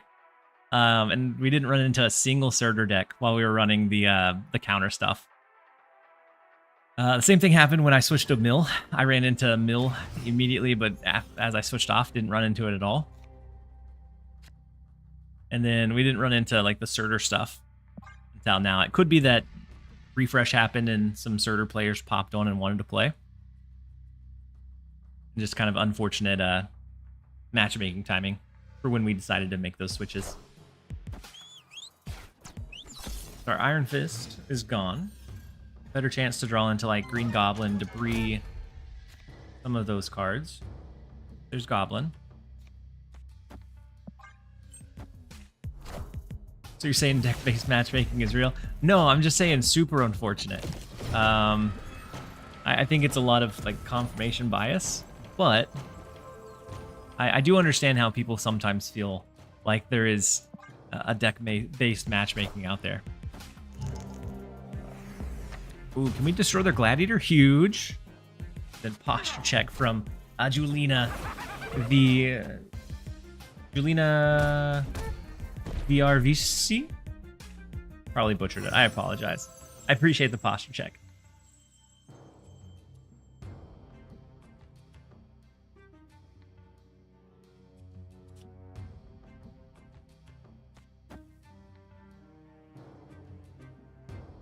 Throw a Debris. I'm going to go ahead and move Cannonball to the left. I'm not going to do that. That happened to anyone else? Because that's the second time today that I've had that happen.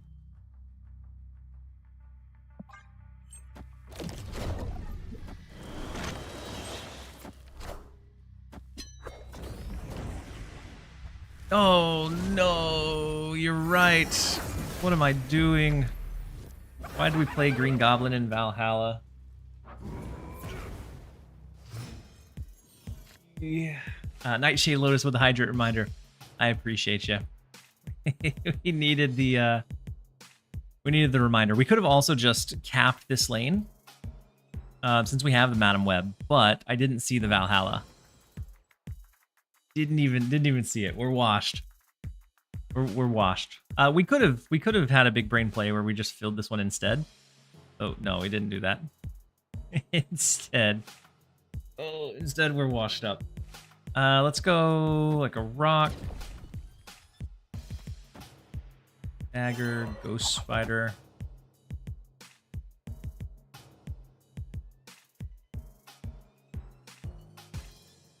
Actually, I'm just gonna wait. We're gonna play it slow. We have a turn 7.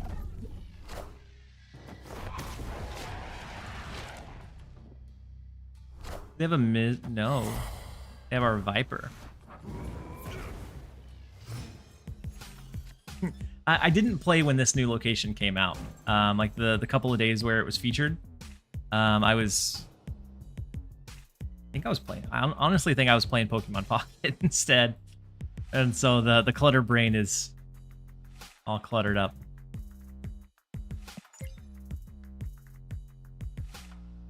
So no cards left in our deck. We would have to win with what we have.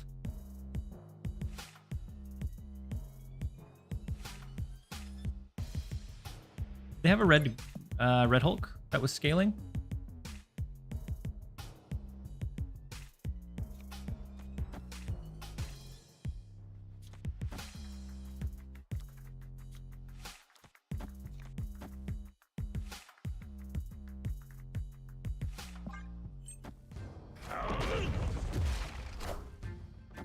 We tried Spider-Man 2099 / Universal list yet? Not really good, but very fun. No, I haven't tried it. Haven't tried it yet.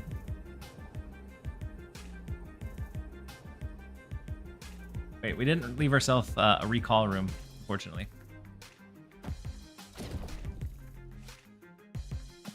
This was a set of bad games. Or a set of bad plays. 6 bad turns in a row.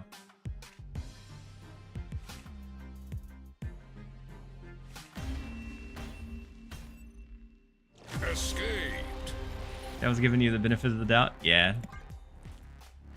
Yeah, Valhalla. I saw the location.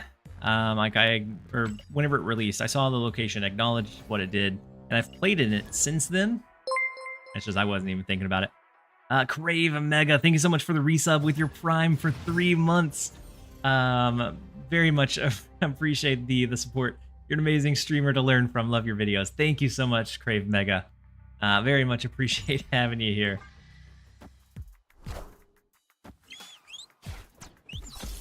No, I spoke Mill into existence, I think.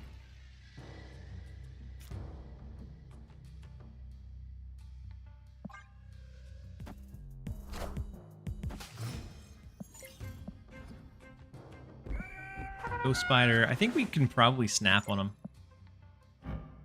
Especially with the powerhouse of Juggernaut. Oh, snap. Probably see Gladiator, potentially. Could see Cable. Moon Knight. I am reborn. What is Bort cooking? Is an Apocalypse discard? Sheesh. Okay. Do they try to fill this location this turn, knowing we have a Green Goblin? Juggernaut now? We don't have priority, so they would still get copies of whatever they played here. I was halfway thinking about doing something like this. We get a copy of the 9-power Vulture. We get a copy of the Iron Fist. Just in case they do cap this. We're kind of hoping that they do.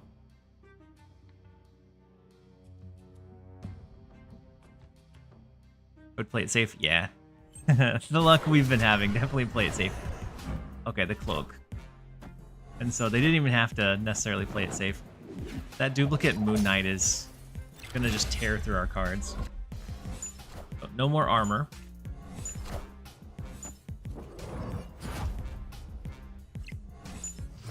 But I'll happily move Cloak over here. And so then we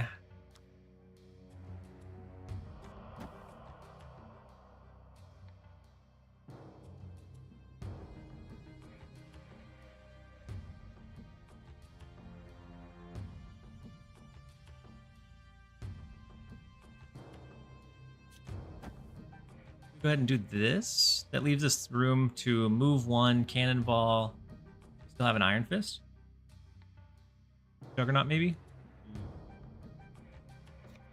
think they Shang-Chi this turn? Our Juggernaut wouldn't stop the Shang-Chi. No, Juggernaut wouldn't stop the Shang-Chi.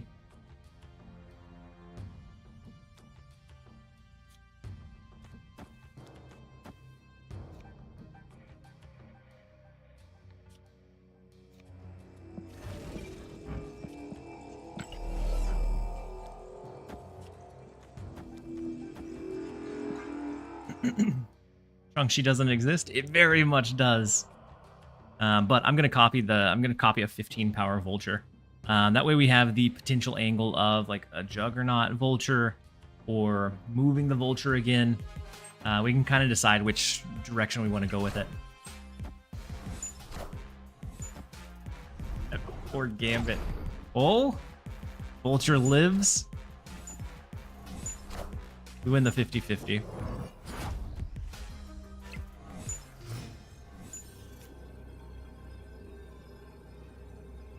Fine.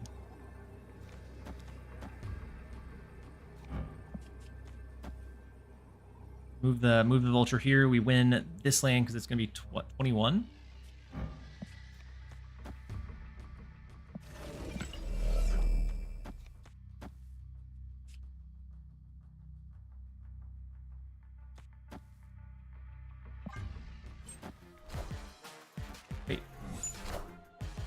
Wait.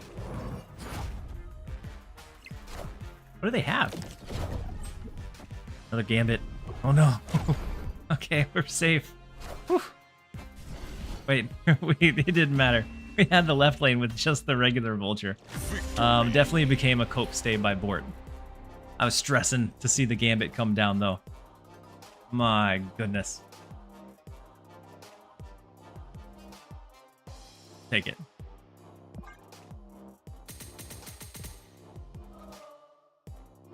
And they just left they had a massive apocalypse as well, right?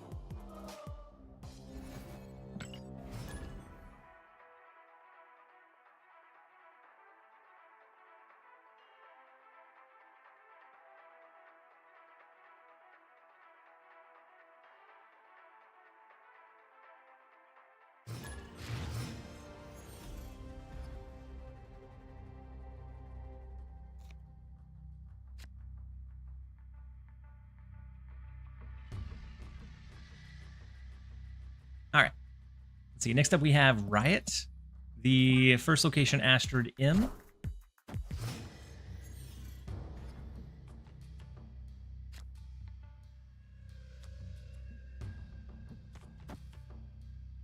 Couldn't place a Madam Web left, I think. That way we can start maybe dropping or duplicating debris. Or dropping and duplicating Vulture, which we love to see too.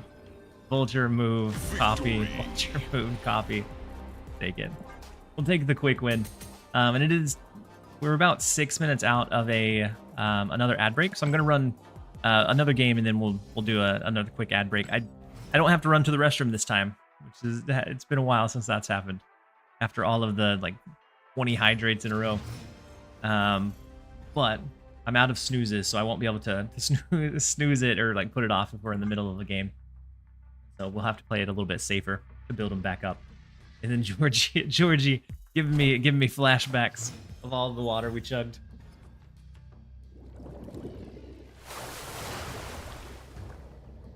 Don't have to run to the restroom yet. Very true. The day is still young, or I guess we still have a few minutes to go. We got Ant-Man in the right.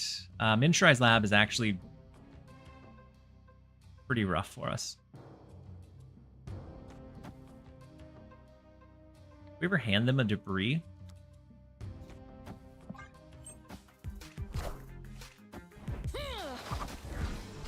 Wow. Well,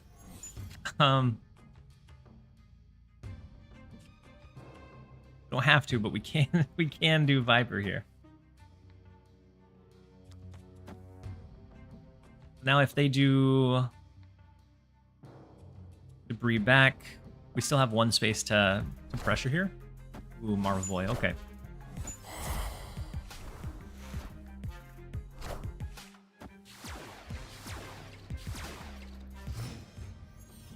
So we probably expect a like Blue Marvel into maybe like a Gilgamesh Swirl Girl, something similar, I would imagine.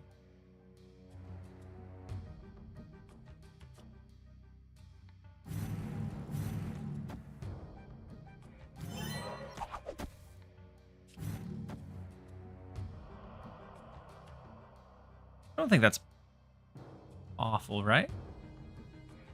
We lose here and here, so we don't have priority.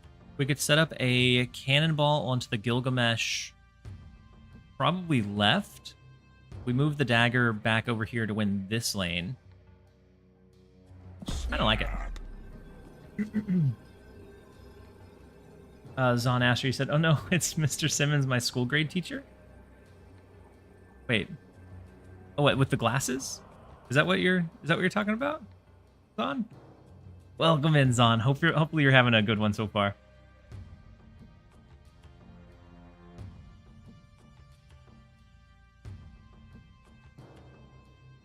I recently got new glasses frames. It's been like 5 years since I got a new set. And the old set didn't have like anti-glare.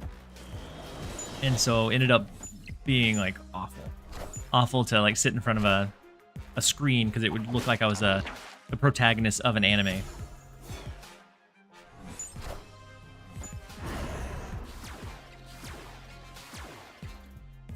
So we take out Dazzler here. We leave them with 3, 4, 5, 6.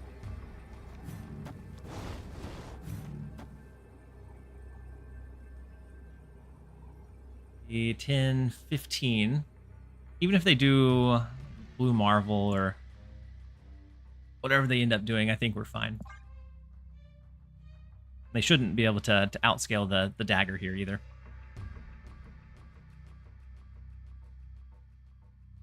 Trying lots of spectacles, guys. You know where this is going. I mean, sometimes you need the perfect pair of glasses. They're so perfect. They deserve the name of the spectacles. No, I didn't. My prescription or vision hasn't really changed a whole lot in the last few years.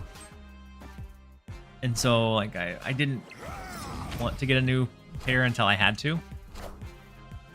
And it finally, we went to a slide park with my daughter and son for a birthday, one of their friends' birthdays. And I, of course, it was like a big adventure slide park, and I forget that I'm getting old. And so, of course, I wanted to do the slides with them. And one of them, like, it launches you in the air, and then you fall down onto like this like air-filled mat. And when I did that, the ricochet took out my glasses, so it was more of I had to. And then Husky Puppies, welcome in. Hopefully you're having a great one. I caught a little bit of your stream this morning as I was waking up. Hopefully everything went well. And then with the 1 month at tier 1, Husky, the support is insane. I appreciate you. How are you finding Fenris? I've heard a lot of people. Oh no, I forgot. I have 2 minutes until an ad. We're gonna try and speed through this game. How are you finding Fenris? I've had a lot of people say that they haven't really cared for it or felt like he was pretty bad. I kind of like him. Husky said, "Imagine seeing ads." We did it for you, Husky.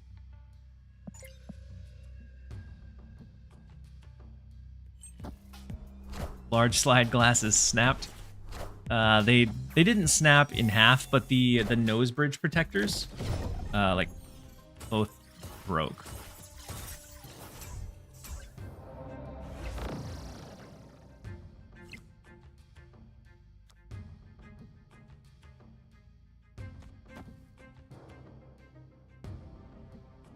We're just gonna do this for now. And then Zon asked, resubbing with Prime for 5 months. Very much appreciate you. We have 60 seconds until the ads are gonna trigger. I was trying to play it quickly, but Fuzzy had other things in mind. He's trying to extort subs out of you guys, and I apologize. I've ran. Oh no, wait, hold on. I just got a snooze back. We have 5 more minutes. We're good. No pressure. I've had my nose bridge protector break on a 31-hour flight. Oh, Pones alone, it's rough. And so then it was just like the metal piece on it. So they were unwearable.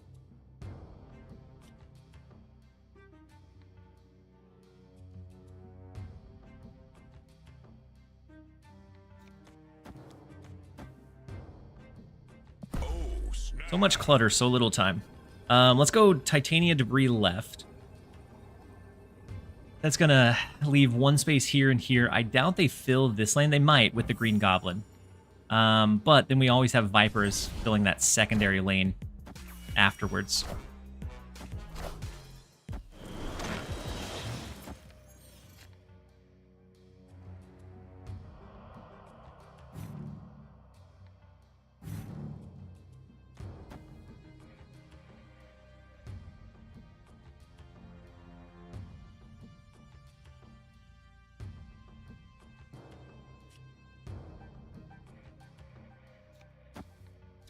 What are we doing? We don't want to rip the rock away.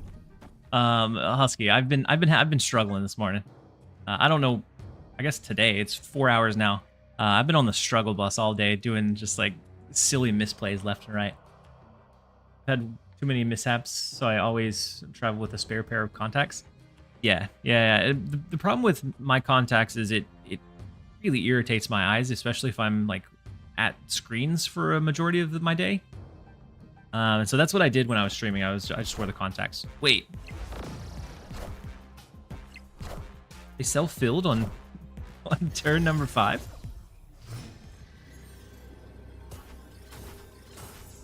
I mean, it might not have been an awful play. Like, I don't know if I can beat it. And no, there's no way we can beat it.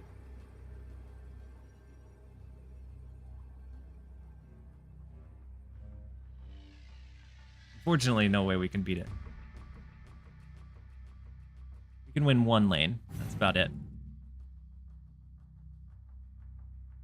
So 8, 9, 10, 11. 12, 13, 14, 15. Would be the best we could do here.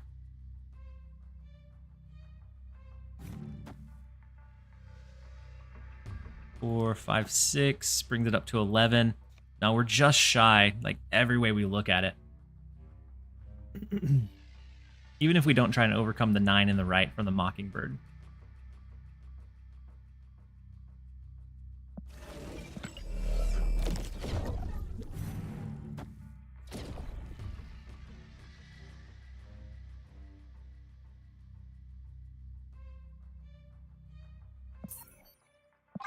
We're gonna jump out.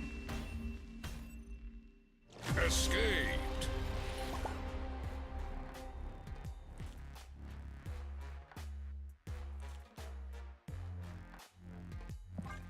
I wouldn't say it's necessarily snipe. They knew we were running clutter. So maybe they expected to be hit with another like clutter piece, and they would rather have like their pieces down, I guess. Mockingbird right under armor. We didn't have any way to directly deal with it. That's fine. Even if they sniped. If you're sniping, shame on you. But I don't... I think fewer people snipe than what gets... Oh, no. Keep forgetting. We have 2 minutes now for the ad. And I for real have no more snoozes. We're going to snap and scare him away. He said just 2 sus. That's okay. If they were sniping, it's fine. I don't know that it was too crazy of a play or too far of a leap. If they were afraid of like maybe a hobgoblin, maybe filling it was not a terrible call.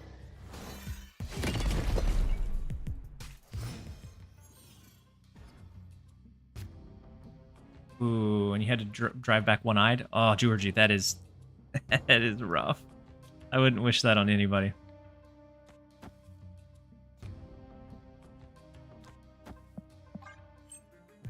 We might be able to get this one through before the ads trigger in 60 seconds, just because they know that we can win Sanctum Sanctorum.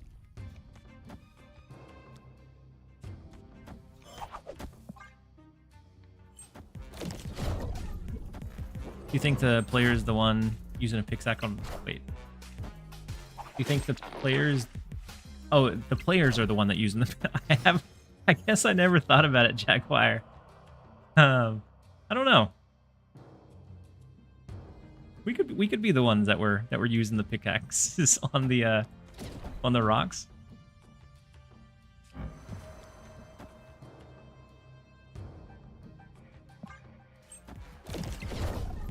We're gonna protect the vulture. We could fall to a Shadow King, but otherwise I think we overpower whatever they're doing here. Ooh, Proxima, okay. You get power into the Sanctum Sanctorum. I am Apocalypse.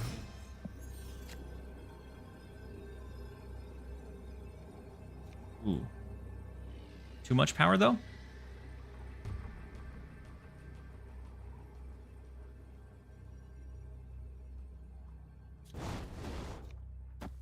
Might be too much power over there.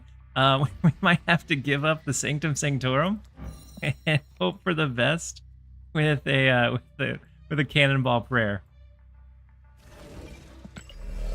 Not where we like to play our chips or lay them down.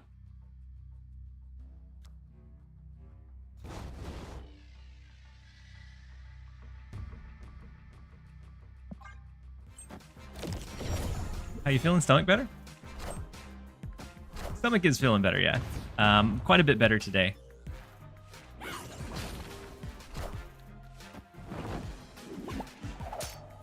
Okay, I think we cooked him. I think we got him. I am reborn. We figured out a way to do it. I'm sorry, Bread D. I'll leave it here for about 20 seconds while we wait for the ad to finish. I'm sorry. You can't hear me, but I'm still sorry. I got a Pixel Doctor Doom for my drop variant. Maddie, I'm so sorry that I wasted your time. I didn't. I wish that I could. I wish that I could make your variant better.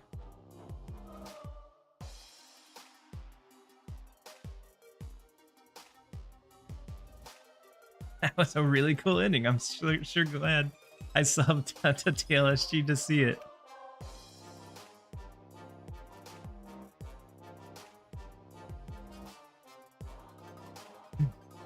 Okay, so I think we should all be back. I apologize that you guys missed the end of it.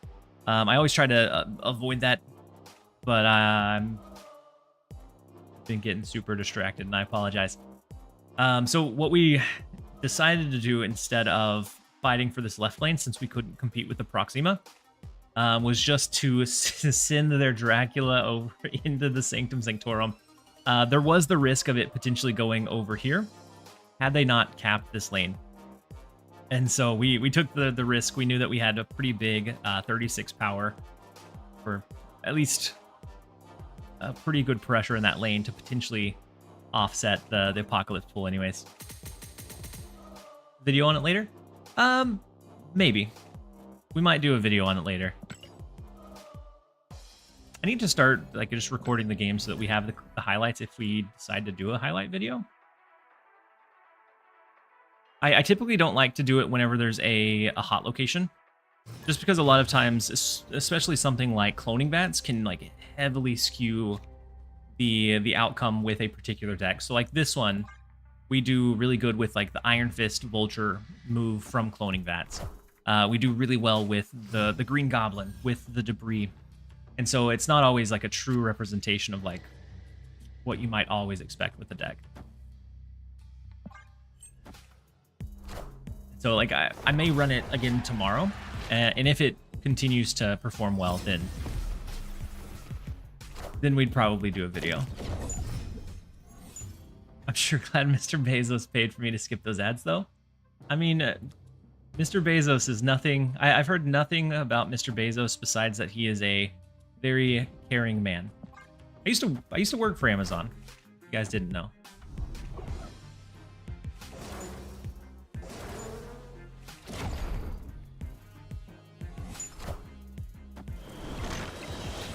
It wasn't awful, but it was a lot of hours and quite a big like hefty like mental load. The Brow Proxima when she pops up. If you really enjoy discard, she fits into those pretty well.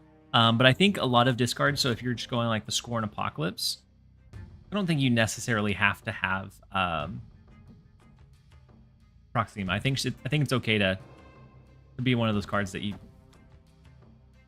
maybe don't have right off the jump. We'll do a follow-up Madam Web Dagger. We wouldn't draw, but then we could do another one. I'm not sure that would be great either.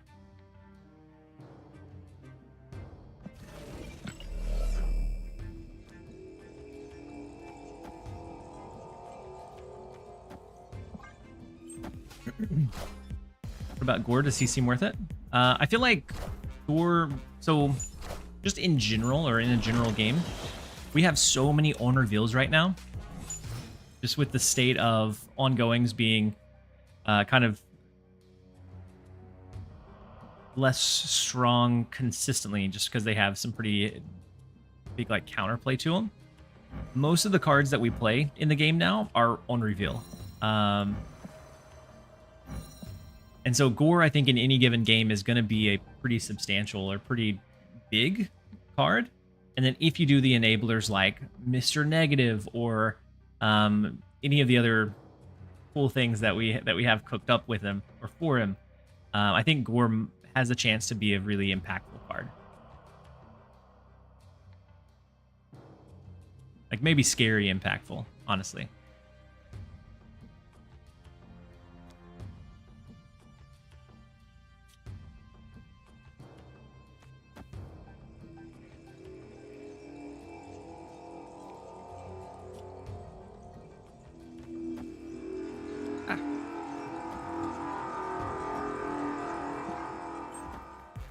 Dagger right moves twice with Iron Fist. Yeah, dagger right would move twice with Iron Fist. This way we're at least getting a duplicate of the dagger. That's what I was kind of thinking.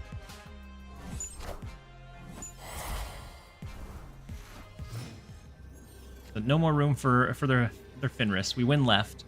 We have the buffed up dagger. So now we could do... Opponent snapped. What, Iron Fist dagger? What did they snap into? Or like, why did they snap? I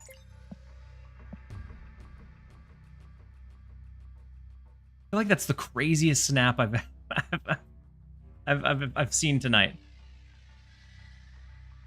I want to snap back, but I'm also a little bit scared of like why they're snapping.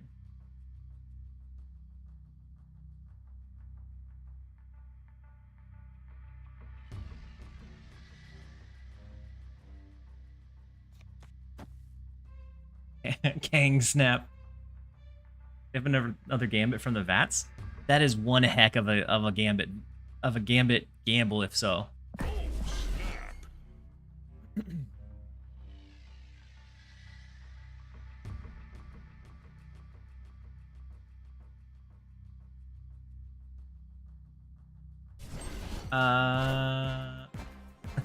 It's the Negasonic. I'm just gonna slide the dagger over there. Whew.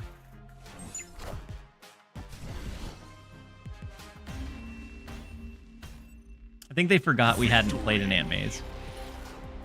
And if not, we had the Iron Fist, which would have pushed it anyways.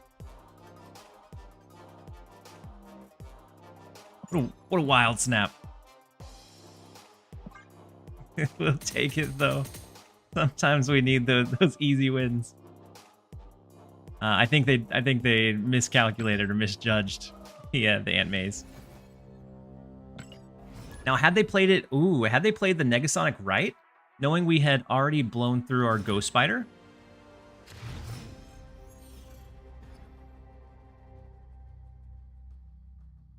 could have cooked us, right? I think had they switched the Negasonic, they could have had us. This is even scarier to think about, because I didn't see that coming at all. It didn't matter. Didn't happen, so it doesn't matter.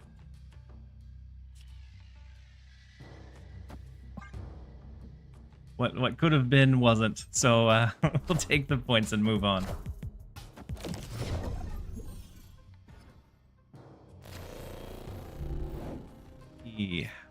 Madam Web Danger Room's not fantastic. I think I'm gonna tank a turn here. Either that or we do Cloak. We'll tank a turn. Why is armor in the deck? For the Danger Room? For Hala? In general, he's in here just as a protector so that we can play into inoptimal locations and to protect against like them being able to destroy things with like a Killmonger or a Green Goblin if we do go with the full-on clutter. Like if we get our clutter pieces, we want to make sure that the clutter sticks. And yeah, Negasonic and Shang-Chi for the big vultures. So there's a few reasons why it ends up being pretty good in the build.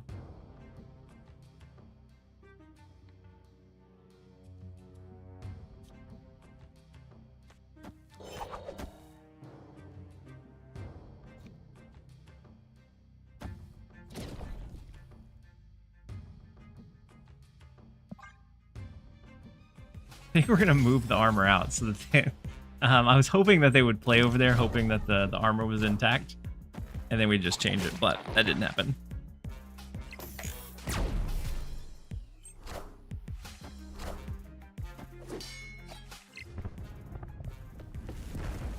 Oh, we could have pressured the Angela Havoc with our Vulture. Been nice.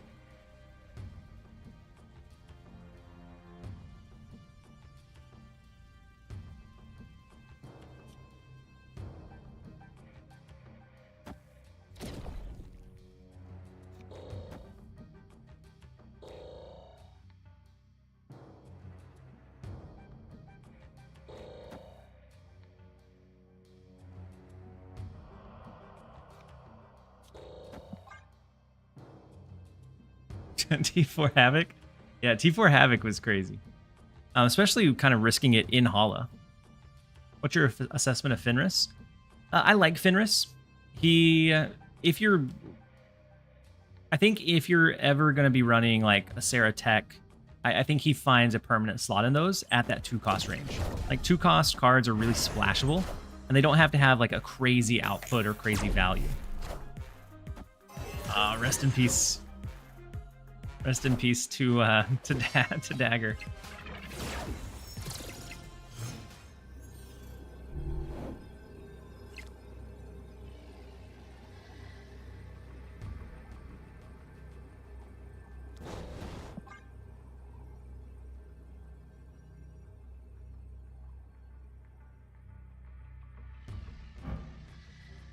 The Clog move deck? It is. It's I don't think Clutter is ever going to be as strong as it was when we had the crazy Clutter tools of White Widow, Kate Bishop, but it's still not bad. I switched over to it specifically for the hot location cloning vats, and it's been doing pretty well so far.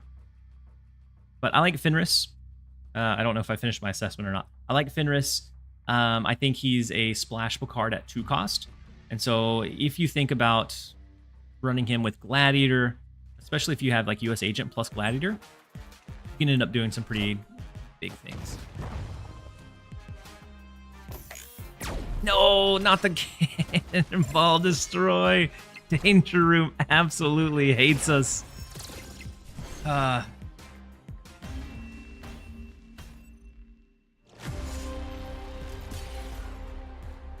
Move Clutter was crazy strong. We lost every single card we played into Danger Room, didn't we? Ghost Spider, Dagger, Cannonball. Super unfortunate. The only way we would have won this one is if our Cannonball stuck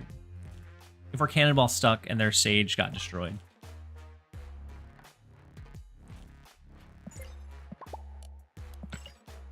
I'm sure there was a way we could have played that one to win. It just didn't pan out. 25% chance my foot. These are the same odds we're going to be having with Bruce Banner. So if you ever get frustrated playing into Danger Room, I would say be very cautious about picking up Bruce Banner whenever he comes out. The idea of a 2-cost, technically 2-cost Hulk is great, but the amount of times that's going to happen, I think, is fewer than what we would expect. Don't remind you about Bruce Banner? Such a... I don't know if maybe I'd had a vision of Snap that was not necessarily aligned with their vision, but it feels like it is just so against the core fundamentals of like the Snap that I got into, of having just 25% chance that this happens. We do get the infinite Chimichanga, which is nice. We play the Chimichanga onto the Chimichanga though, right? If we play it onto anything else, then we get a copy of whatever that was. I don't know why we didn't play Chimichanga last turn. What are we doing with ourselves? I was thinking about Bruce Banner. What does Bruce Banner do? He has a... Opponent snapped. He has a 2-cost 1 power. If you float energy, he has a 25% chance of hulking out, so turning into the Hulk.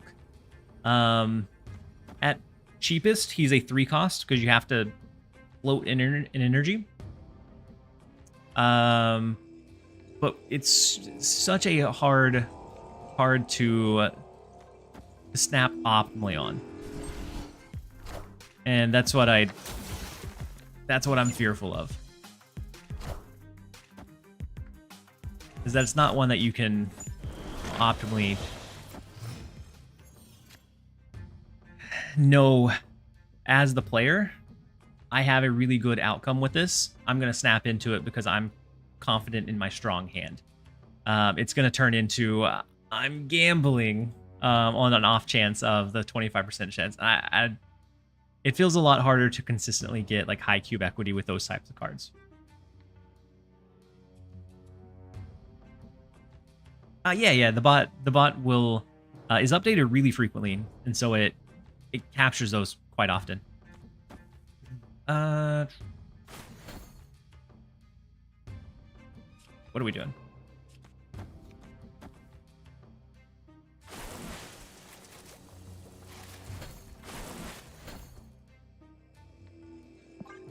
Capped amount of cloning bats, unless they... Oh my gosh, what are they doing with the green goblin in their deck? What? Glad I filled this location. Oof.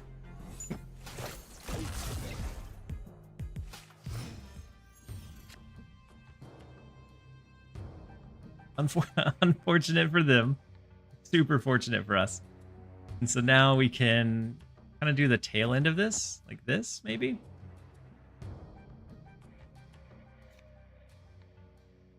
It leaves plenty of space if they do hit us with a green goblin for us to, like, play back here. Snap. If they hit negative with goblin, it's 0-3. It's very true. That is a very true very true statement. It's the Ravona. I don't understand how these pieces are fitting together for him. Titania first? No, we have priority. So since we have priority, if it kind of comes down to a gut read. If they play here, they'll pull Titania onto their side. Is what I'm hoping for. But they don't play there, so it turns out that Titania first was the right order or the right play.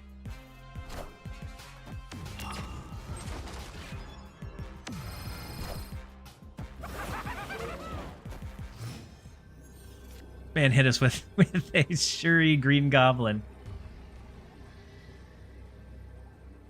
Surely they wouldn't do that.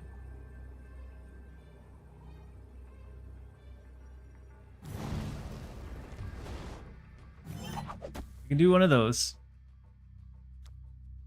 We can do...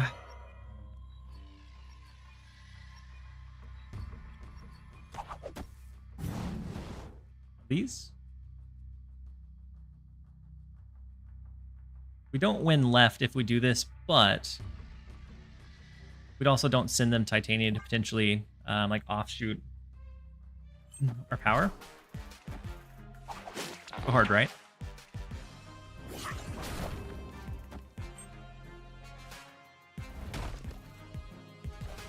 Oh no. We should have went hard right. Can't believe I lost 8 to that monstrosity. Like, I misplayed it probably 3 different ways. One, not playing the chimichanga on 1.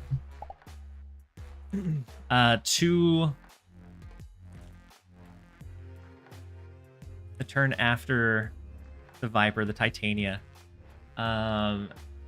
Leaving that kind of out for question. We could have also pulled the Ghost Spider over into Aunt May's.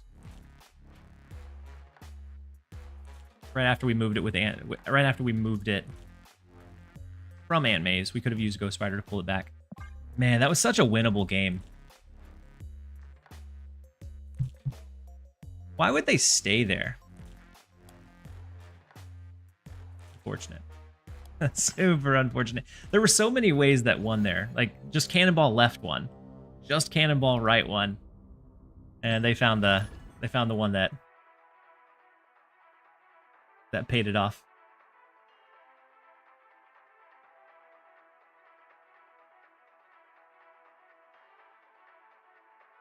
Yeah, I think staying with just a 9-powered Jane is crazy too. That's a good point, Husky. The negative Jane probably brings to question their ability to stay, or like judge if they had a good outcome to make a good stay or good retreat. But end of the day, we got cooked by it. Opponent snapped. Then Krim, welcome in. Hopefully you're having a great one. You missed it. We just cooked a negative player. And still lost because of our own misplays. But in my book, I'm gonna write it down as we cooked them. It was the most Frankenstein deck I've ever seen. It do be like that sometimes. Hopefully you're having a good one, Krim. Not a super big fan of the hot location of cloning vats in general, but that's why we're running like some clutter stuff. But I'm also not a big fan of Conquest right now with Arch. I'm feeling like it's just rampant in that mode.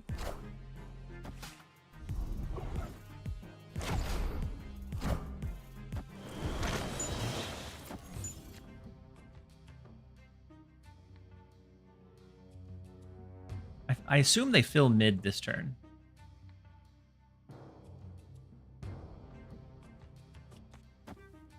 But just in case. Fenris not good in Clog?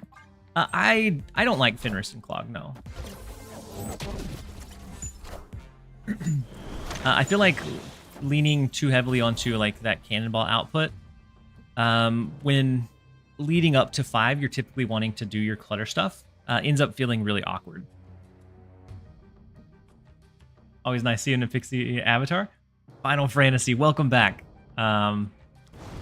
Hopefully you're having a good one. You can always Vulture Cloak.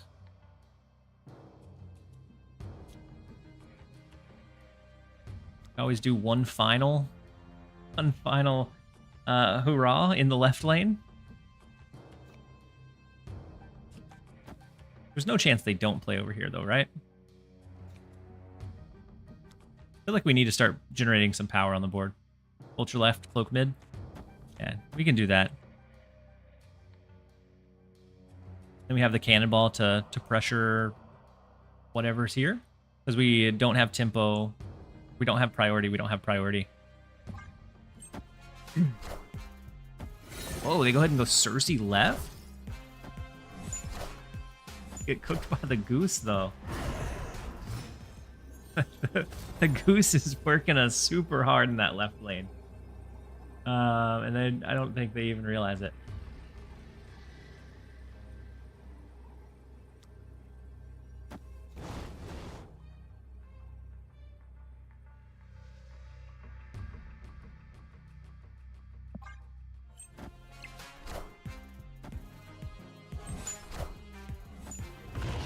Loses to Eliath. And then we get the fist bump back. Man.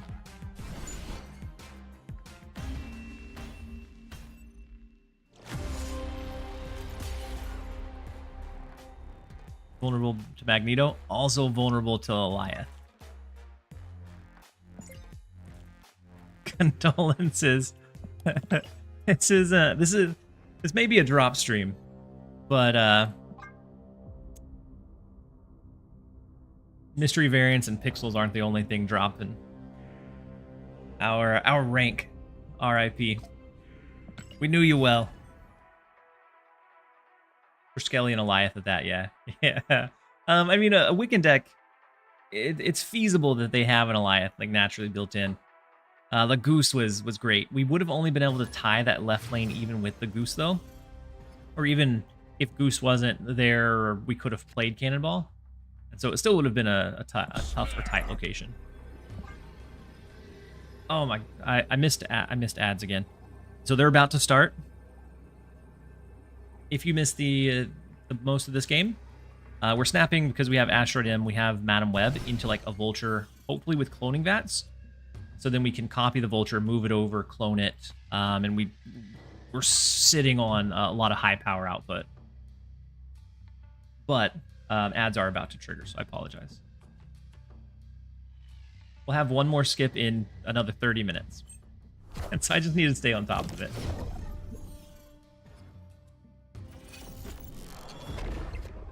Ooh, Wakandan Embassy is big here. Love to see it.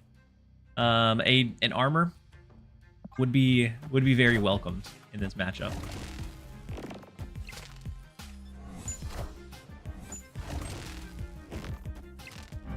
Wait, no way. I'm gonna move as well.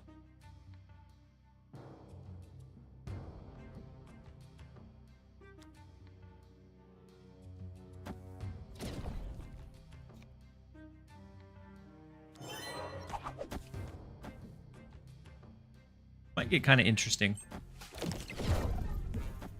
The only benefit we have right now is that they do not have a Madam Web or a way to really enable the extra movement on their Vultures. Ghost Spider's big, but no additional Ghost Spiders unless they have a Beast. Pull it back in.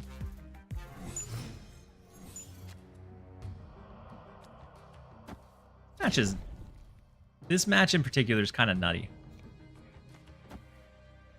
It's that, and then protect our right lane.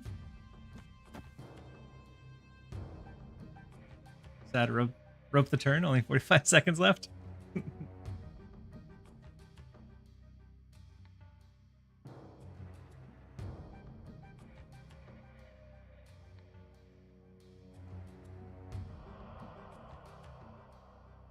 Order. What to be able to do? Ghost Spider, potentially on the last turn.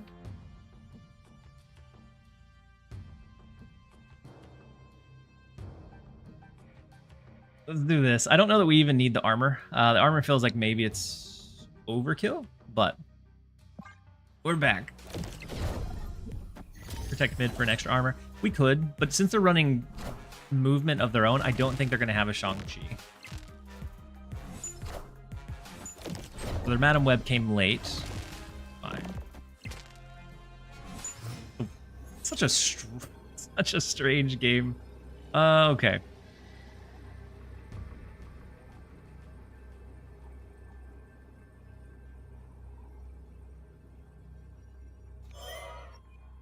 What if...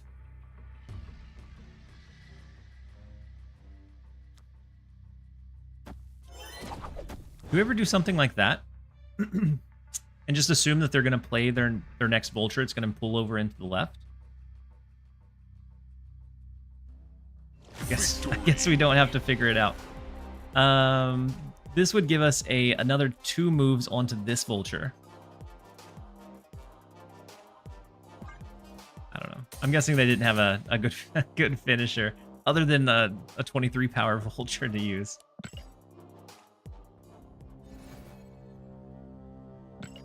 Hey, we streamed for probably combined about 12 hours. We're a little bit over halfway to win 75 matches with the snap.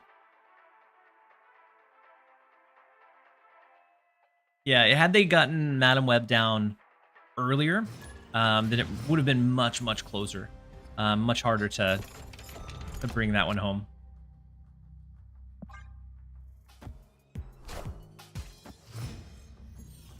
I got Hello Pixel as my drop. Oh no, only Fox. Well. Alright, RIP. It's definitely not one that you look forward to.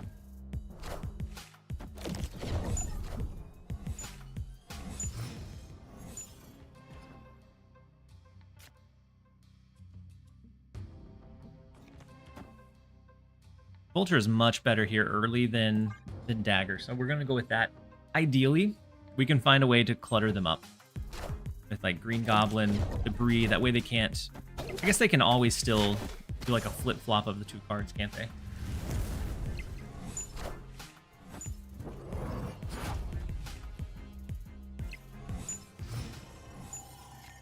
with no way to deal with that Human Torch, I think we're probably gonna be cooked.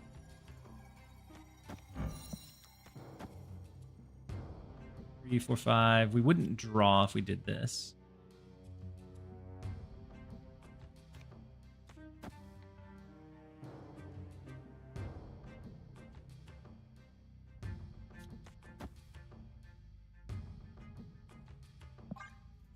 We die. Yeah.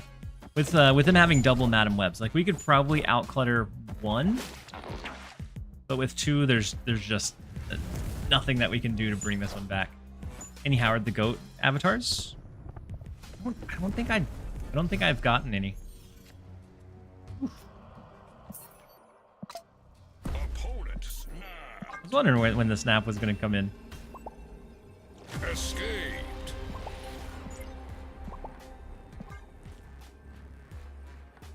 Truly a puzzle game. Especially move in general, I think gets a little bit closer to like a puzzly type. But that one, no, they just had more of the like actual movement package compared to us running like that hybrid. I don't think I have any Howard avatars. Let's take a. Oh, no Howard yet. You have this Absorbing Man, which may or may not be the thing of nightmares. But we have him.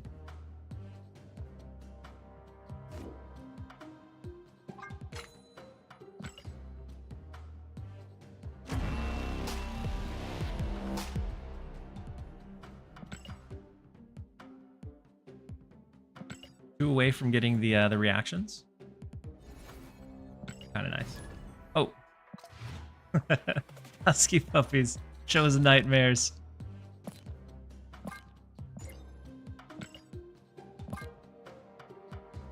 I need to be running like a super toxic deck while I'm running this avatar. Wait, we didn't even change it for the right deck.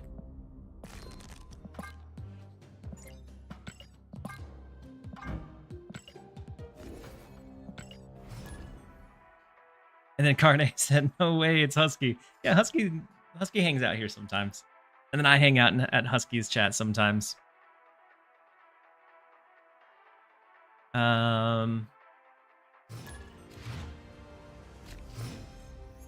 Always good vibes with Husky. When my wife was out of town, I was able to stream with the door open, and so then my dogs were able to kind of come in and visit. And I had gotten them a bed, and I gotten them into the routine of kind of coming up here and hanging out for the day while I was streaming. But now that she's back, I have to shut the door, and so they don't get to join the streams anymore.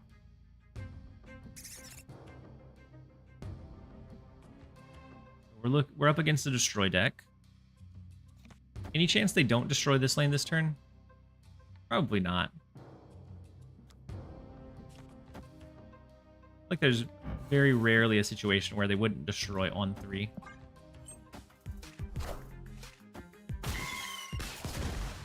Without us being able to grab armor, we're pretty susceptible to Killmonger and just giving them a deeper discount on death.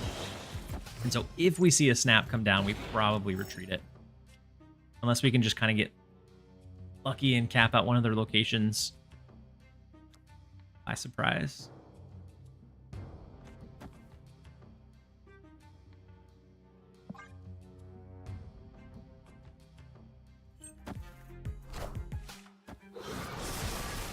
Big carnage. Do they have Killmonger here as well? No, and Aranya. So if they don't have Killmonger, they're in a very tough spot.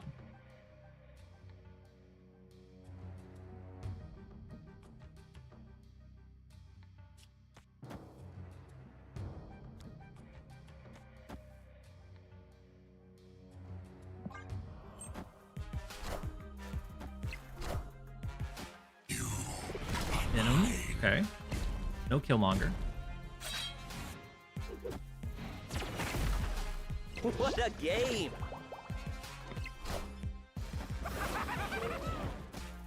They do probably have a pretty cheap death though, right?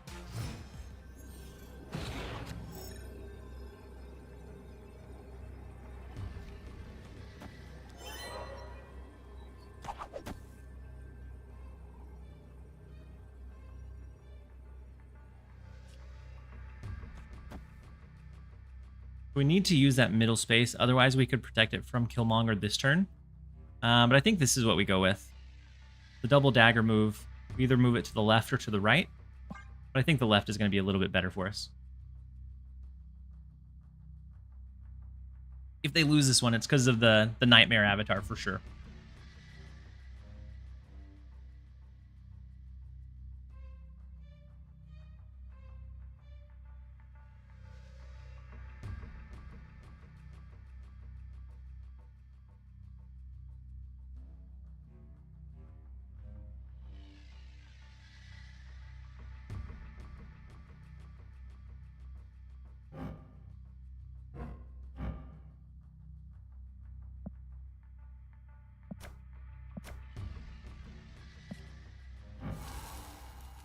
Taking Sherlock a very long time to figure out that they want to retreat.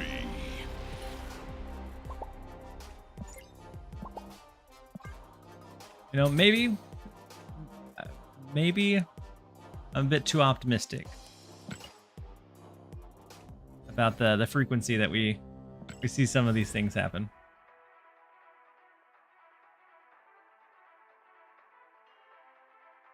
A servant said impressive progress on the weekly mission for 75 snap wins. I guarantee that it's a bug.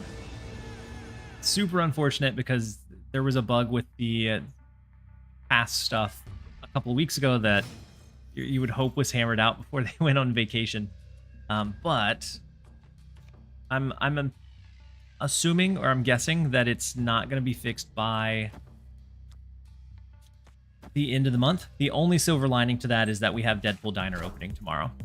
And so we'll be able to blast through the diner, get King Eitri, and each of those wins in the diner will count as a win with a snap if you do your human snap, which most of the time you're going to.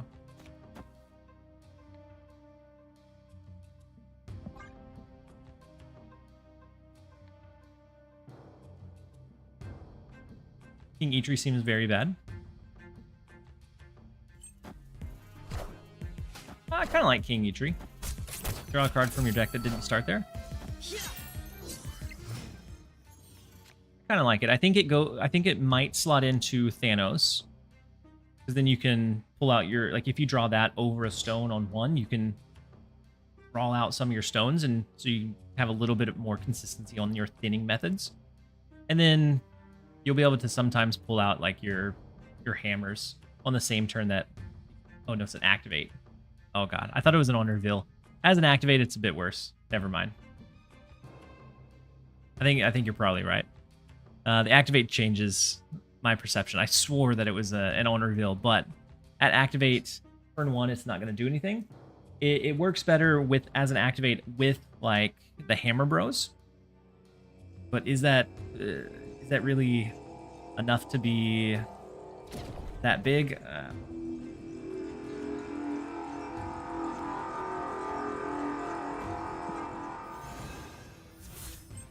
So like the Hammer Bros in general are pretty susceptible to Cosmo, Shadow King, sometimes Shang-Chi, all of which are very heavily ran right now.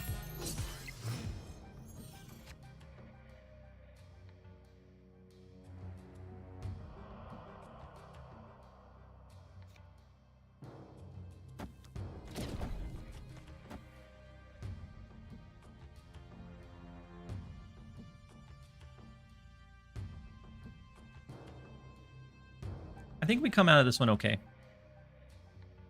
think we're going to be able to clutter up their Central Park lane. That way we can do the cloak. If we need to, we can move any like of our power plays over here. Otherwise, we start looking for like a cannonball into like Athena maybe, or cannonball into whatever their other high power play might be.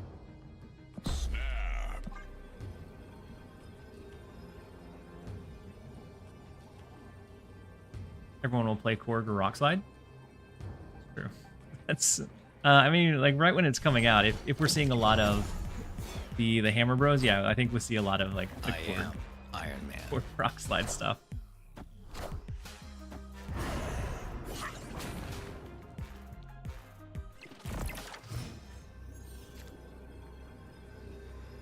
Alright, so I don't think we win left. A Juggernaut here wouldn't win them this lane as long as we keep Dagger in place. But a Vulture move over gives us an extra 15.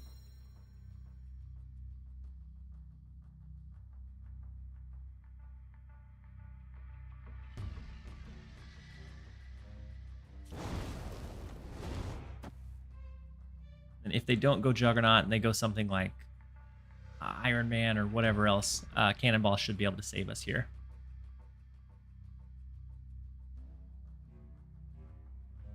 Don't think you have to move anything right now. 4, 5, 6. I mean, we could play the Iron, like we could move a card out of here, play the Iron Fist, and call the Titania back.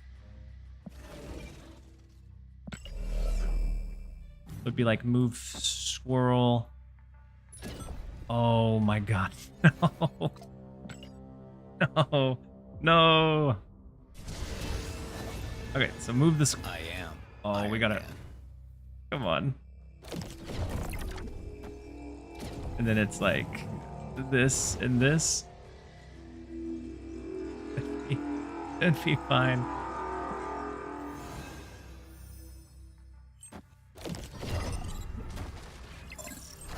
Big Sage, Big Havoc. That's fine.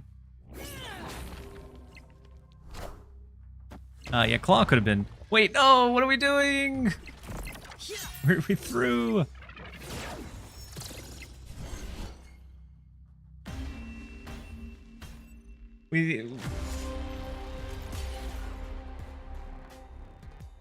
I got so frantic that I misordered the cannonball. That play was a winning play. I mean, it turns out that the other play was a winning play too.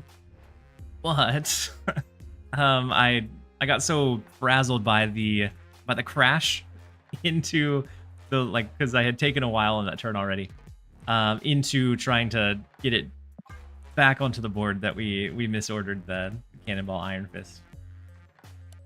No, both of them should have won. Had I ordered it and played it right, both of them would have won.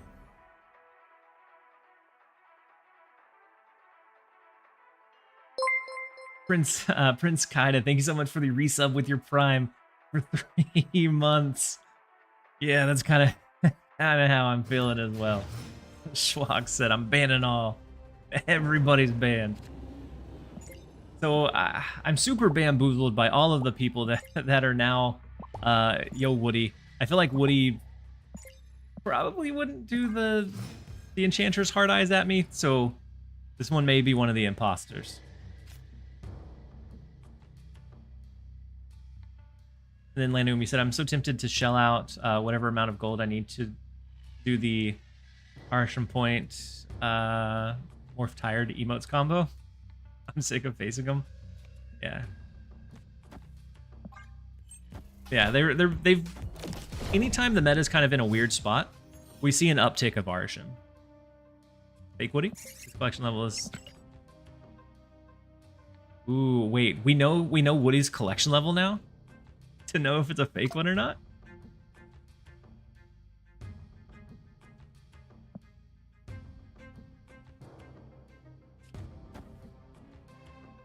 So we do this. Next turn we can do Green Goblin Titania to clutter up 2 more on the left.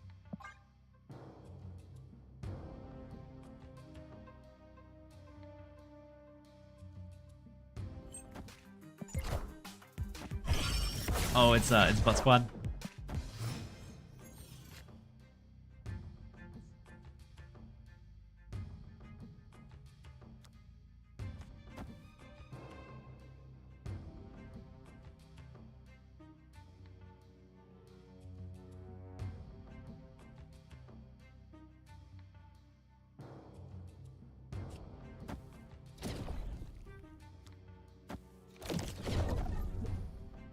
I don't really want to do the cloak to the left, but maybe it's better than wasting our Iron Fist.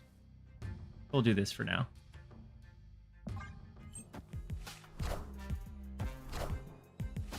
Scott said you said you'd all be banned. And so T Greenathy redeeming the timeout for protecting them from the clutter, which I'm sure that they had no idea was coming. Unless maybe they were watching stream earlier. I think that's always a possibility. But we knock one out and then push one over. Not sure if that's great either, honestly.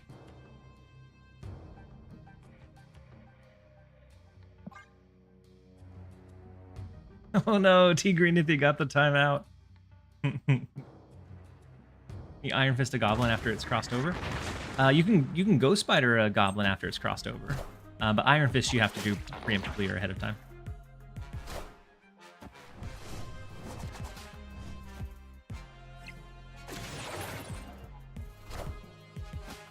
Yeah, the Falcon is definitely gonna hurt us here.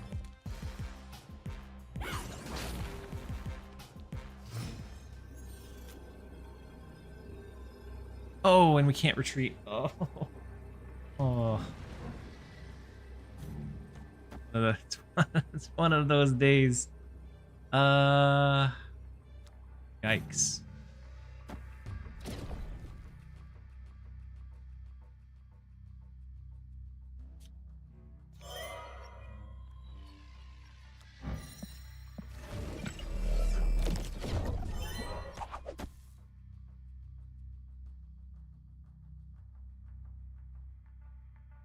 Opponent snapped.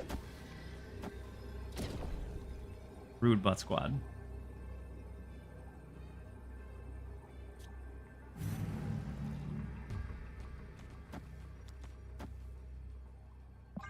But I get it. I misplayed and stayed when I definitely shouldn't have. Wait, he doesn't see it. Who doesn't see what? Doesn't see what? Was there a line? Oh, I don't see the Galactus. That's what I don't see.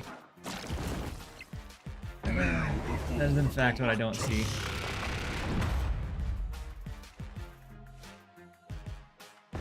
Wait. Did we win that?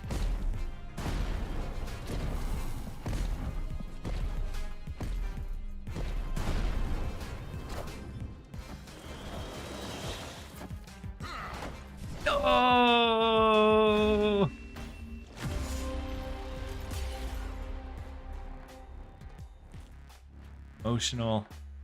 Emotional damage. Butt Squad has a Galactus and Baku deck that I've forgotten all about.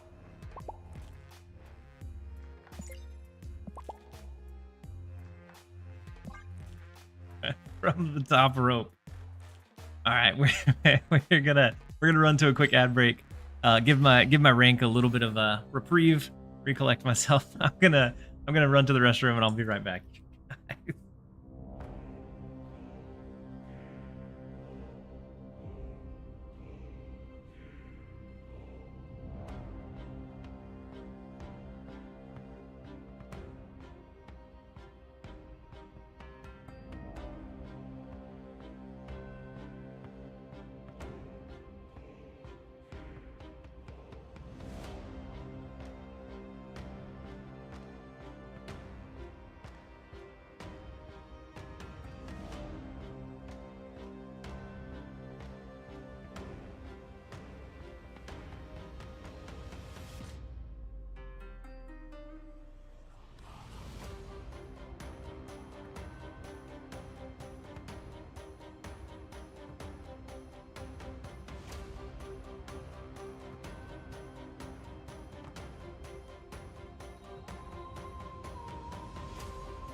Bus Squad, you dominated us.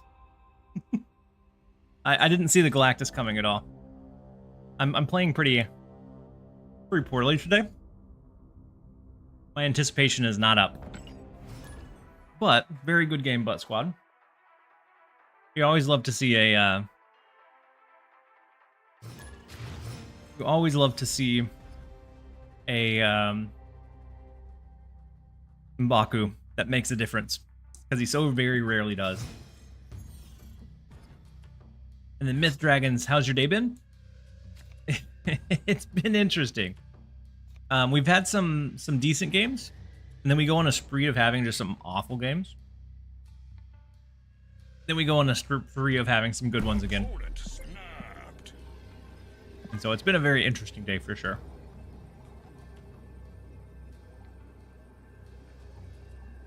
Hey, welcome. It took you long enough. And then Shaman 1976, thank you so much for the Prime sub and support. Very much appreciate having you here. Hopefully you're having a great one.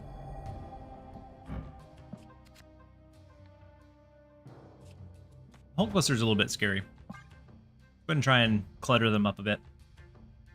Classic. M'Baku definitely feeds your soul. M'Baku is one that, like, when he pays off, sometimes it's so cool to see. But he's never been one that I've been able to feel like I found a consistent home for. To run him frequently or often enough. Did you try Fenris stature discard? I did a... not a full discard, no.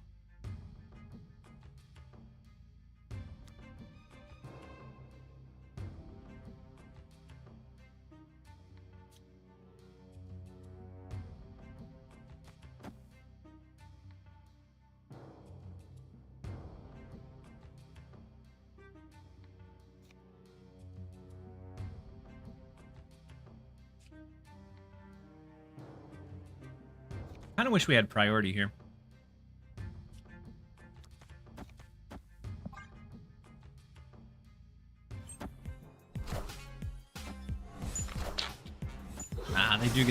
They do get the Carnage down, unfortunately. They also have a 6-power Hulkbuster in hand. Huge for the Deadpool.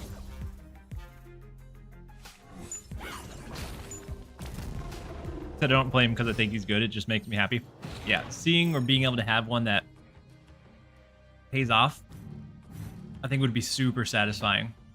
But you have to have the patience to be able to wait around through like the bad games to be able to make it happen.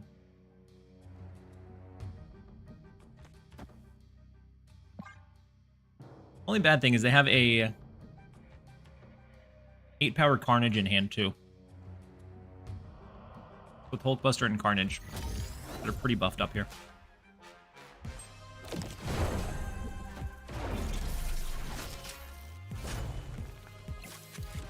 And we don't have like a Shadow King or something to like directly deal with it.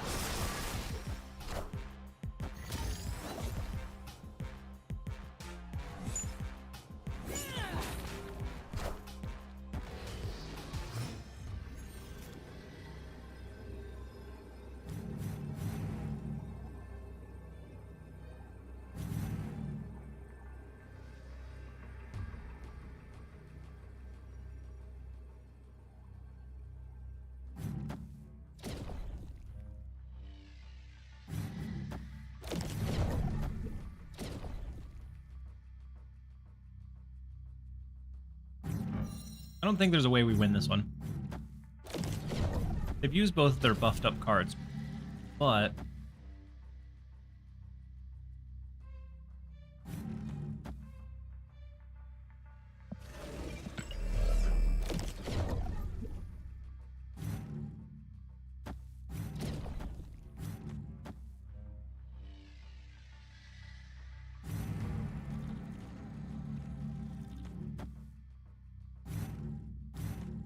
just so little power elsewhere. Yeah, we're gonna jump out of this one. We're gonna stop. We're gonna stop playing around with it. Escaped. I was trying to find a line that I thought would work, but I don't think any of them do.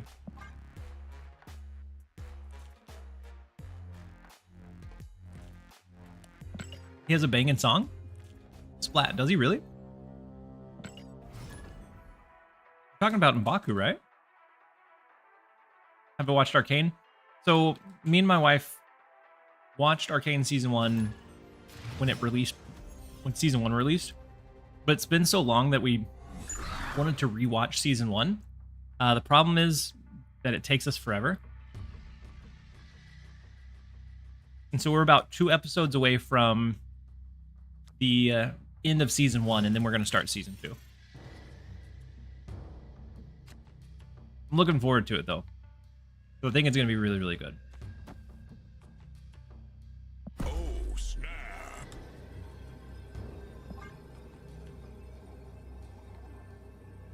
Oh, you made Butt Squad a song. Or M'Baku. I thought you were talking about M'Baku.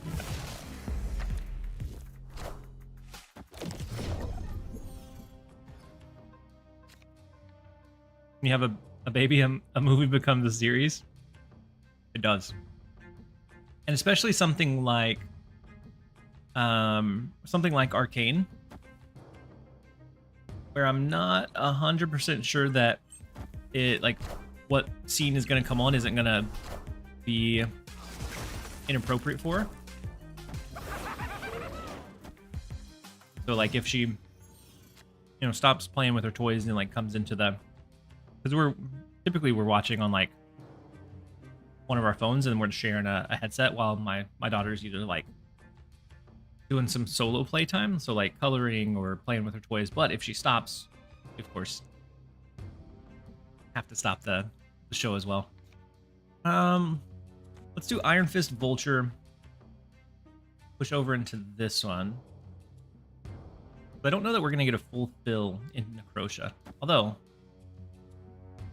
crazier things.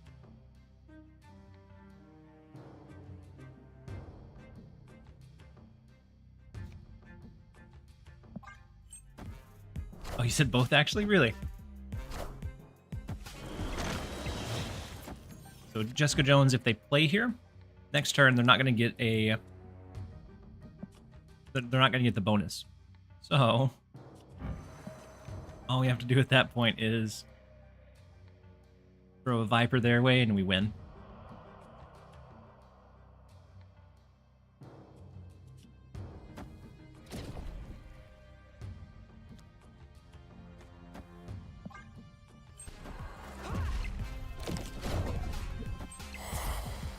And we snapped this, I think it snapped it on like turn 2.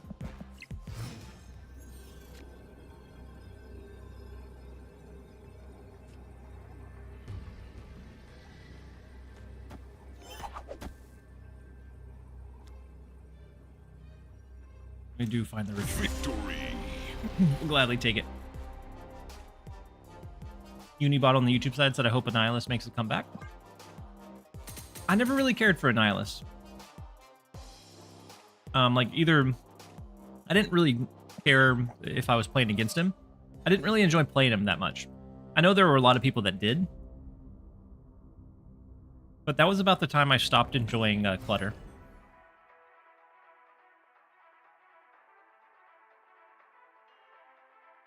I think there are a couple of cool, like, ways to build him now. That you can have that, like, mind game. So, like a Sentry with Madam Web in the right lane so that you have your... It's a mobile Void that you're going to send their way. So there's no way that they know where to... Like, or what location to cap out or where to play. So there's a couple of cool decks like that, but... I don't know that we see it like fully rise back without some kind of change. Are we beating up collection level 300 players? I think so. I was afraid to look, Vosh. Because the last couple of games I took an absolute beating. And so we returned some of the fire. Not proud of it, but it happened.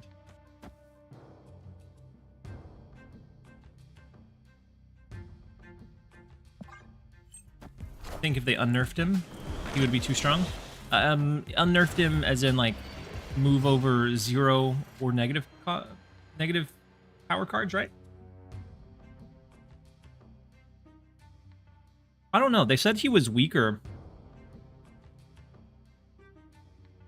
with his interactions with debris. But I feel like there would be some, like, there would have to be some kind of sly way to play him, it feels like.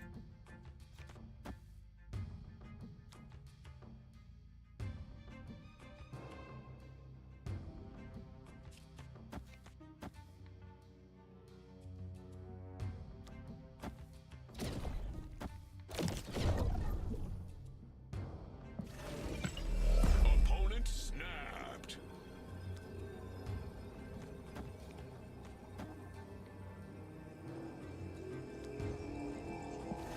Oh no, I took too long.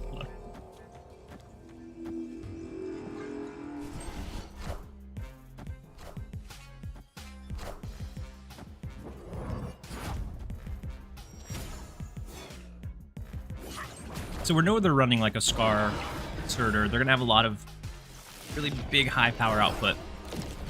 So we're gonna need to really congest them pretty well. Keep the Surtur kind of at bay. Locked in.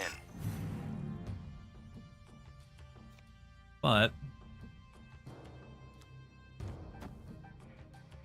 I assume they play here.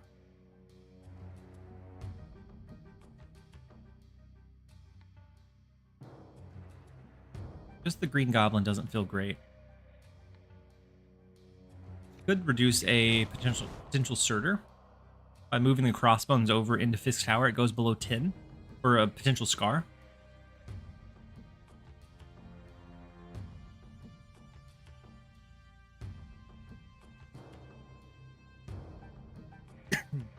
Otherwise, we're sitting at a Green Goblin. I like the idea of stopping the Scar. No, rude.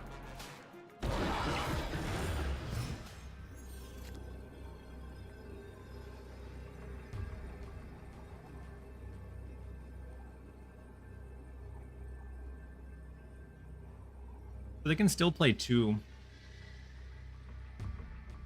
Scar is going to be 2 cost, plus like a Coal Obsidian. And so if they stack them here, there's not really anything we can do. I feel like the Surtur stuff is just too straightforward strong in most cases. Unless you, of course, you have Shang-Chi, which right now we're not Hey, running. welcome. It took you long enough. And then Yuri. Thank you, Yuri242. Thank you so much for the Prime 7 support. Very much appreciate having you here. Hopefully you're having a great one so far. And then on the YouTube side, he said, TLSG, good night. I want to buy a new card. I have 3 on mind. Agent Venom, Madam Web, and Ajax. Escaped. I haven't seen a lot of Agent Venom, and I haven't played a lot of Agent Venom since he got nerfed. I would suspect Agent Venom is an okay card now, but not necessarily broken. Madam Web enables a lot of really... Like, if you're gonna play any kind of even, like, light movement stuff, it feels like you need Madam Web. You can play move without Aranya, but Madam Web is definitely core to, like, that archetype most of the time. And then Ajax is the same thing for Affliction. And so I think it depends on, of those two, which deck you like to play more. For me, move is harder to play a lot of, because it takes a lot more, like, thought into where you're going to move and what you're going to play, and the room for misplay is a lot greater than something like Ajax. And so for me, it's easier to slam like 100 games with Ajax versus 100 games with move. Usually by the end of the move games, I'll feel kind of fatigued, where I'm like, I notice I'm making some misplays that I normally wouldn't. But I think that's because it takes like a much more in-depth thought process for each of your moves. Opponent snapped. You feel great when you can pull off a big brain play with move, though. Very true. When you can pull it off.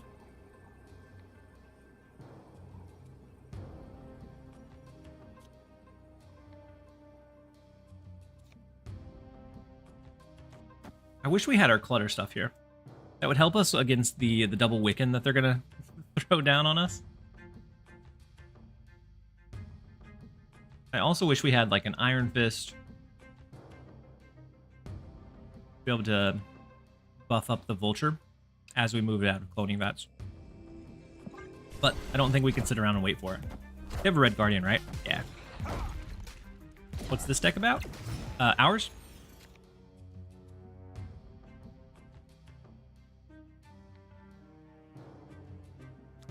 Ours is a hybrid between clutter and movement. And so, especially if you can get like a debris down, a double debris with cloning vats, and you can get their spacing very limited, your dagger, it can be elevated so drastically on the last turn by a couple of like light move enablers.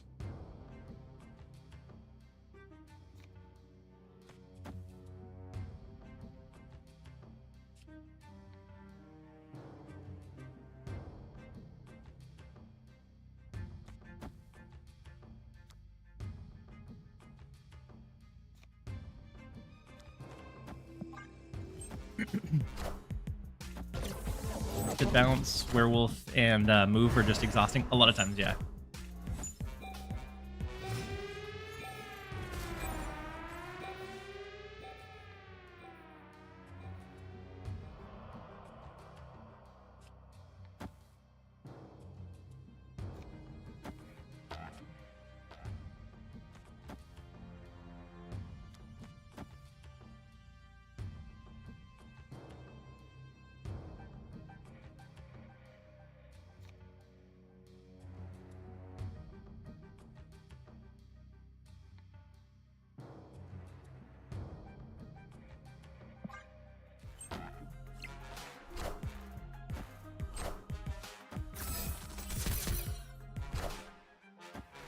Malekith, Kate Bishop.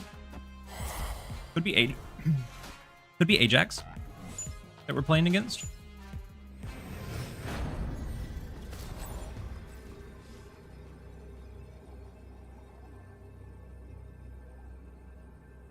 We could definitely win right. But the question becomes, do we win here? If they have like a big Ajax or something worse.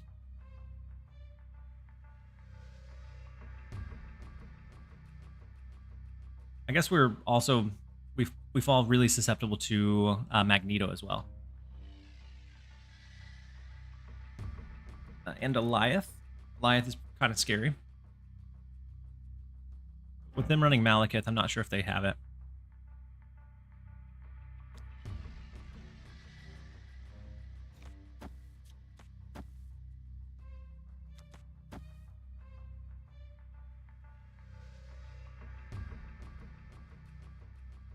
Don't like the Viper here. It's only one extra power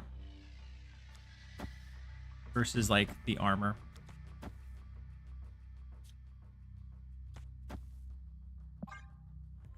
I think I lose too.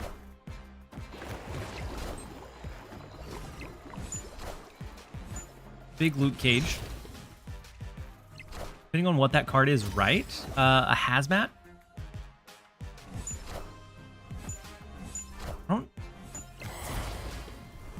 The hazmat even do it?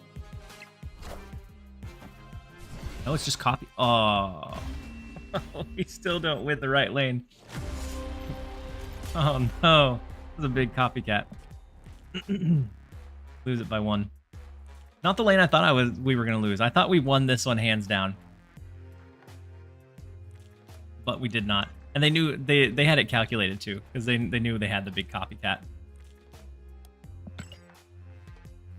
Malekith creates a lot of cool one-sided information scenarios. Cool if you're running it. Not so cool if you're up against it. Copycat didn't even have the dignity to copy something. Said she didn't need to.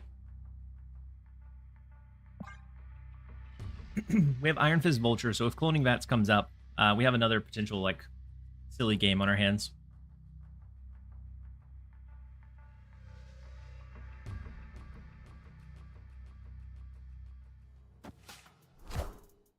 Hey man, I'm cool.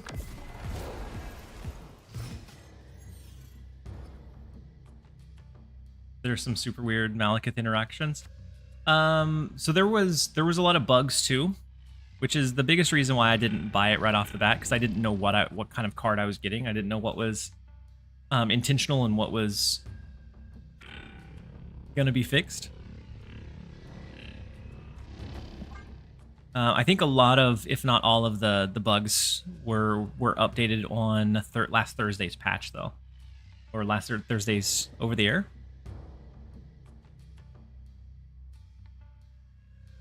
Either way, Malekith should be good to go now.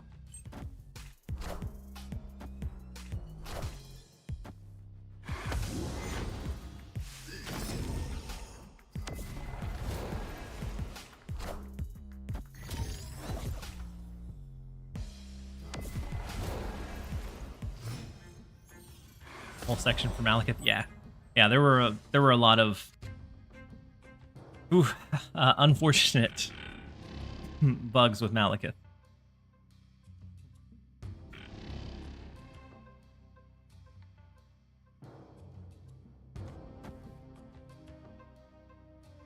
I don't think we even do the Jhin. I think we would start fluttering ourselves too much, and we definitely don't want that. And then Boosty with the emote only chat coming up for the next 2 minutes. So we will be back in just a couple minutes.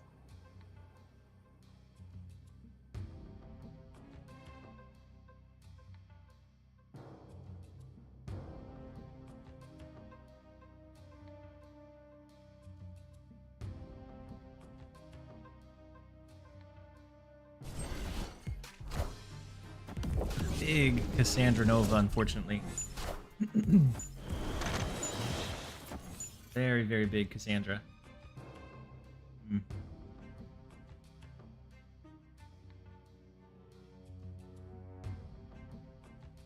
Now, they know we have the copy of Debris. Where do they think we play it?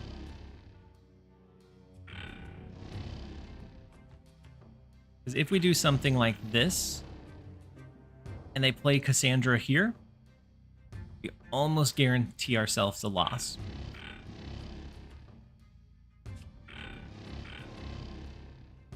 We could play it safe and just do this number, right? Probably be fine. Cap this one. Wait to see what next turn looks like. I think they play a card here to protect us from filling it up with debris.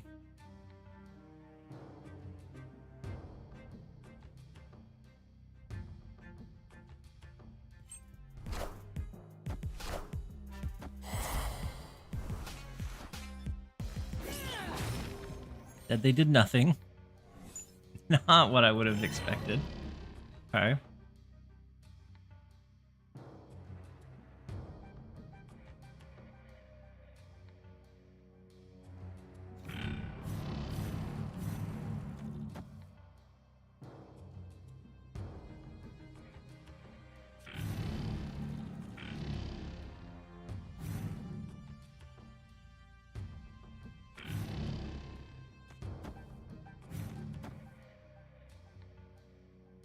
Iron Fist, the dagger moves here. We get a copy of the 9-power dagger. We can also get a copy of Iron Fist. We have space to Ghost Spider pull it over to the right if we want to.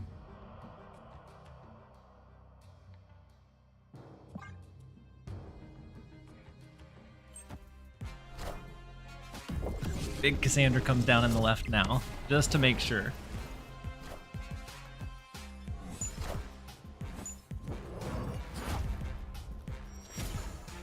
But we can beat that, right? Oh, it's not even a 9-power, it's a 12-power. We can definitely beat it. We go Iron Fist, Dagger, or even... Yeah, Iron Fist, Dagger. They can't interrupt this move over. We already have this one locked in 1. This one goes up by another 12 to 24. We win there.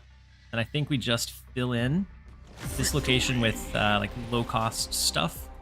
make sure that they can't do any kind of like range Polaris or anything else. We'll take the 2.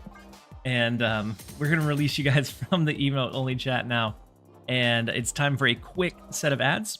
We're going to roll over into a minute and a half, and then we're going to jump back into a little bit more gameplay. And hopefully continue our redemption arc a little bit. Hopefully. But we'll be right back, you guys. Thank God for no more emotes. Wolfgang.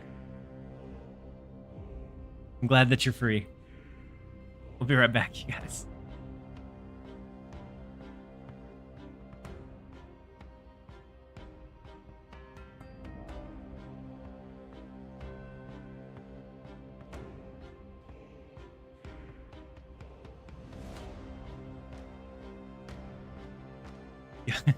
Hello, Potato Man. You are free. You're free indeed.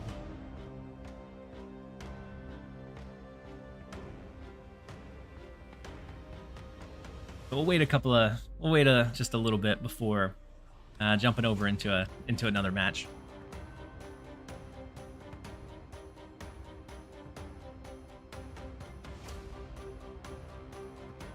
Holding back my desire to plunge the chat into emote only again. Not all heroes.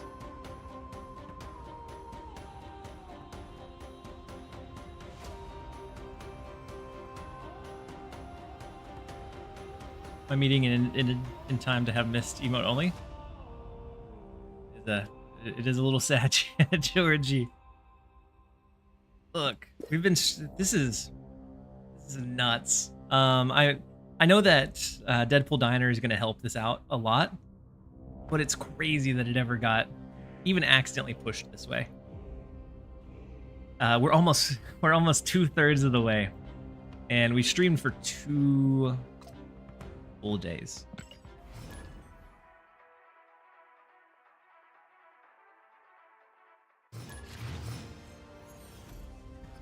All right, next up we have Lobster. We lost to Lobster last game, right?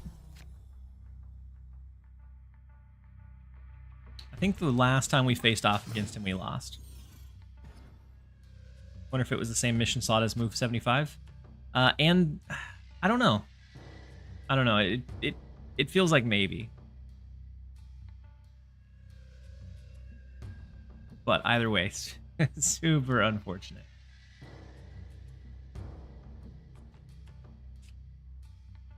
Do we hold off for a potential cloning vat here? It'll be a next week thing too. I hope that they fix it, because they've said it's a bug. Mike Dot, welcome in. Hi. Hopefully you're having a great day. Allow it.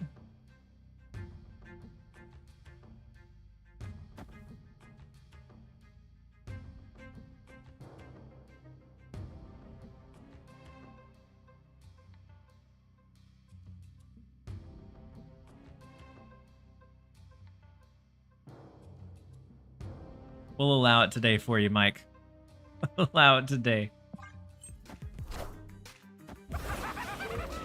What's a bug? The weekly missions being so high. So the first week was move 75 cards, play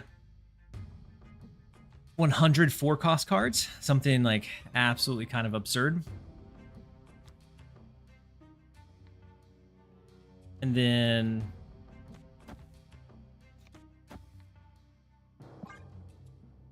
this week we had the win 75 games with the snap, which is kind of crazy. Yeah, they said it was a bug, but it's still not fixed. And so it's been 2 weeks that they.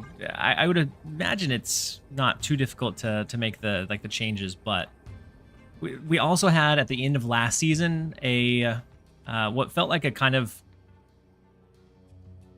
It felt super either short-sighted or almost negative or kind of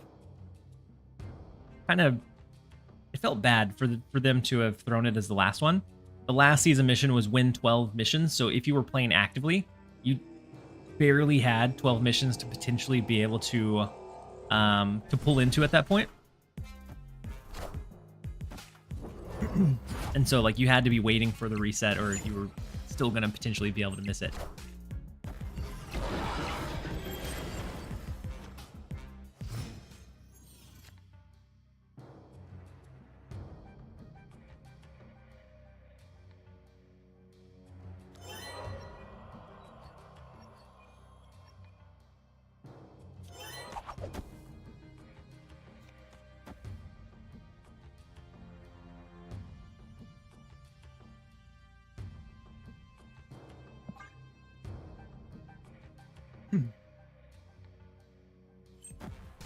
All that in the mess of kits bugs. Yeah, that too. I think I finished the move one like yesterday. I refused to run a pure movement deck.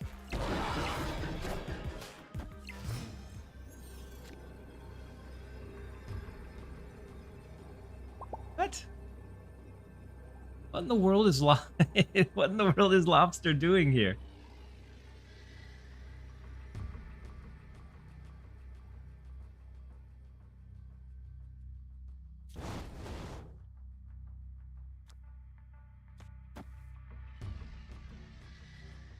Ten would be 12, but we're pushing out 3, so it'd bring them down to 9.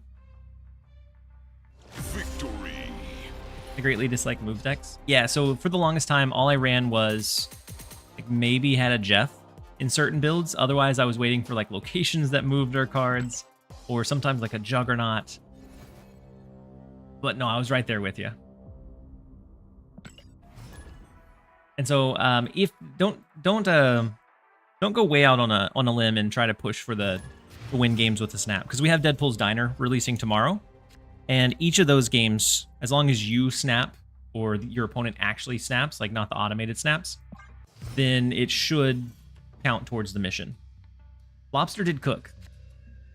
It was a delicious lobster meal. When does Diner start? Tomorrow. It's tomorrow. Why would you say hopefully never?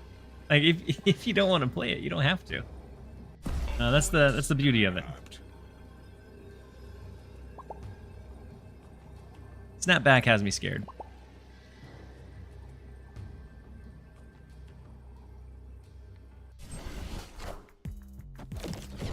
And also Fisk Tower is kind of unfortunate.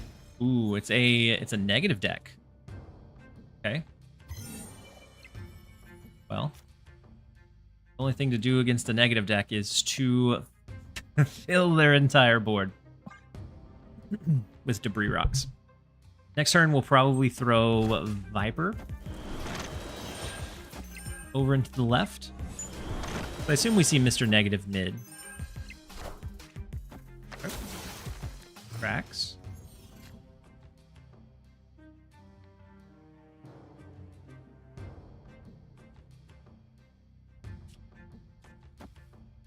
Viper.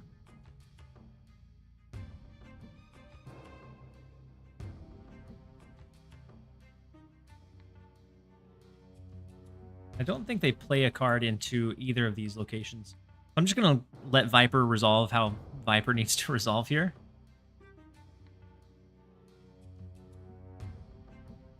Then depending on where it goes, we may do a Titania move over. Getting Cassandra Nova was easy, though. Getting Cassandra Nova was honestly a bit stressful. Just because at a couple of the ranges, it was definitely not super enjoyable.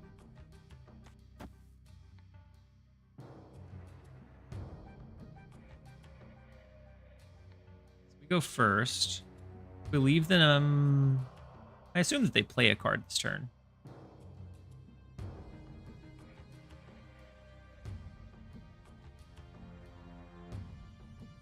In range. Target locked. What if it's like this? I really don't like to double up on this. But I want to leave the Titania for them. I don't want to send it their way. So if they play one card, they get locked out in Sinister London. It wasn't... Yeah, it wasn't super hard, but it was super stressful if you... like gambling your bubs away and getting to the point where you got beaten and had no bubs left. And so then you had to just wait. Even if you wanted to play, you had to just wait.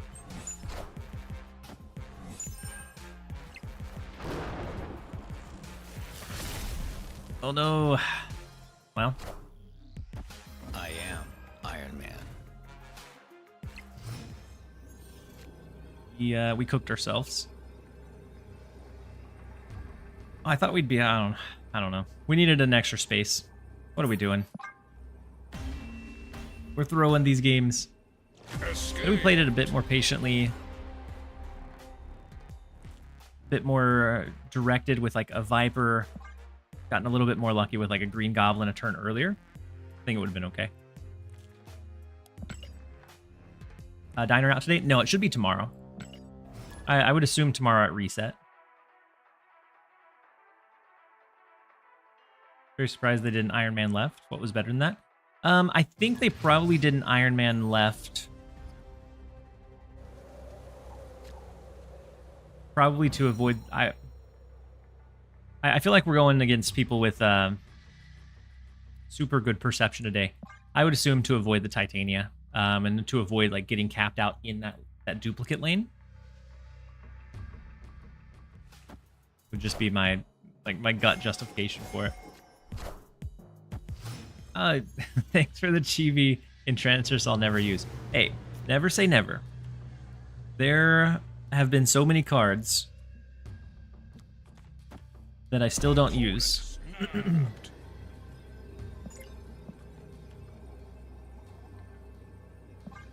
That I've always hoped would get buffed.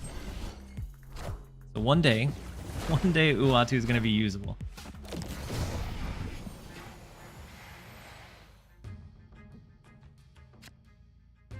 I don't like the I don't like the reality stone or the wave here. They have priority. Oof. We're just gonna Green Goblin. If they have a Galactus, they have a Galactus. Ooh, dodge the Eliath. TLSG has me IRL as his avatar. Wait. Oh, right here. It's the thing of. Not that you're the thing of nightmares, but this is kind of the thing of nightmares. I don't think you look like this at all.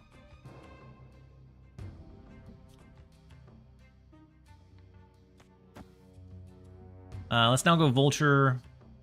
We're stuck with the Goblin over here, which is nice. They also burnt their Eliath. Aw, what? All right. It's the death Thanos.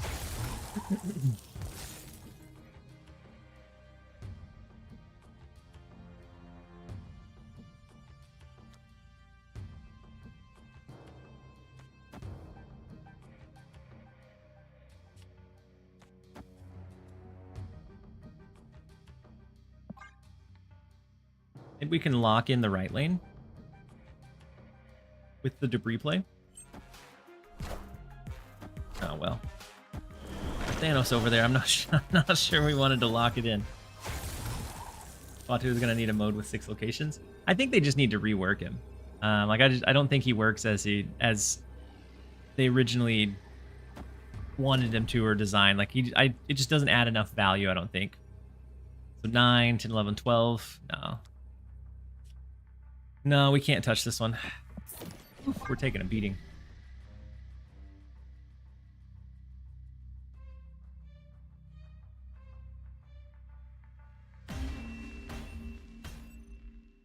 Escaped.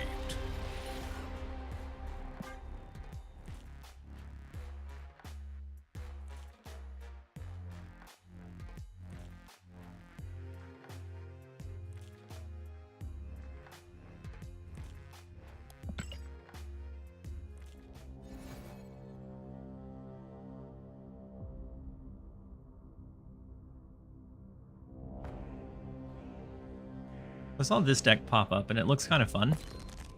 From a, like, you can just do some really big power output stuff.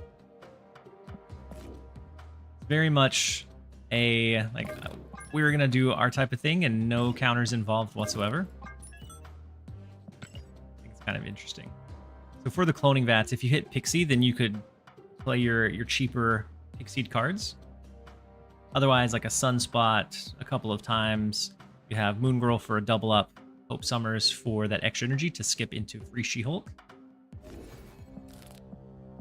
think we pivot and see how it goes.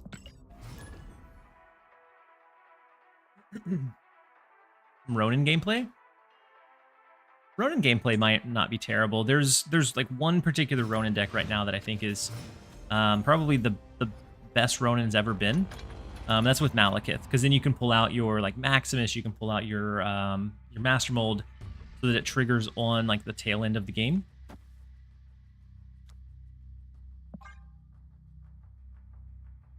But I'm not certain how it would do with the current location. Oh well.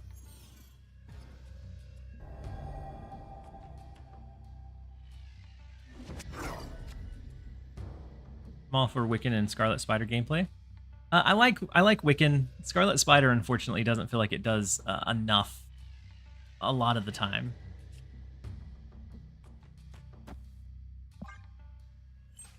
But I think Wiccan is very, very strong. One of the stronger ones we have. Pixie Surtur got me to infinite. I ran a Pixie Surtur and I just couldn't get it to pop like I needed it to. It felt like most of the time my hand was a little bit clunky for what I would probably usually want. All right, let's double up on the Wasp, the She-Hulk, the Magneto. I'm about to juice this up. What if Uatu was a 1/1 that read, you only know this only you know this location, or reveal it to the opponent? Oh, God, that would be so frustrating. It'd be really, really strong, I think, but still super frustrating at the same time. Are we going against a Galactus? Hope not. Kurumum. Thank you so much for the resub with Prime for the 2nd month. Very much appreciate having you here. Hopefully you're having a great one so far.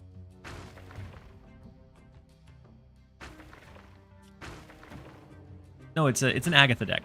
I don't know why I'm thinking of Galactus. It's an Agatha deck. We're going to play Magneto over to the right. As long as we have that extra energy going into next turn.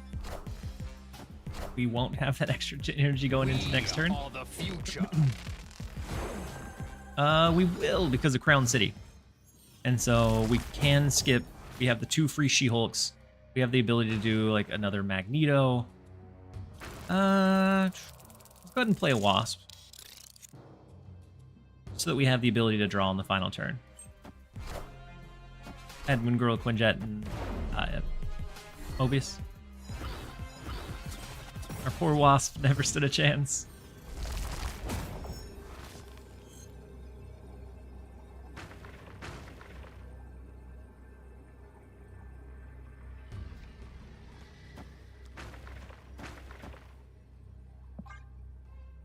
Could throw a Claw somewhere. But I think we're going to fight for... Whoa. Okay, well. Do throw a Claw. They throw it mid. Oh, no. If we can win mid... Actually, we do. If we win mid, we win left. And we win right. We swing them both back in our favor. What a weird game.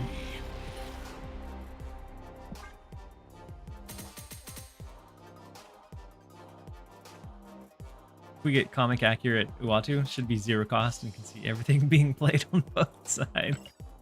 That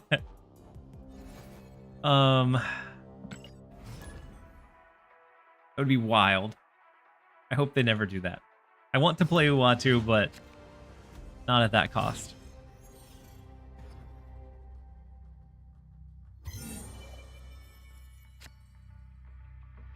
Or just delete the card? Uatu?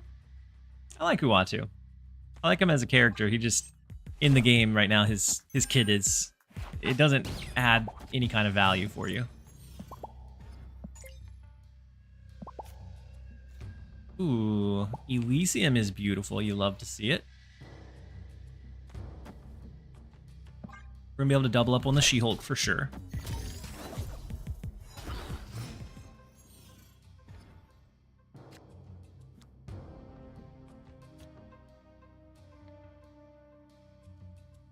Do you ever wait a turn? We do like a Hope Summers, so we can maybe draw into like Red Hulk, second Sunspot. Once we have Elysium, we have an extra turn to kind of play around with it a bit. Yes. Mobius is good. Huge here, actually.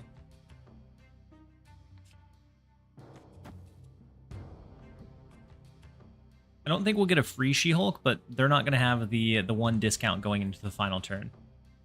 Or let's Oh, snap. gonna do the Mobius this turn. We may forego the Moon Girl altogether, but that way they don't have the Elysium discount a single turn longer than what we intend for them to. TLSG, if you want to win more, play a deck with Uatu, Howard, and Kang. Way too OP. Way too overpowered for sure. So the Blade comes in, hitting the Swarm. We have to look out for not Dracula behind the Dark Dimension. Probably, I would guess, a Lady Sif, maybe?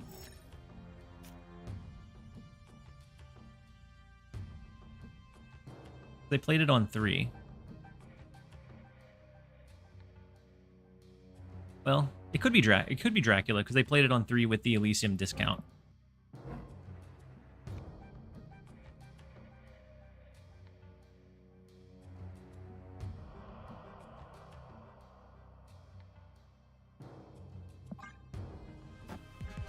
I've been having a lot of fun with Dracula Dump. I think a Dracula Dump deck is...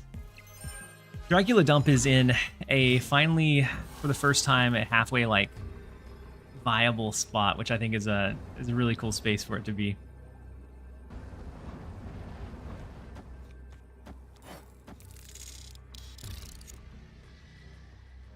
Problem here is if they have like a big Modoc, this gets obnoxiously large. I think we lose this one. As long as they have Apocalypse in hand, Hey, of course. welcome. It took you long enough.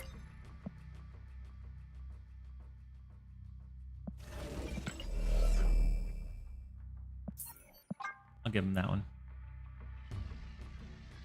And then, Puskosh? Puskosh? Puskosh. Thank you so much for the Prime sub. Very much appreciate having you here. Hopefully you're having a great day so far. Let's jump into the next one. We weren't quite able to keep up with the power, and that may be an issue because discard decks are becoming much more consistent than what they used to be. And so it's not like if they draw Apocalypse, most of the time it's when they draw Apocalypse.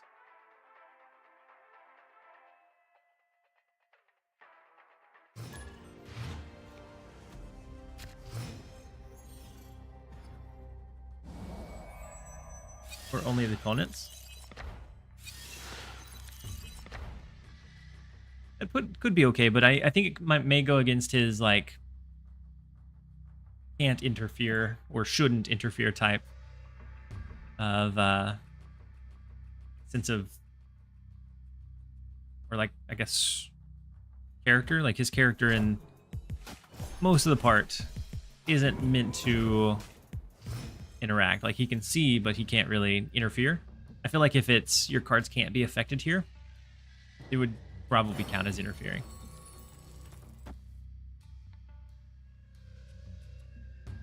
Imagine with that ideal in limbo, the opponent doesn't get turn 7 auto win.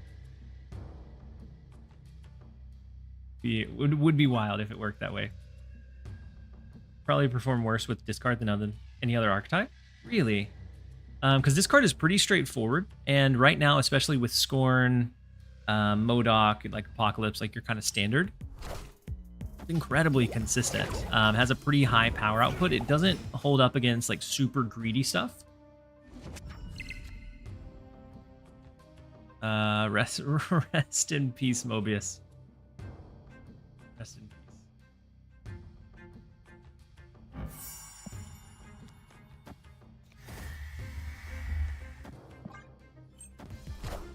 And Bread debase. Bread debias with the hydrate reminder. I appreciate you.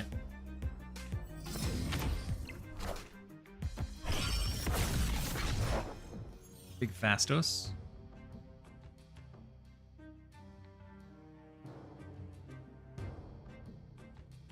Opponent snapped.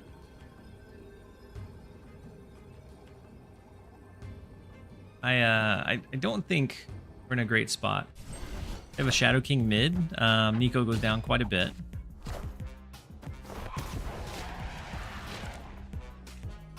Or I guess a Killmonger? Yeah.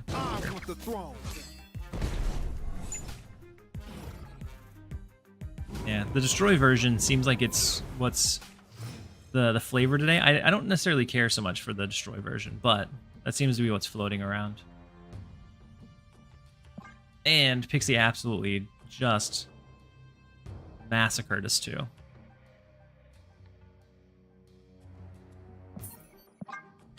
I'm not even gonna wait for another round. We're just gonna get out of here. Escaped.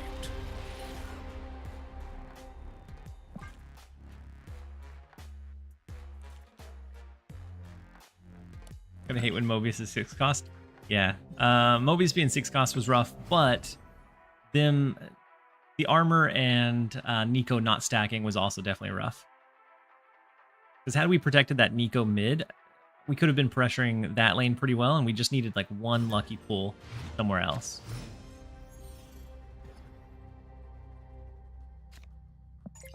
Next up, we have Mur 982. First location is the cloning vats. Take out their Red Guardian. You love to see it. I'd also love to see a Pixie here, but yeah. Decided on saving on Fenris to spend on getting Gore and Havoc next week. I definitely like Havoc quite a bit. He's one that's kind of not useful until he is. So there's certain like low to the ground builds that Havoc can really shine in, and it's always super fun. So with the Fenris, we know that they're running a Shang-Chi.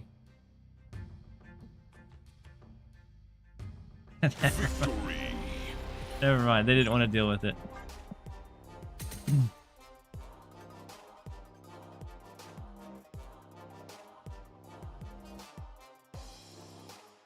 Yeah, and then Gore, I think, is...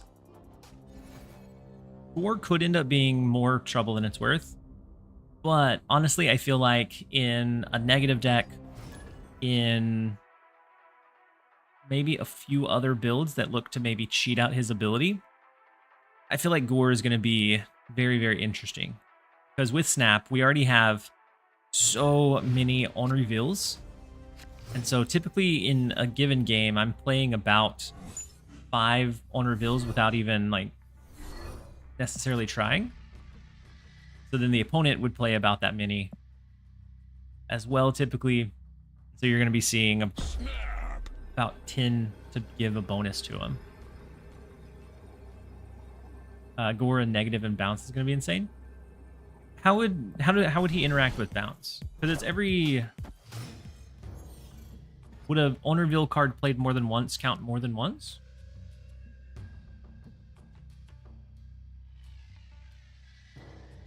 So it's each on reveal in play. But the on reveals themselves are pretty cheap, I guess. All right, let's go Pixie. And we snapped into the Pixie knowing that we have the inversion coming. So then hopefully we get lucky with a Mobius pull, a Red Hulk, She-Hulk, something that we can play a lot of here. Girl, it's not terrible.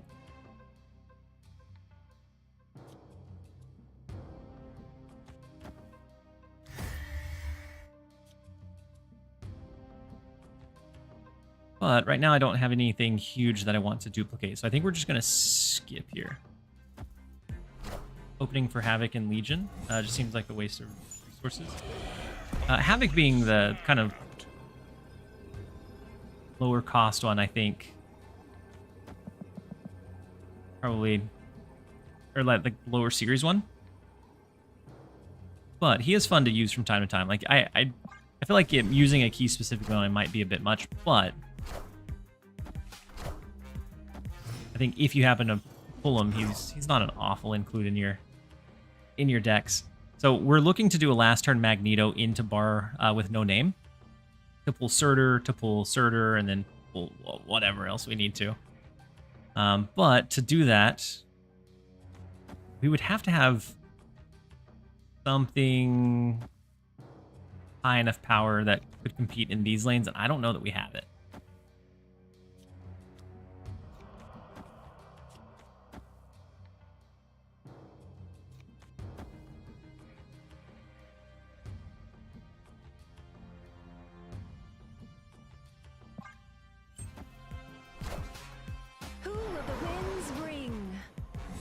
big arrow. I'm about to juice A scar is still pretty expensive, so they shouldn't be able to do anything huge in Sokovia.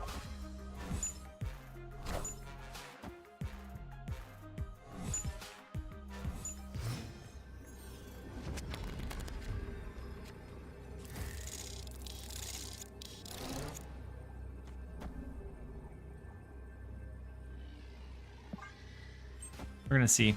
Hope for the best. Beautiful Eliath. Had it been to the left, we would have lost. But we also should have played Magneto first with the Nico. All the future.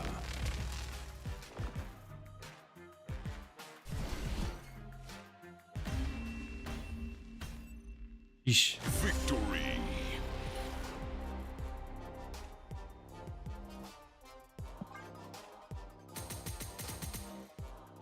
Maybe I'm just forcing this because I like the card, but could Wiccan Gore be any good? Shoot him out Wiccan Kate arrows? I mean, it might be okay. There might be some like crazy lines where you're wanting to go Gore Mystique, so Gore on 5 Mystique. I feel like that's a bit risky, but maybe there's some times where you want to see that. We might also see with Gore release, I think we see people playing Super Scroll again. Just as an easy way to like get the same benefit that the opponent gets from their Gore, but for cheaper. This land is always changing. Surger's supposed to be an amazing deck, but it seems to get completely rolled by Arisham. I think it depends on the Arisham luck, honestly. And then Zach, I ran out of snoozes, and so I need to build them back up. I gotta, otherwise I snooze the ads just before, so I apologize. Ads over conclusion of game and TLSG next level. Better sub up everyone. No, don't. That's not. I don't like ads over gameplay. But there are some times where I delay it too long. And then store manager, welcome in. Hopefully you're having a great one. I'm doing well.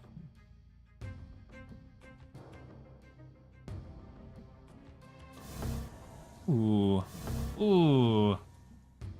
Looking pretty solid. The only thing we worry about is them having like Luke Cage, Ajax hazmat stuff, maybe. Otherwise, I would definitely want to snap on this. You can also, I guess, get extra energy from the Wiccan if we wanted to, instead of doing Moon Girl. Oh, I'll snap right after this myth.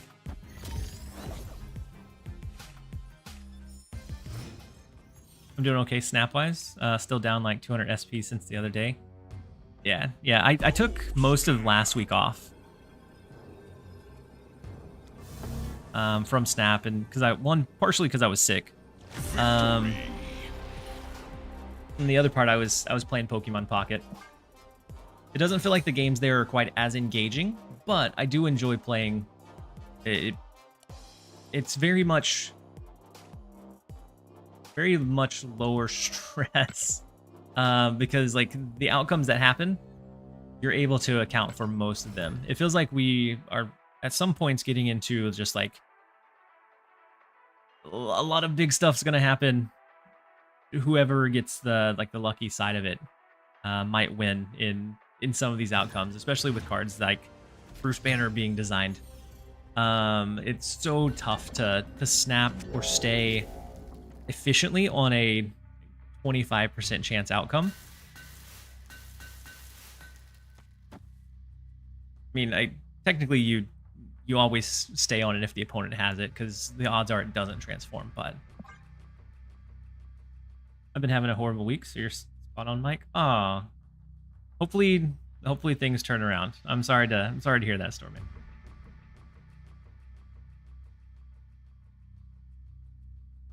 Then Myth Dragon said, "It's good night. Have a great stream. Thank you for hanging." Ooh, 3:20 a.m. Myth. Definitely get some sleep if you're heading out. I think that was you saying you're heading out. If you're heading out, definitely grab some sleep. Thank you for hanging out and joining us for a while, though.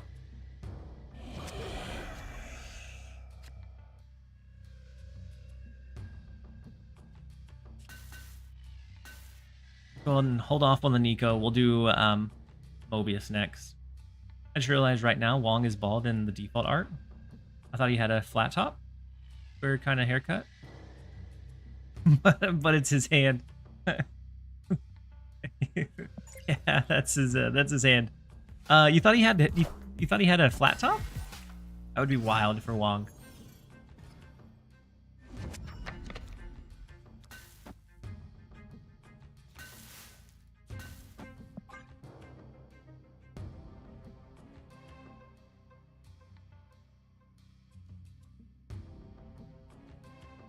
The stream needs balance. It's too positive. I mean, I did allow your message today, Mike. Put your hand over your forehead to see what you'd look like with a flat top. I don't think I have a good bald head. I think it would be awful. Snap.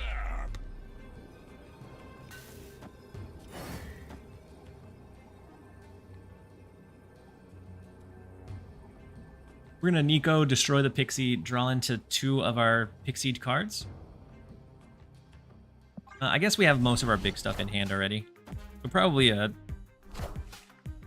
rushed snap.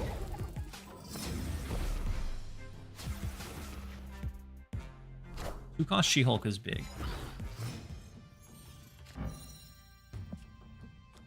Free Sunspot is also big.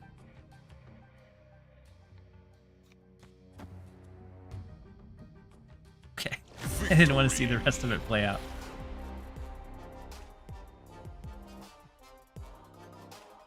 I mean, if you're looking at it just quickly, I don't know. Maybe you could see it, his hair. His hair in the MCU? I could have swore he was bald.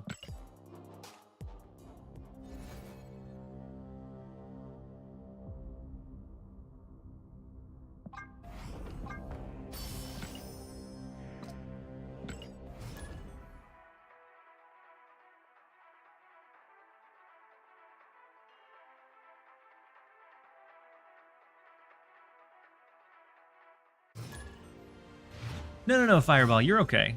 You're alright. I mean, it was one of those things that I don't think you ever probably looked like directly at. I get it. No judgment here. Best opening hand? Yeah, best possible opening hand we could ask for. That's why we're gonna snap into it. The Pixie into Mobius curve. We also get armor, so we could maybe save that for last turn. Pixie Moon She-Hulk. Like throwing an Infinite. Yeah, Infinite for super cheap can sometimes be good, especially since we're running the Hope Summers. But the intent was for this one to be good with cloning vats, which as soon as we switch to it, I haven't seen cloning vats. But that was I think that was the biggest reason for no Infinite in it.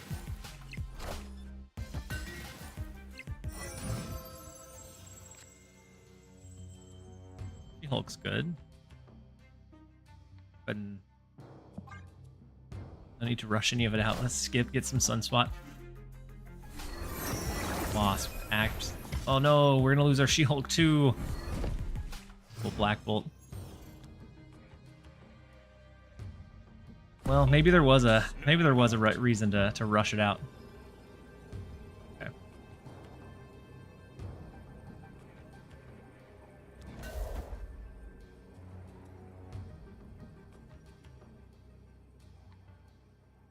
We need to pull Red Hulk, and it have been swapped with Wasp next.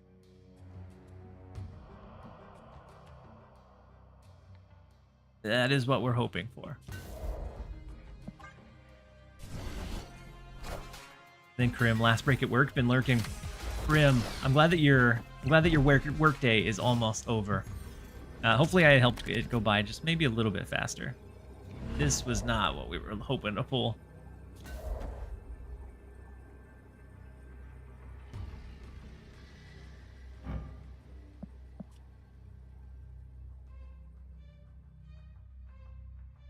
So 5, 6, 7, 8, 9, 10. No. It would have to be this direction, and I doubt we win over Dracula pulling something else. No way that a Magneto gets anything that we need either, right?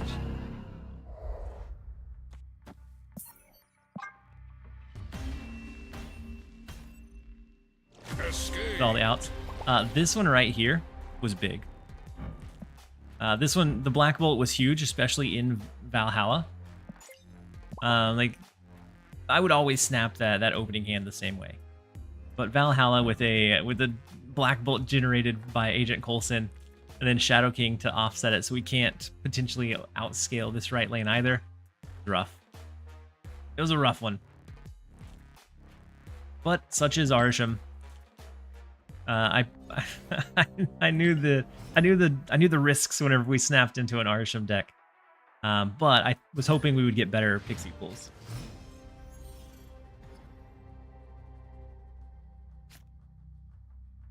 We turn one snap, Jeff.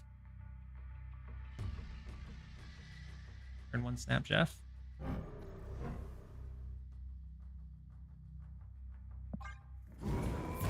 Sid Frigga and Pixie Evo has been decent. Pones Alone said, we will decide for you. We're going to snap it. Not turn 1, though, but turn 2. Turn 2 is decent. I haven't played a lot with Frigga, but I could see her being decent. The reason why I wouldn't include it in this one is Cloning Vats was supposed to be the hot location or featured location, and I was seeing it non-stop. And then we switched to this, and I don't think I've seen it once. Maybe once. There we go. We just have to badmouth it a little bit.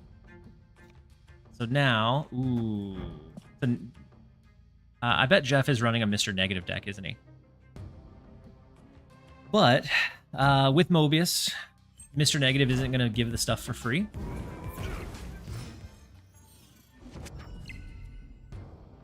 Victory.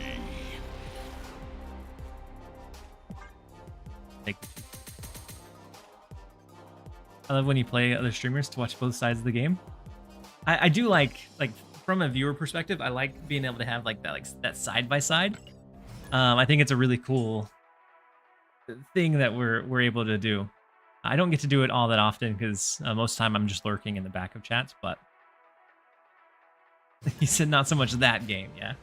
Not so much that game, but I think Mobius was a really big detriment because it looked like if they're running Ravona, they're probably leaning pretty heavily into that discount, so most of the time it's negative. And Mobius versus negative, like, you can't really do anything.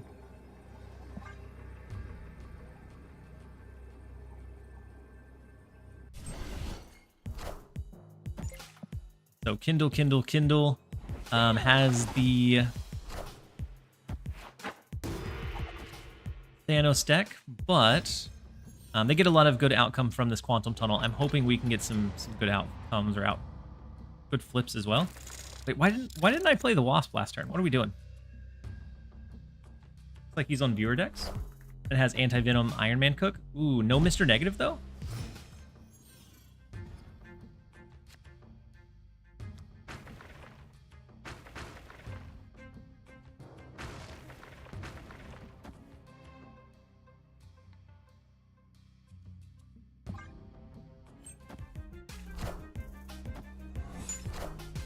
Is Dinner going to offer a unique card again? Yeah, so it's going to offer one. It's much... my expectations of it are much lower, but it is King Eitri.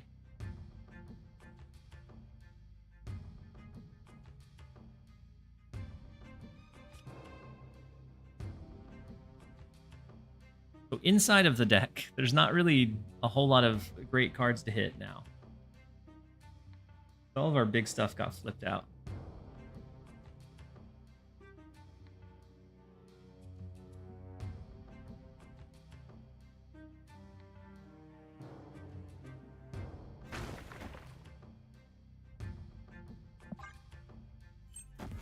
And then Joe, I know you just went into a lurk mode. Glad you're here lurking. Hopefully you're having a good day. King E-Triz on Valentine's Day. They have the backup Mockingbird, which is so tough to deal with.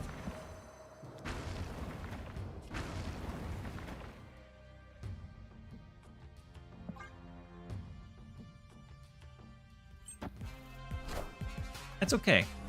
I don't blame you for being a fake viewer. I blame myself, really. If I was more entertaining, you would have more watch time for sure. I'm about to juice this up.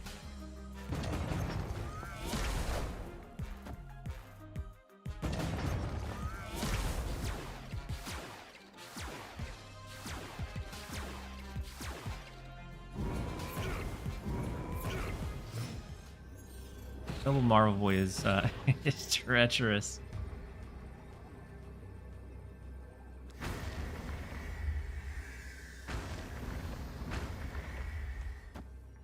I think we're fairly confident that we lose this one.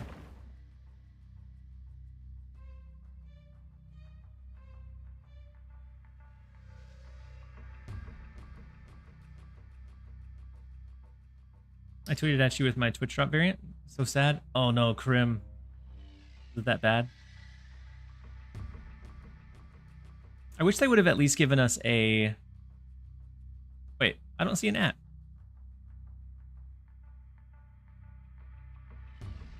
It was on... Oh, there it is. The Pixel Kang. I have Pixel Kang. I used it during high voltage. Escaped. The stream element bot for watch time isn't set up. I don't know how to set it up. I didn't even know it was there until one day someone did the command.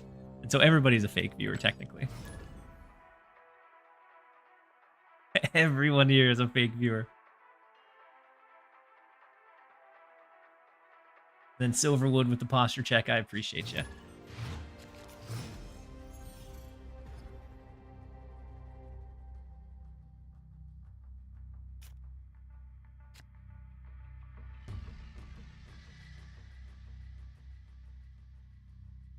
And Botich with the emote only chat. The only defense against the watch time command. Go ahead and play out our sunspot. Oh, yeah, sunspot.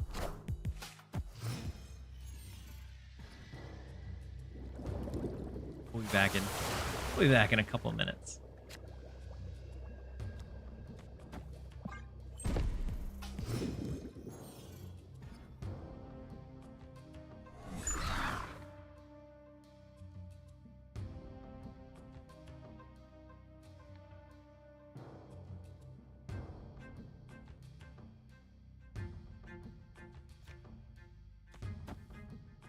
Ant-Man over here.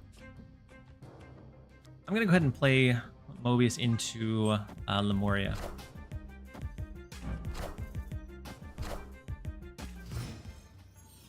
Block the Spider Ham, that's fine. Do we... I don't know if we even care about doing Pixie at this point. Fine. We could potentially get a cheap She-Hulk. We could double up on. I'm assuming they have like Blue Marvel, Hazar, something that's going to make this lane go kind of crazy. Since we don't have any like tech tools to defend ourselves against it, I think we do lose this one. Probably retreat for the one, but I want to see my extra couple of draws.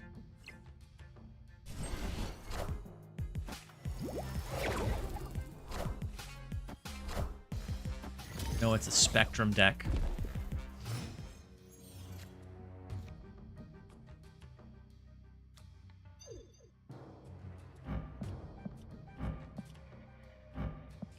If we can somehow grab priority going into the last turn, we can yank this Cosmo over.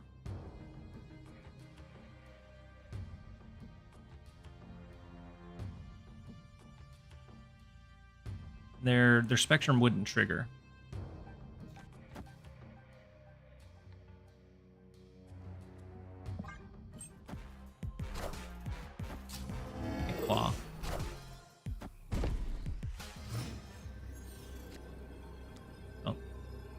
Nope, we don't have Prio.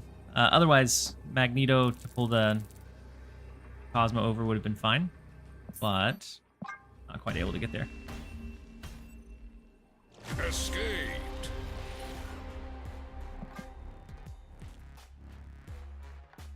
And then we do have a quick set of ads that are about to run. I don't want to run into the situation where it runs mid-game. So we're going to jump away for a minute and a half here to keep pre-rolls disabled, and then we'll be right back, you guys.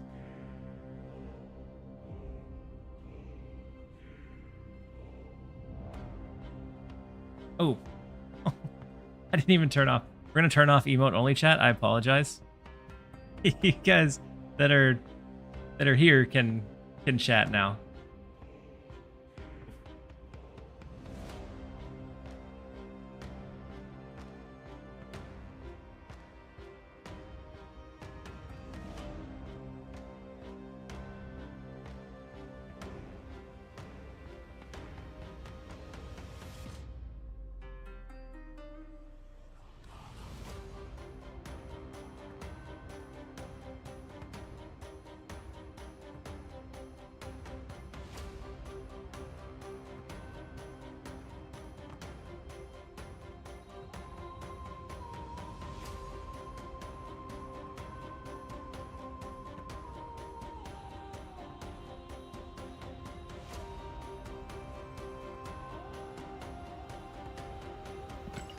All right, let's go ahead and jump in. Go ahead and start and jump into the next one.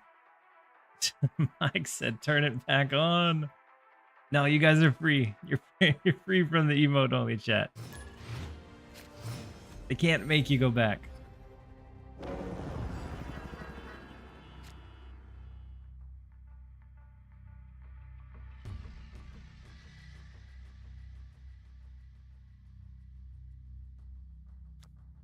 All right, let's go ahead and go Sunspot. Not a bad start with the Pixie, potentially.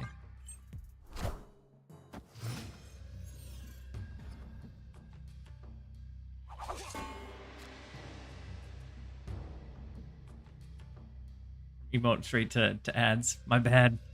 My bad. We didn't even have a good segue back into it. I apologize.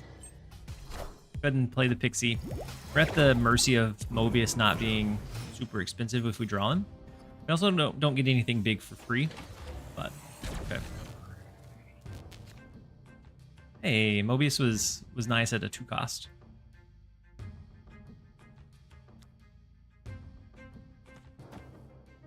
Oh, snap. We have no idea what kind of deck they're running. So I think we're going to spread out our power. We're going to go Mobius, Red Hulk right. Then we can start investing more as the game gets later on into backshielding. Help us get that +4 across the board.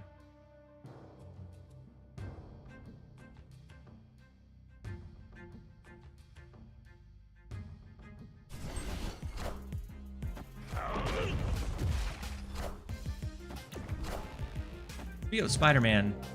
So it's a mill style. Ooh. We go Spider-Man not over in the left lane. Can't make us double discard. We are much better off. So She-Hulk switched with herself into She-Hulk, which is kind of unfortunate. But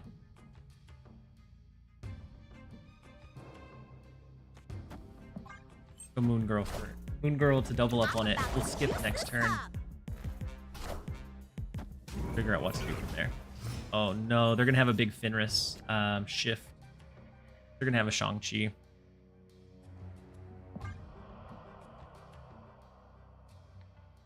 So a 20 power swing back over in the left. Be unfortunate.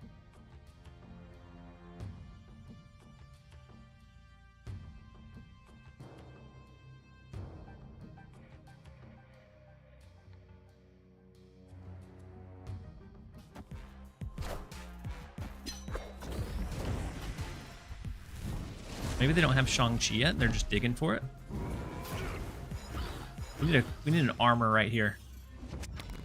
Armor. Beautiful. Snap back.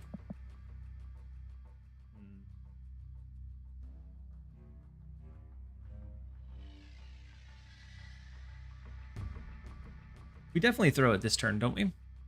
Or do we think maybe we play a mind game instead?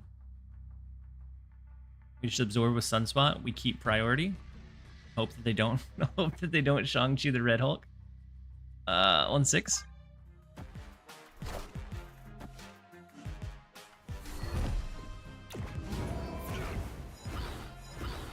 Emote only chat's not on. I don't think. No, it's off. You guys can chat if you want. And so now we keep priority. We have the armor to protect us in with the limbo lane.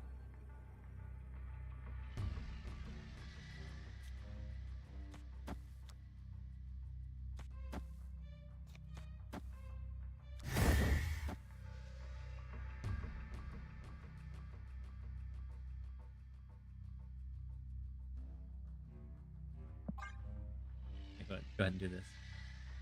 Wait, Bread. You said wow? Did you think the emote only chat was on? Or wow at the hand that we ended up with?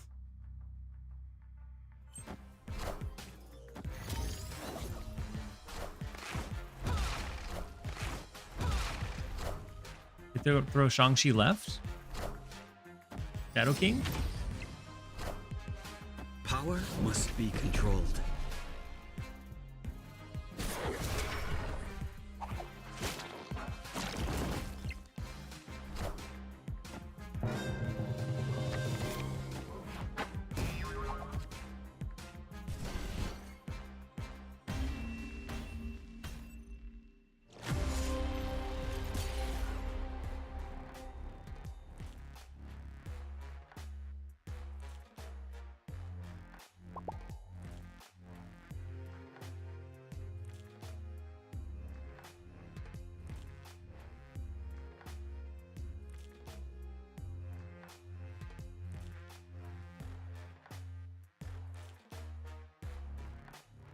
Fenris for the most part is very dependent on being able to get something set up.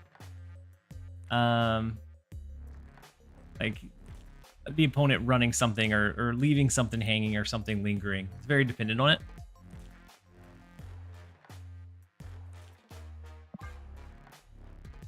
But super unfortunate. It was a read, very good heads up read from Slaps. It feels like are going against people that are running super good intuitive plays that are like just the exact what they need to lose those very small margin games, unfortunately. And so we're either misreading, misjudging, or they're reading really well.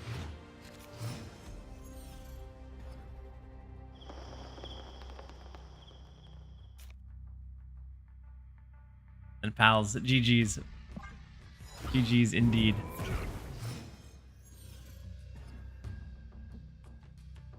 But Fenris, I enjoy Fenris. There was a lot of people that were saying he was overhyped. I enjoy him. I think he's a card that offers a lot of pressure on the board state. Most of the time that means low cube equity games, though.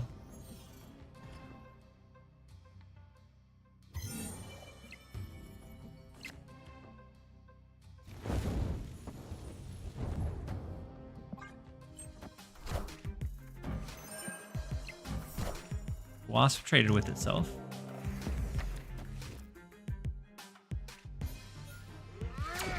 Next card we play is going to move to the right.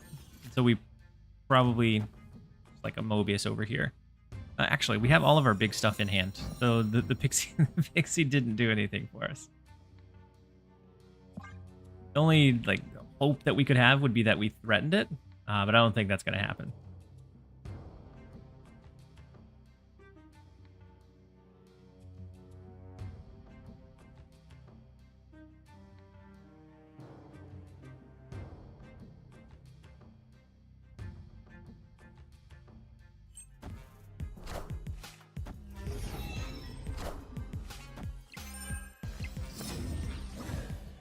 Switching with itself. I know it's such a silly thing. But we had She-Hulk switch with herself. I think it was the game just before this one as well.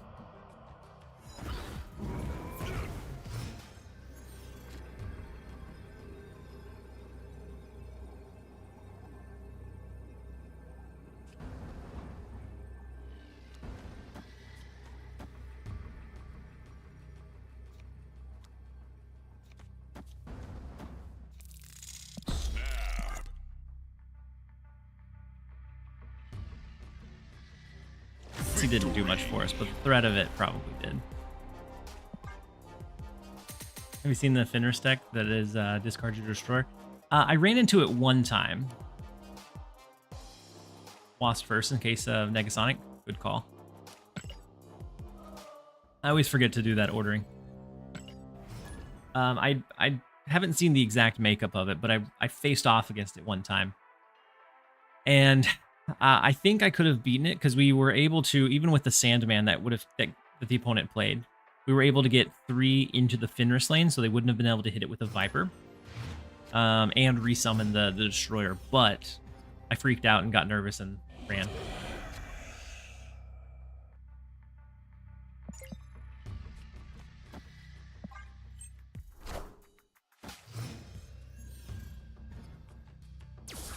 This time we have some pretty good cards in deck that could be impacted by Pixie.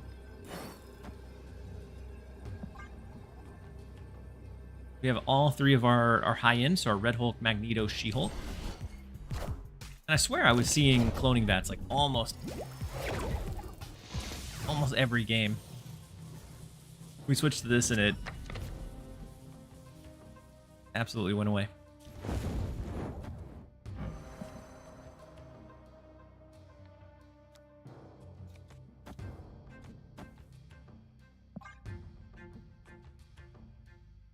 I'm assuming they're not going to fight for the Gamma Lab, because with Madam Web, what we might be cooked with is like the Iron Fist Vulture movement, because we don't have anything that can offset that.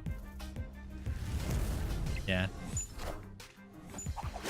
Yeah, we're cooked, especially if they pick it up and then drop like a Frigga.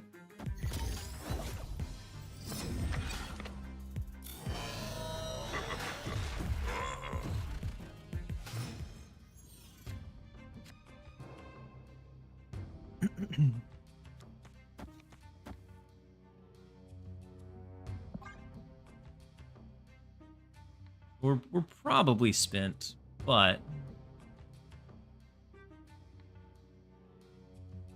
the 2-cost Red Hulk,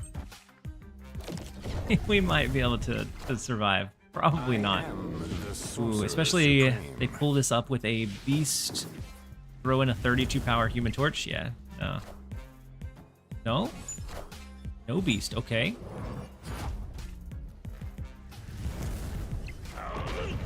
We're okay with that.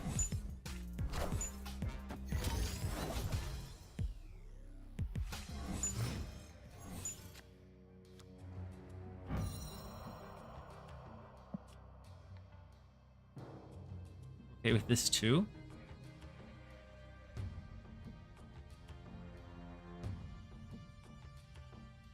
I mean, I guess they could still pull up the Human Torch. I don't think we cap out this right lane, though. I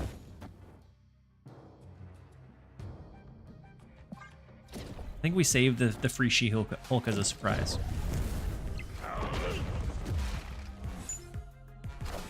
If they pull this back in, we're probably cooked, yeah.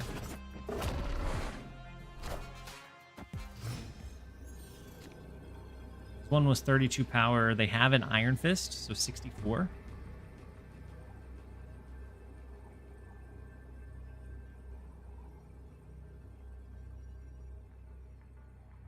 And one was 16.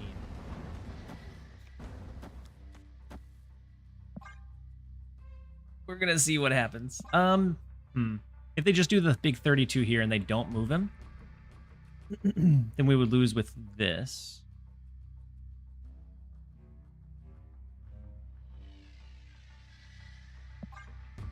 I don't know. That was my gut. That's what we're gonna see what happens.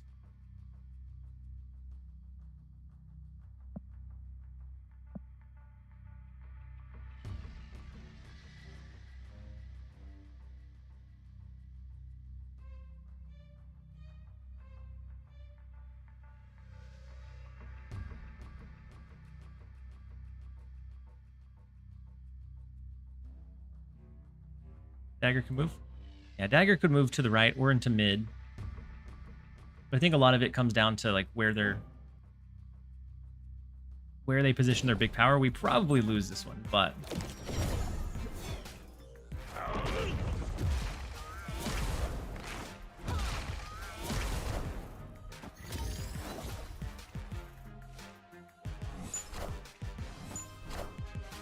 I am the Sorcerer Supreme. yeah, okay. So they moved the weaker of the two, and so now they have a big 32, potentially 64.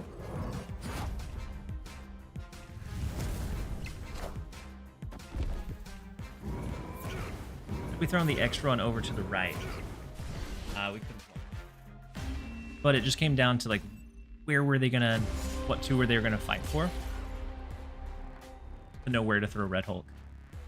Tripling up here could have done it. Unless, of course, they did that move with the 32 power one. Then we wouldn't have been able to. So they hit it in the order that they needed to. There were several play lines that they could have went with, trying to decide where we were going to play. That could have ended in a loss for them.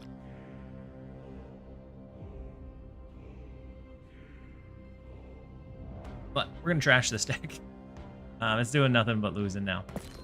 I feel like right now, without a way to address things that end up high rolling too well, I feel like we're asking for trouble.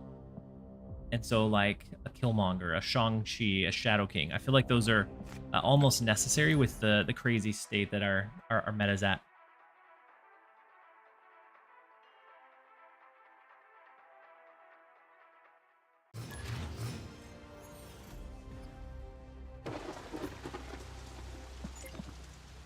Next up is Running Wolf. We have our Fenris.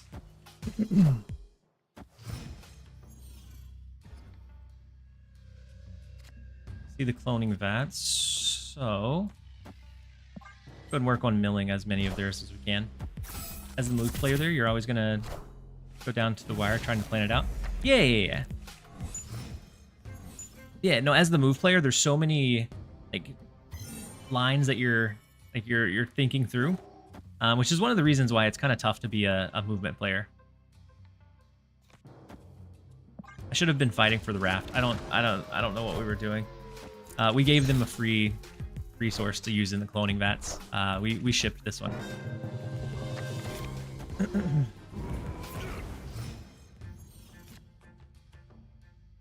now even if we mill like most of their good stuff, unfortunately,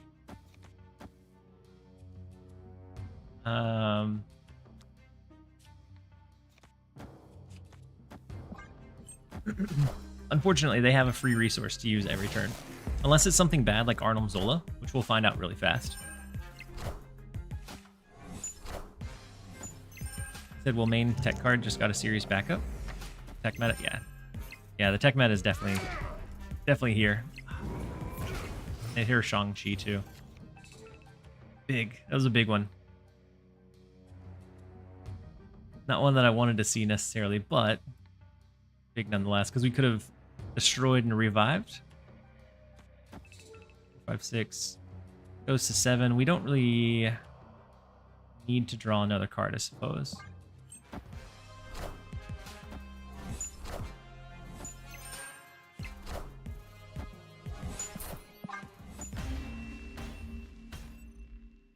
Escaped.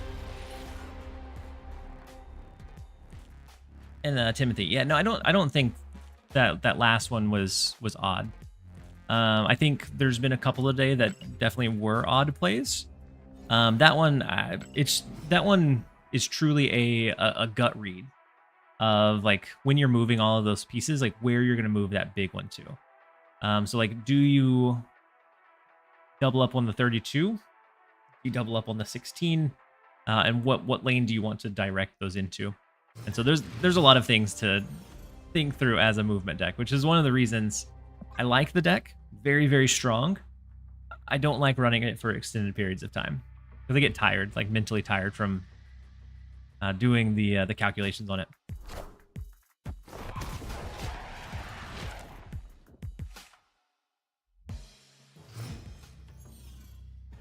Lost their Shang-Chi.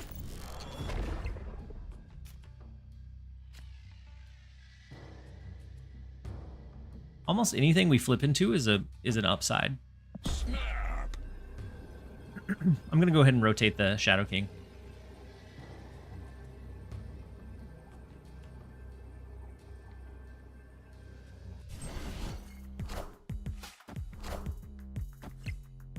We're not running Killmonger, which might be an issue later on. Hit Hood again.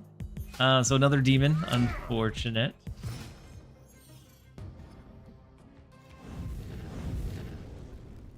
Altar of Death. We could always try to Baron Zemo in the Altar of Death to maybe win that one.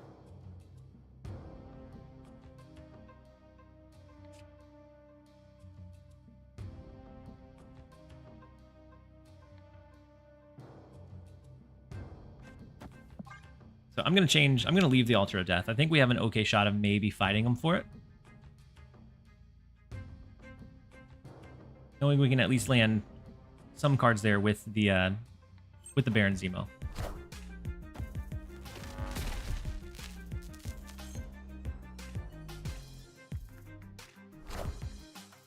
Goliath flip. We're going to be able to knock that out with Shang-Chi. Potentially revive it with Fenris if we get Fenris down.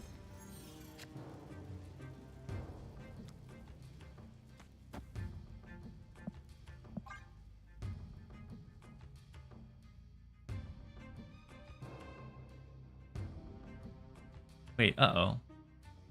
Oh, I just now saw the uh-oh. With the Electro, it could be Galactus?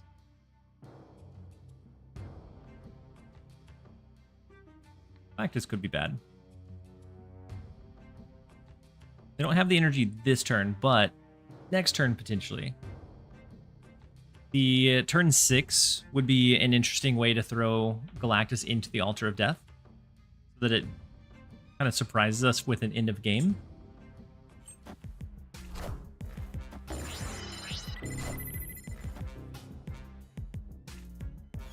Machine into, or okay. They're not limited to one card per turn, but their left lane is locked in with the amount of power it has there.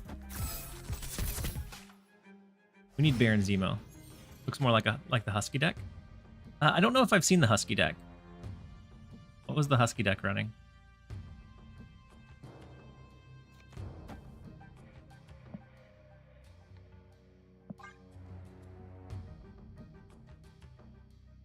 I guess you guys don't have to. I don't need an unfair advantage. If I don't know the deck, it's okay. Then I'll take a look at the chat here after this.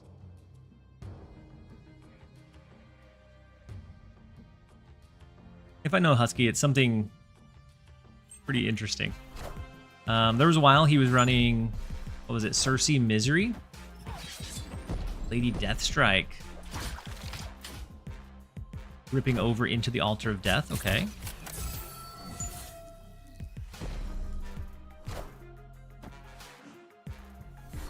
No Shadow King on him.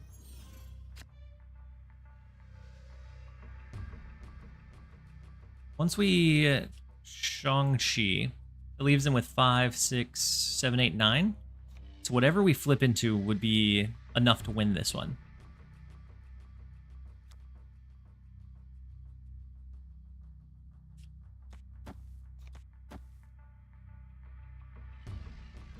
Or 6 extra.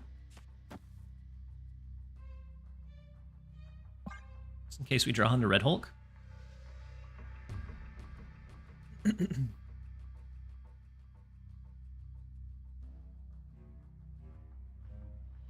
I guess with a War Machine,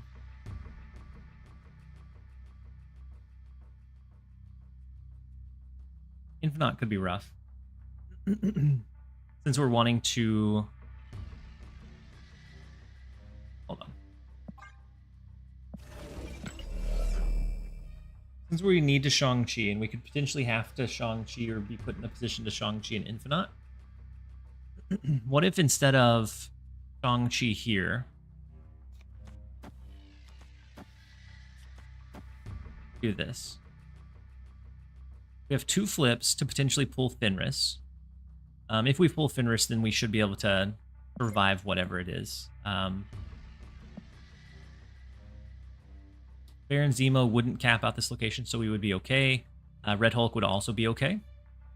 And both of which free up the Shang-Chi.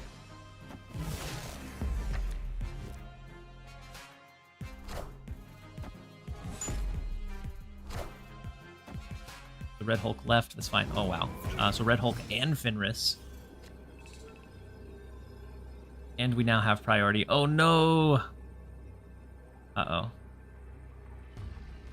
With the skip last turn, if they have Infinite, which I'm imagining they do, 20 goes to 34. Can we beat 34? Opponent snapped. 19, 28, 34. The tie, right?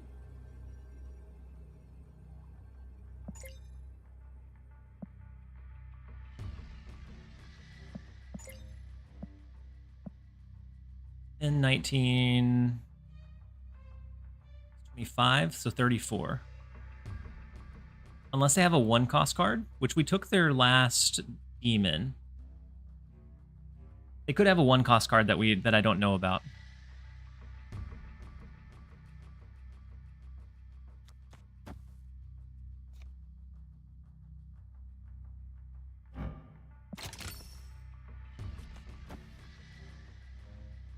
Five, 7, 8. Who would win the point differential? If and only if. Ooh, they could have Ebony Maw, couldn't they? Have Ebony Maw built in? I don't know the deck well enough. We're gonna... Oh no, they do!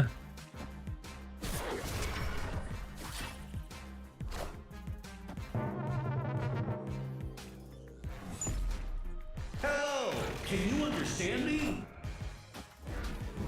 Shipped it. And it didn't matter, even without the Ebony Maw. Infinite was 22. So it reached the Wakanda bonus, or it had the Wakanda bonus from earlier. Is Mill still good? I'd say no. In general, most of the time, no. It lost a huge asset in Doc Ock. Like, it's runnable. Sometimes you're going to get good runs with it. It's definitely... Most of the time, you can get wins, but the cubes that you get with it are pretty low. The biggest strength of Mill was having that Doc Ock into like the magic, so that you drain them of their combo pieces, you drain them of the cards in their deck and hand, and so then you're left with a solved board state to figure out on like turn 6 or turn 7. With Doc Ock as he is now, I don't see Mill being great for some foreseeable time.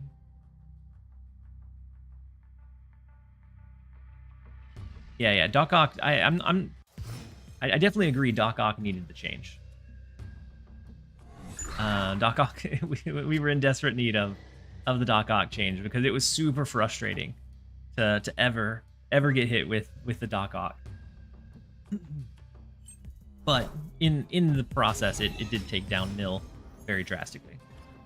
Just played GGG. Was terrified you'd get a Fenris hit on my Infinite. I messed up Video Vandal.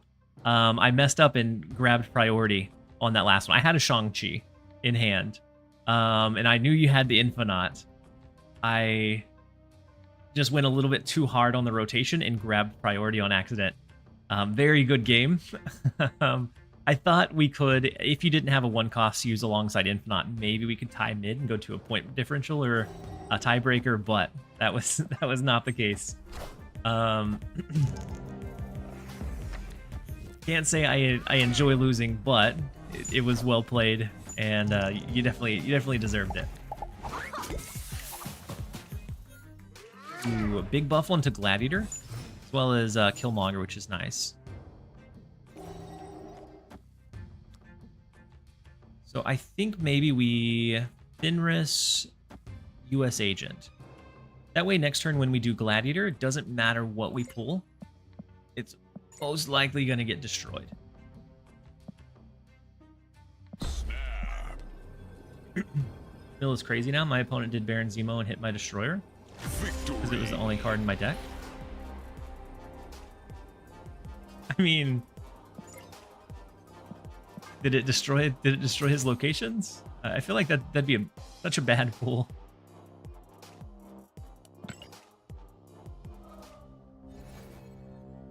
We won. We won. I also hit Electro 3 procs, so I had 9 energy last round. That's true. I didn't even think about that. I was thinking of you just having 7. But you had more than that. Husky deck is cheating at its finest. You need to go tall to beat it or have Cosmo. The She-Hulk deck was favored against it. Yeah, I could see it. We could have also, we had the Shang-Chi to be able to handle it. We just, I whiffed it. I got a little bit too antsy and did a double rotation. I probably should have just done a single to make sure that we did not run into the situation we did. Otherwise, we could have Shang-Chi'd the Infinite, revived it in the Fenris lane, and then did whatever else we needed to mid. Wait.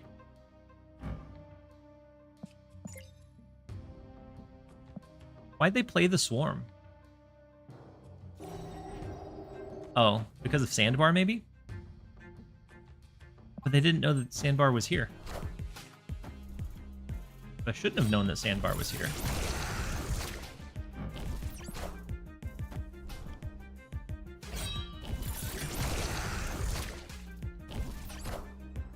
They just wanted Scorn instead.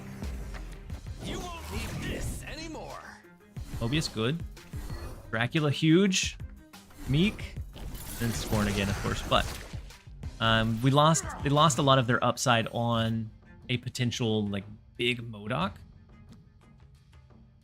So even though they have some decent upside in like the Scorn, we have Shadow King to offset it. And then I think we maybe can bring it the rest of the way home.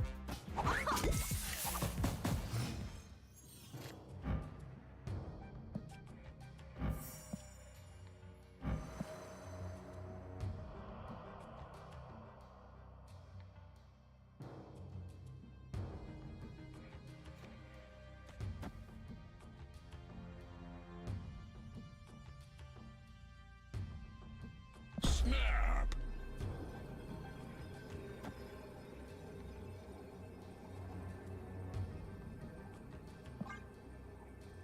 What is the deck's win con?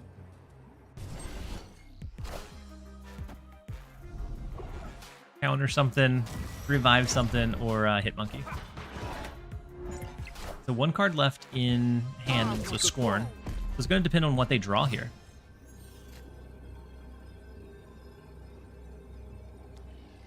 Maybe not.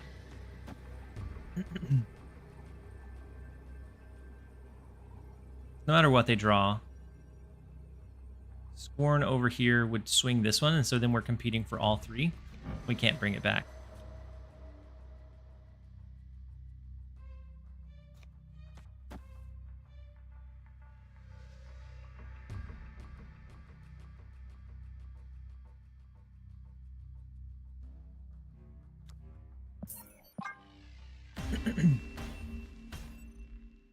Escape. Yeah, so it's basically just a Sarah Tech deck. But it has Gladiator as an additional way to trigger and potentially get some kind of value off of Fenris. But it is time for a quick set of ads. We're going to jump over into them and we'll be right back. Hopefully not climbing down the ladder, but we'll turn it around and climb up instead.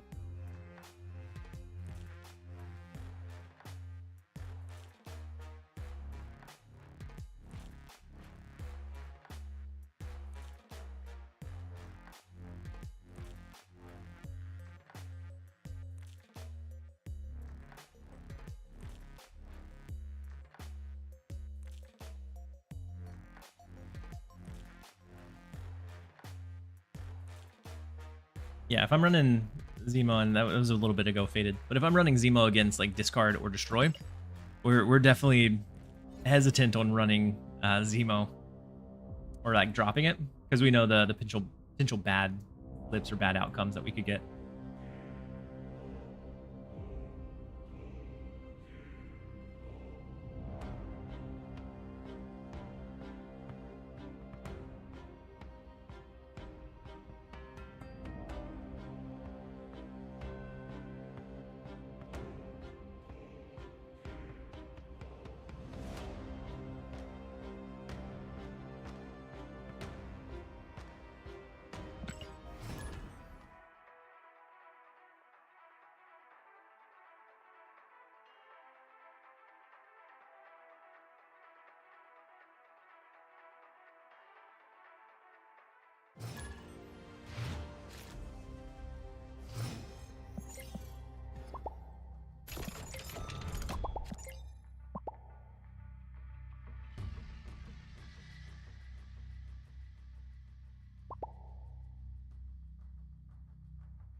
next up we have Roram. Everyone should be slowly but surely getting back from the ad break.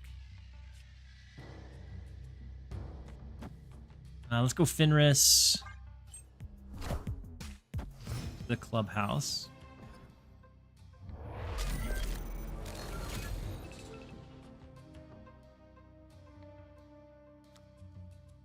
We're actually gonna go Fastos here.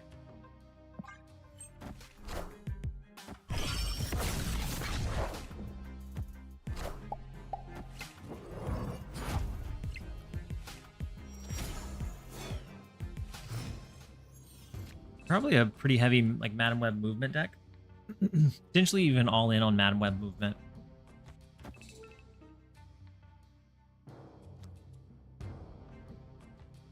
We have Shadow King. We could try to hit a Red Guardian to like make the dagger where she wouldn't benefit from being moved. May have been a better play, especially if they decide to Beast. Yeah, with Beast it's going to be really hard to drop Prio going into this final turn. If they don't want to go, if they don't want to have priority, they can pretty easily maintain not having it at this point.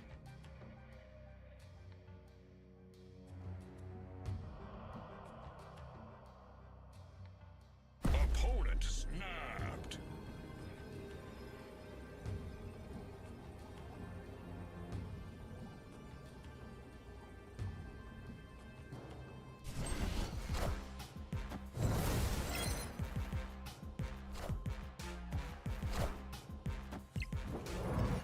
Iron Fist, dagger, Brigga, like copy of the dagger. Okay.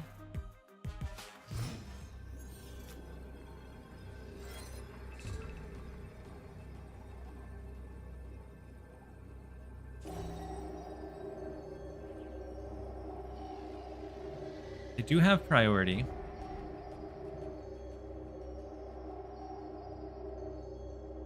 So, like Gladiator.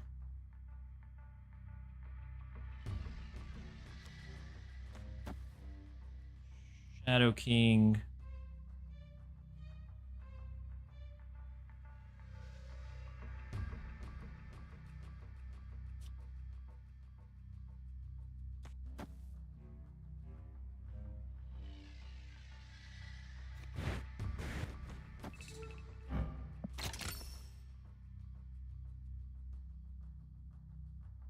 Maybe too heavy in the right. So we might want to do, instead of that, Real Mysterio left. Still get the 2-power one over to the right. We resummon whatever Gladiator tries to take on in this right lane as well. We could fall to an Eliath, maybe. Maybe not. Big US agent mid. Uh-oh. Then Yaden with the hydrate time. I appreciate you.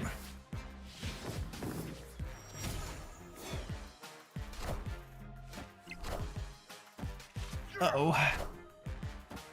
The Doctor Strange moving the dagger. Fortunate.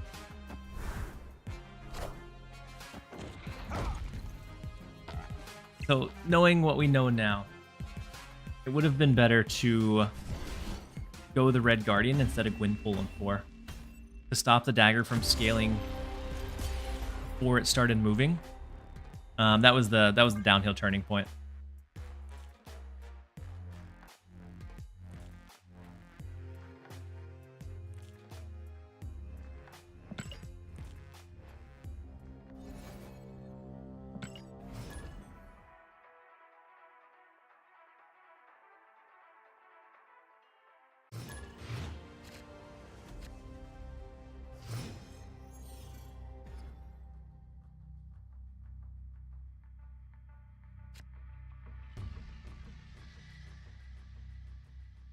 All right, next up we have Splat. Splat always runs some interesting concoctions for sure.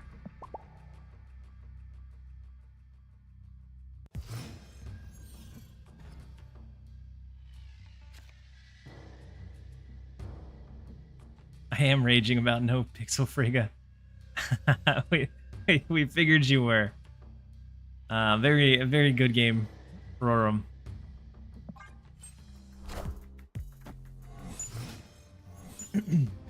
ripping the dagger away before we could potentially Shadow King it was big. I'm not super upset about a double red guardian here. It's not terrible.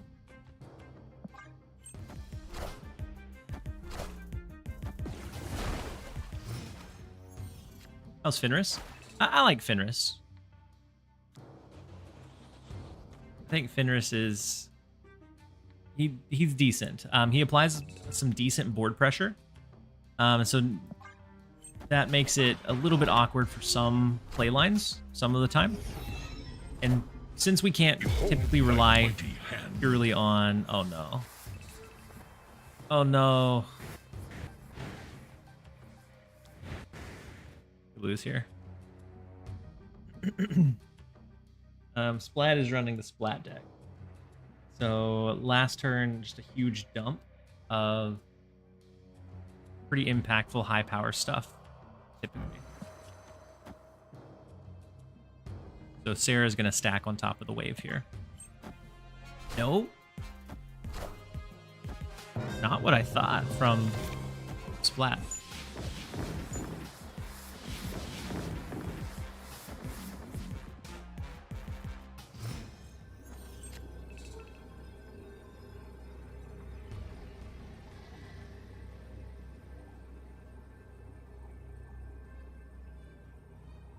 The keys. I don't know. His cube rate is relatively low, just because he just like any kind of activate, his presence is a very known thing, and so like if it's a good counter to what the opponent is doing, they know that it's out there, and so then it's typically a lower cube rate as a result. But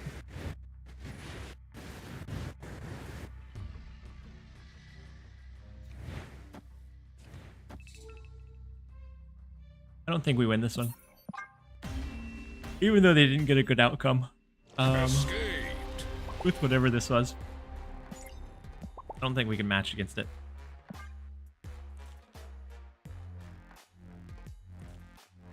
If you try and hold on to Fenris to make a more surprising play, it can get awkward. Yeah. Yeah, it can get awkward pretty quick if you hold it like later than turn 2. It's very splashable. The biggest strength that it has going for it is that it's very easy to slot in. Like, if you don't get the big payoff, it doesn't derail a deck. Versus if you're taking up one of your, like, 5 cost or 6 cost slots that you would typically have in a deck, if that card ends up being, like, a complete waste of hand space, it's a lot more detrimental. Like, it's taking up a much more impactful role at that point.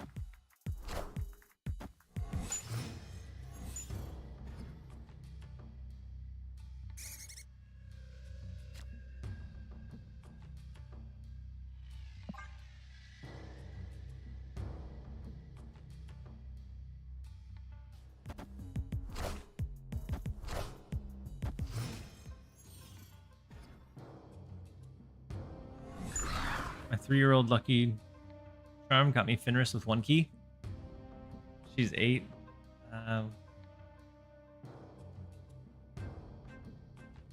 One key pulls to 3 bad key pulls. Yeah. So that is a pretty good luck charm.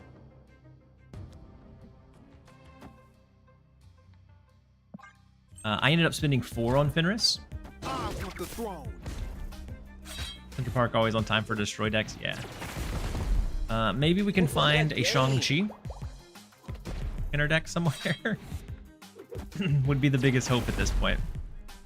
Because then we could kind of gear up. I guess both Fenrises.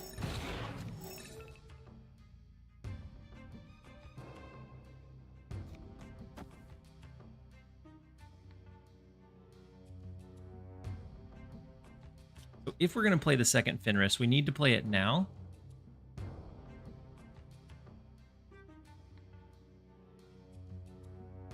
But I think instead we're going to go Gwynpool. Holy free death. Free death indeed. But it doesn't look like they have death in hand yet. Or maybe they're just not wanting to run it yet. They don't need to.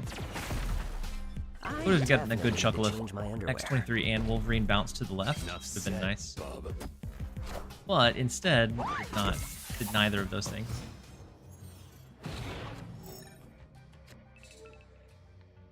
So we can Killmonger last turn, take out the Deadpool, resummon it. No, we couldn't resummon it. Never mind.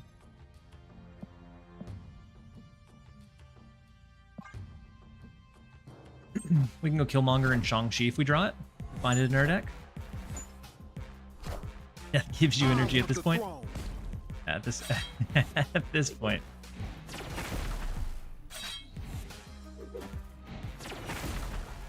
I definitely need to change my underwear.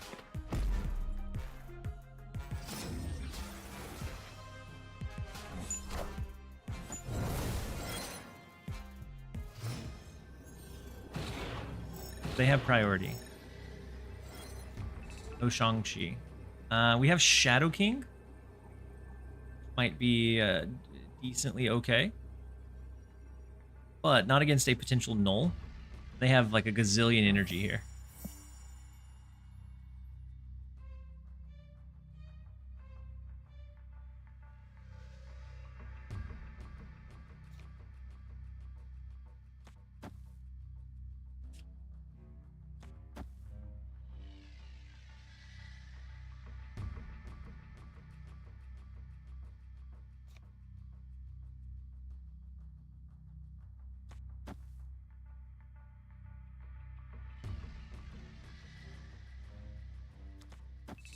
I think we lose this one, but I'm... Oh, wait.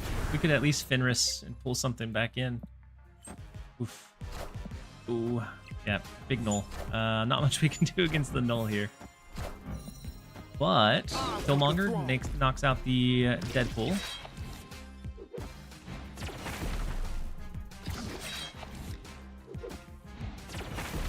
Wait a minute. What a game! I think we cooked him. What a game!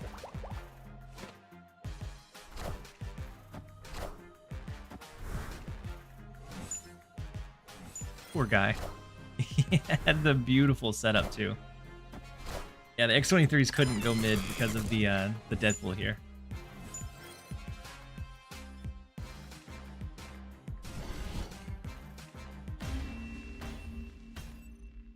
Victory.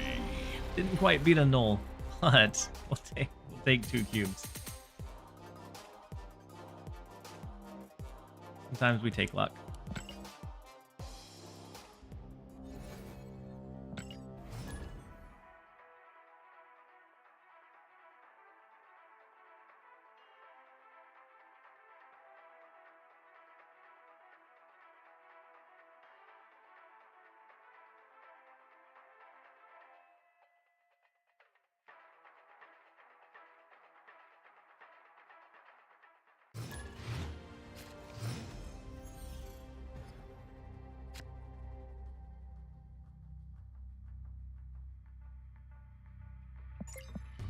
All right, next up we have Roken.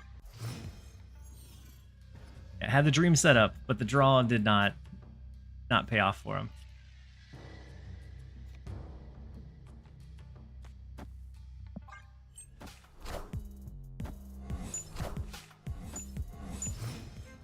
Oh gosh, I think we lose just because their Fenris looks better than ours.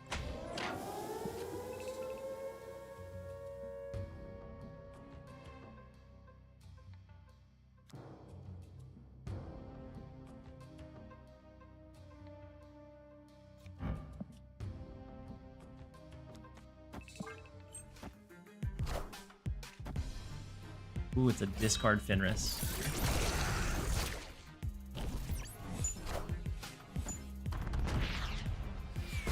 Like, this Fenris doesn't look bad. You know, it looks like a decent, okay artwork. That is until you see this. He looks much more intimidating. They got the skin suppression active. They do. It increases your draw potential, your draw rate, all of the good outcomes that you need.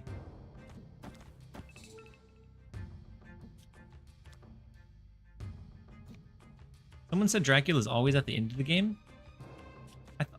We used to be able to do like Invisible Woman, Shadow King. I swear.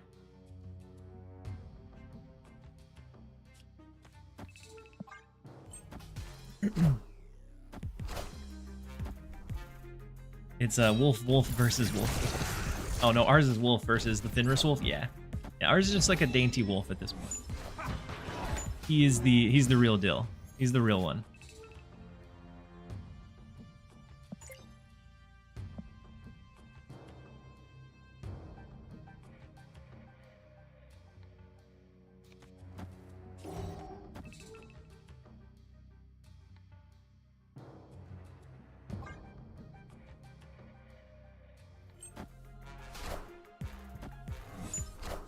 Okay.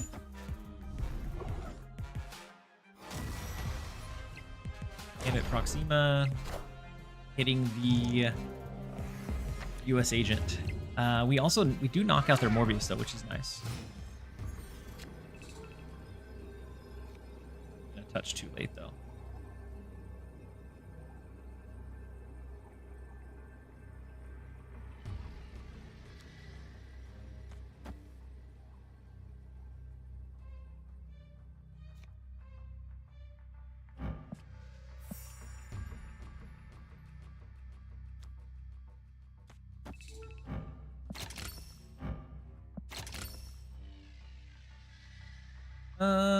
Not super great with the Shadow King here, right?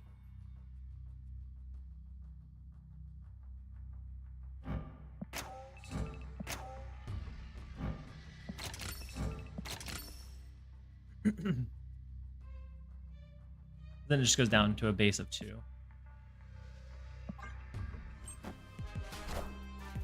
You won't need Big this Modoc. anymore.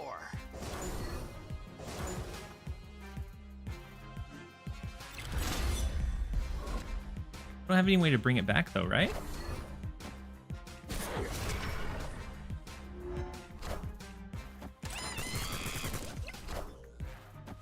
I want the throne.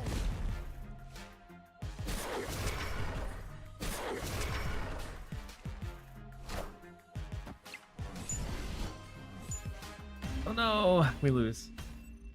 We won this lane by 5. We lost the point differential by a bit too much.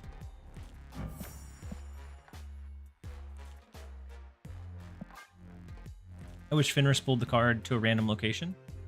The location space is getting more and more demanding. Yeah.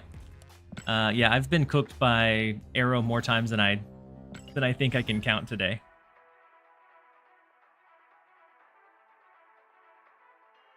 Not today, but I think it was yesterday mainly.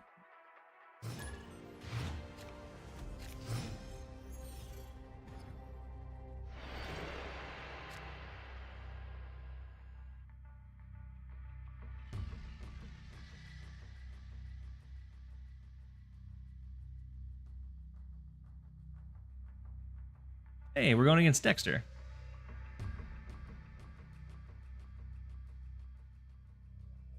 Would have won that one without Shadow King. Yeah. Yeah, I had staged Shadow King when I was still thinking of a potential I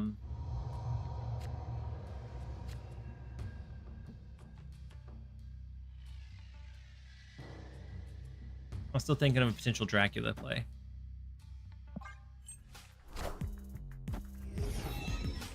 Is this a snap against Dexter? Stream snipe for you now. Don't do any of that mess.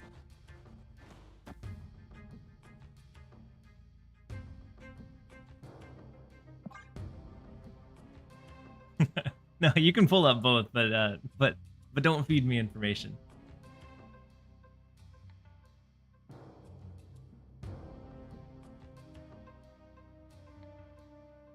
Yeah, if it wasn't a predictable Sace, it'd also be really tough to rely on too. So it'd be a really kind of hard deck building restriction.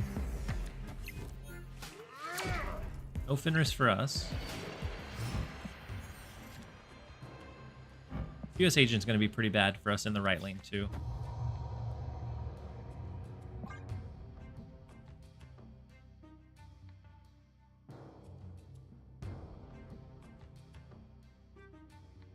going to jump over there. It's going to be 5. It's going to go down to a 1 power play. They do have a Killmonger, don't they? I want the throne.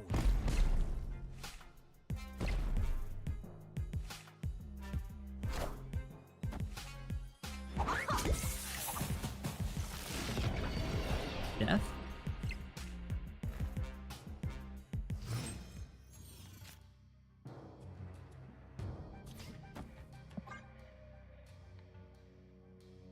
Chris. But if they're using Squirrel Girl Killmonger, I have to imagine they have a death in their deck.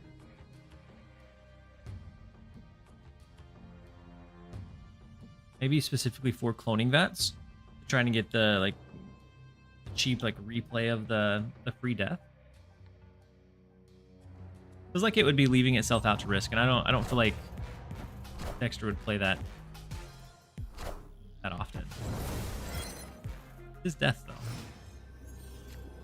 Bad.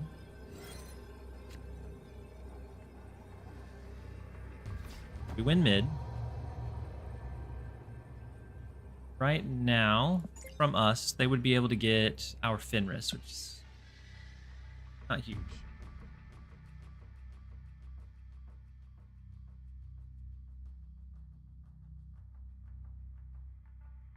And a Hit Monkey is going to be 3, 4, 5, 6, 7 in the right lane.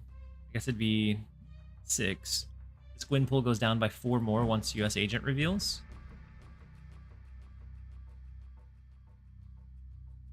The only lane we can compete for would be this left one. 3, 4, 5, 7, 8, 9. 9 plus the 4. I think is our only shot.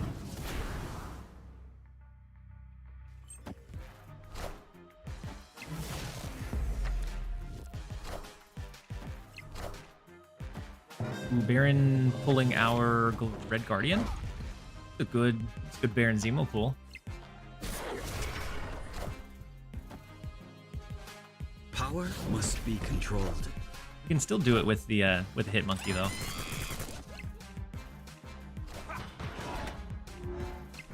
But the Red Guardian made it a bit closer, a bit scarier.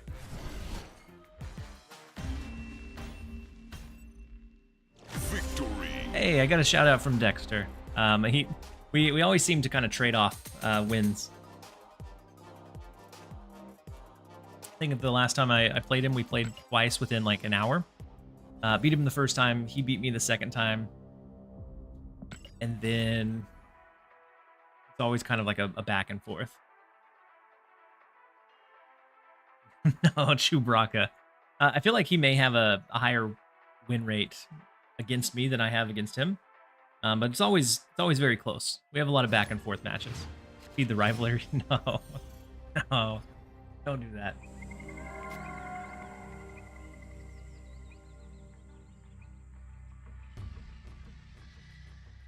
So we'll shout out Dexter right back.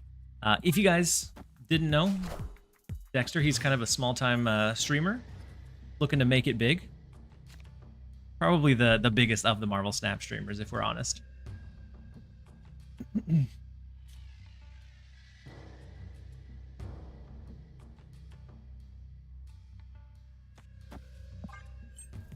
Then posture check from MEG. I appreciate you.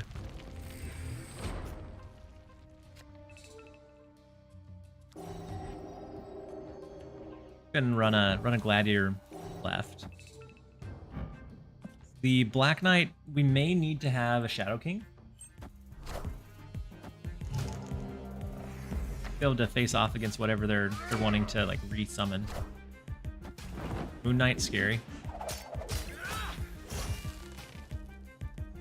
Destroyer, but fortunately they don't have Fenris, so it's the only silver lining here. Is Wolf still worth opening for?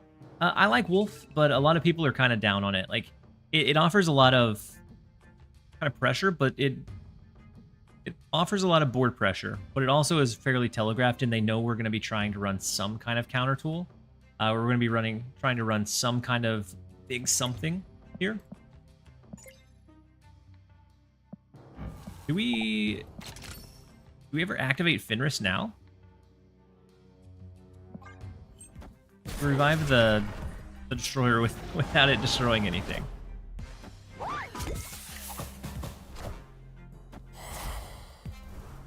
If they have Shang-Chi, we struggle here, but otherwise.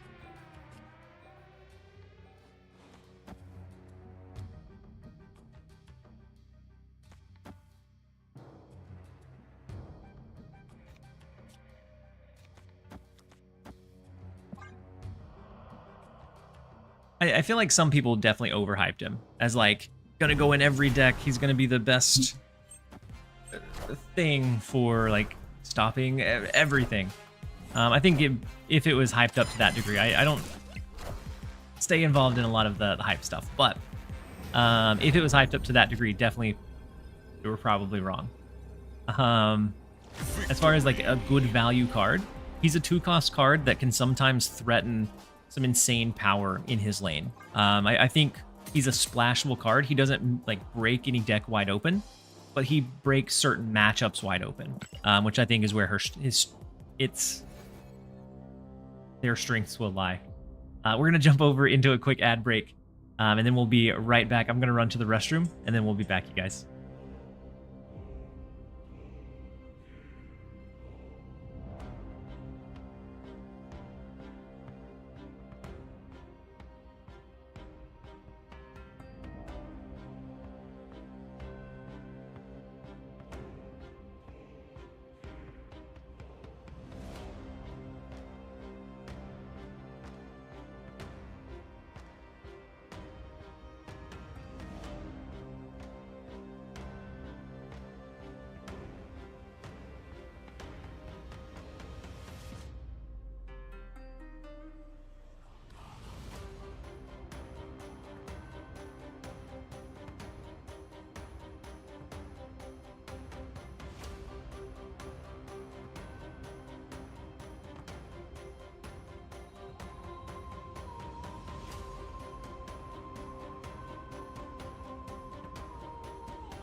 FMO, you said got Venomized Cosmo from the drops.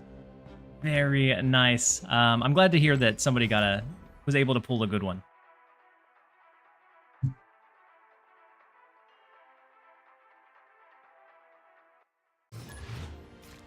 No doubt he's fun. I just feel like a lot of people were hyping up a very niche interaction. The surfer meta at the time was probably to blame. Yeah, I do feel like he was very, very, very highly hyped. I think he's a good card. But he is one that is more defensive. And so sometimes those don't always have great stats. In good hands, like sometimes they're a little bit harder to use. In good hands, a lot of times those cards can be very, very strong if the meta conditions are right. Like if we're not seeing anything that is above 10 power, the likelihood of Shang-Chi paying off, or even just the Gladiator paying off sometimes, is probably lower than what we would want to see. Seeing the Ravona, we could knock out the Ravona this turn, but I'm thinking maybe this is a Mr. Negative, and we might need to save Red Guardian to save our behinds later on. To take out like an Iron Man, take out like any of the potentially really big impactful stuff. Gladiator is also kind of risky, but we're gonna run it. Oh, the Surtur meta. Surtur, not Surfer. Yeah. Surtur, I think, is still like crazy strong. I think it just kind of fell off a little bit. He got nerfed down a touch, but he still makes you'd be able to potentially do a 4-cost 10 power, a free Scar, and a 2-cost tech in like a Shadow King. Wild amounts of strength. The Wong, it's scary here because we can't even stop the Wong. Is the bad thing. Unless we had Killmonger and Red Guardian coming down, there's nothing that we can do to stop it. But we do have Shadow King. And so maybe we just let this left lane be. We let them buff it up with like whatever craziness they're wanting to pump that way. See Sage Frigga incoming. That was Wong. Lufa. That was that was Wong.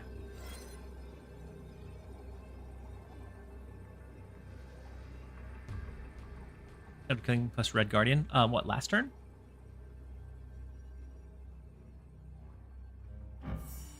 Then it would have been a 50-50, right? But as is, we have the Shadow King that brings us down to 2, 4, 6. So we win this lane. We do have priority, though. So the alternate Sage could be a problem. If they have a free Taskmaster, also a big issue. I guess maybe not. Because this will be 0. Unless they do it off of this one.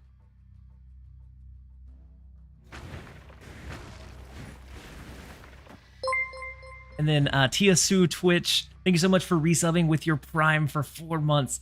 And then X Sugata X, thank you so much for resubbing with your Prime as well for 3 months. Let's go, more TLSG. Welcome in. Hopefully you're having a great day so far. Something like this, maybe. Since we do have priority, we couldn't look to do a Shang-Chi.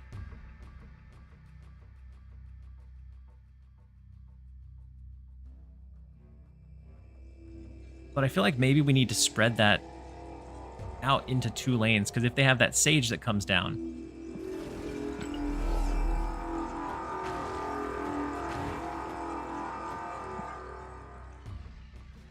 could be in trouble. They didn't snap us, which is kind of crazy.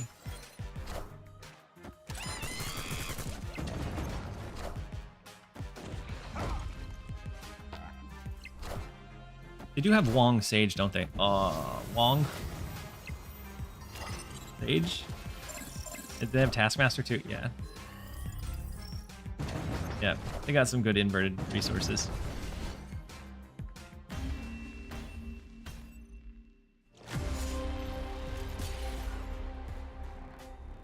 Probably Surtur ends up being the best card in the pool this season. I feel like very often the season pass card is designed to be slightly better than the cards releasing the rest of the month, because those are the ones they get direct or immediate like cash infusions from releasing, versus something like that's released in the cache. There's people that have 20 keys, 30 keys, 40 keys. I don't think there's as many people that are willing to like buy the $30 of bundles just to unlock that next card if it's outside of like the season pass.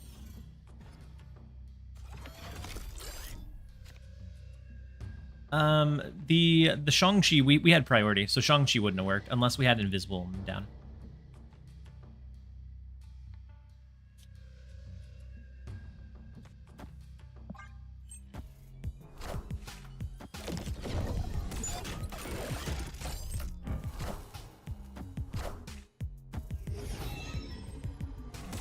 Season, I feel like Bullseye could make this card truly disgusting. Yes, if it doesn't get changed, I feel like it has to get changed.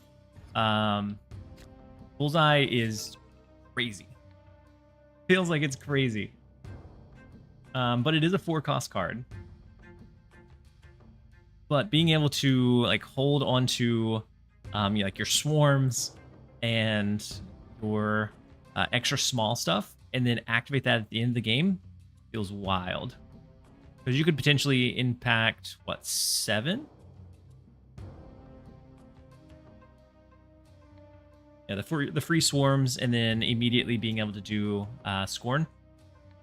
Could be wild. Maybe it's not as crazy as like it seems on first glance. Because activate a lot of times, especially a 4-cost activate, always has some problems that come alongside it.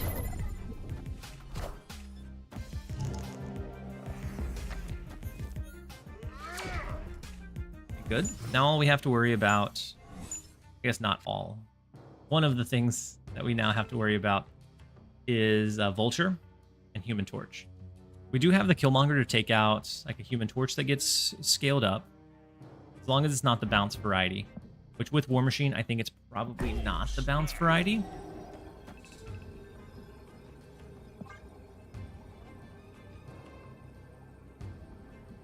/ Ajax. Ooh. I wonder if there would be enough support for that. Could be an interesting cook. War Machine move. Seen it before.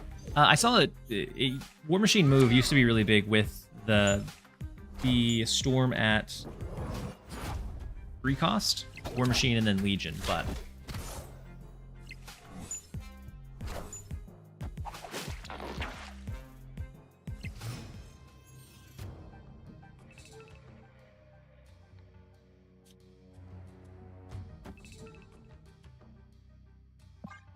so if we knock out that Goliath of a Vulture, we can resummon it with Fenris. As of right now, we've only destroyed a couple of things. We could resummon Fenris if we felt like it would be value added in mid.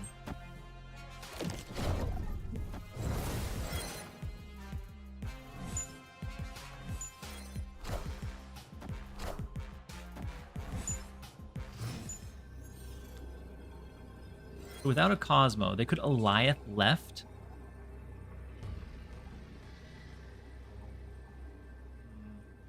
Is that what they do? They hit us with an Goliath left so that we can't get a Fenris pull.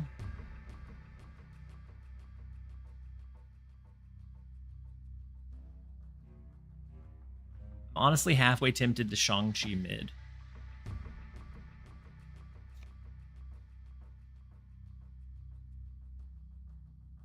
Otherwise, it's probably Shang-Chi right, then resummon mid. But if we guess wrong, we lose. That's one of the kind of scary things about movement decks in general. Is just they have a lot of flexibility in ways that they can maneuver around a lot of situations.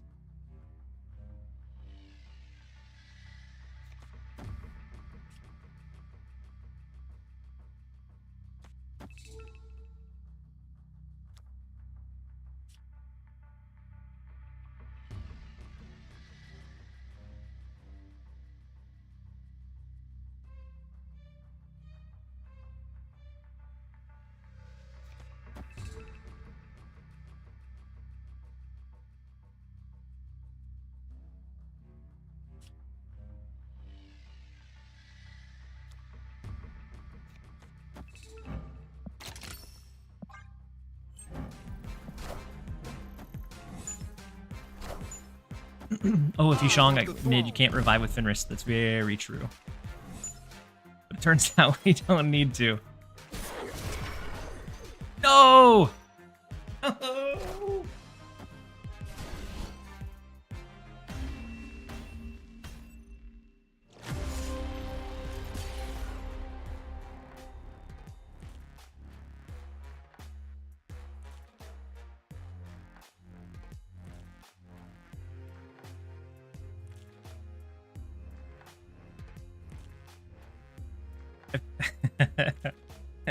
that sums up my day. In we're outplaying ourselves. We had the read. We had the read exactly where we needed to. But I failed to realize we would resummon Cosmo. I felt like it was such a good read too. Doing the Shang-Chi mid. Opponent probably cackling right now. Yeah. Absolutely cackling. It does happen to the best of us. I've had several of those. I've had a streak of those today. I'm just not playing on my A game. So a lot of the games that come down to like a very precise output, I've been accidentally throwing. Fenris the best card in the enemy deck. They didn't think they could get Cosmo, but we had other things to say about it.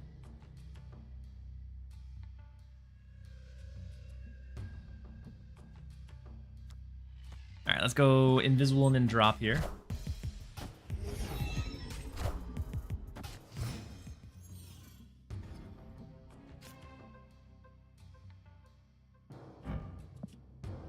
Crystal was created by the hub, and they're running an Arisham deck. So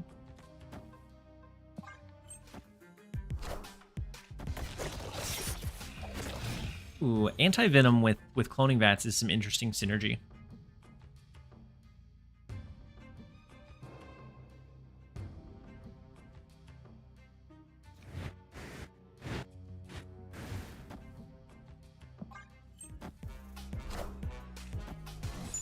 Oh, that was their free card, which is unfortunate.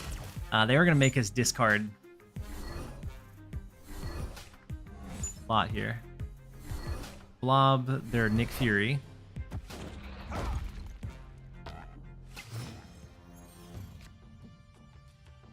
Still have Sarah. We have Hitmonkey hidden. We have Mysterio. Feels like a snap.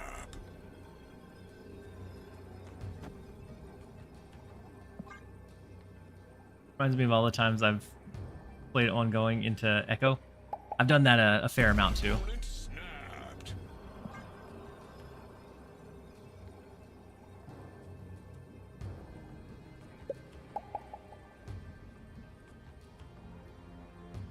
They're gonna hit us with an Eliathan mid, aren't they?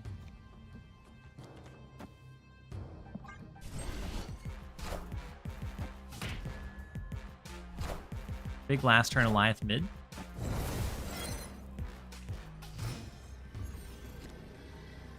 Arsham snap is utterly terrifying. Yeah, it can be.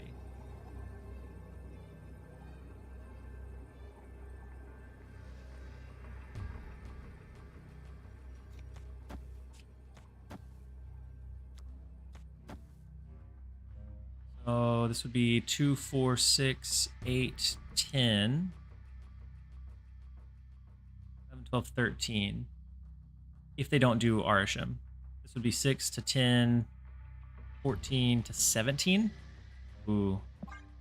I don't know if I like it, but if they just do one card here, we might be okay.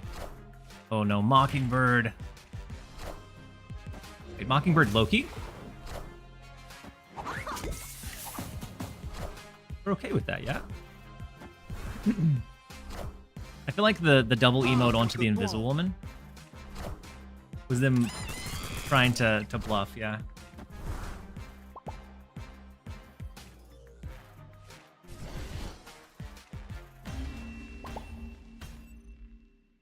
Still here, TLSG? What is this? Is this your job? Today it is, yeah. Now, normally I wouldn't be able to do, or wouldn't do like 8-hour consecutive streams. Because instead of creating a couple videos, like I would like to create one for the Pokemon channel. I would like to have one for our main YouTube channel, but I think streaming during the drops a lot of times will trump a little bit of that. But welcome back, Pablo. It's been a rough day. It's been a lot of ups and downs all over the place, and we're actually going to end on a high note here. Our Fenris and Red Guardian worth 6,000. Red Guardian is one of the better tech cards in the game because he can stop cards that nobody else can. And so like Dracula, it can stop the ongoing cards if they're the only thing in the lane, and some pretty big stuff. He's pretty flexible. I think you'll see him in a lot of good like value builds, and so he would probably be close to worth 6,000, I would imagine.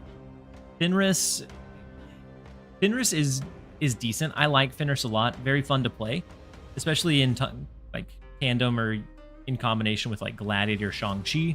Be able to do some like big power swings back your way. It doesn't, most of the time it ends up not paying off more than like 2/6 because you'll normally revive like something small that Killmonger killed. And so the cube rate on him is, I think, going to be relatively low. I think for tech decks moving forward, we do see Fenris like naturally slotted into those. And so I don't know if he's worth 6,000, but I am glad that I have him in my arsenal, that I picked him up. But we are going to end that one on a high note, and we're gonna go ahead and raid you guys off. I think the only one that I know will be going for quite a bit longer of those that are on is Dexter. So Dexter's always a good home to have.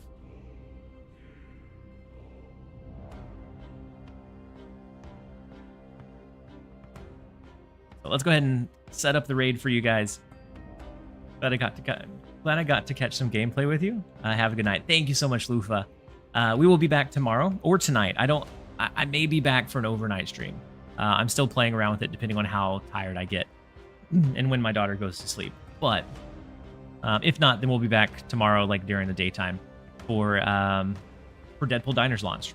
And so we will see you guys on the next stream. Thank you guys so much for being here. I hope that you guys enjoyed it. I wouldn't be able to do this without you guys, and I don't take it for granted at any point in time.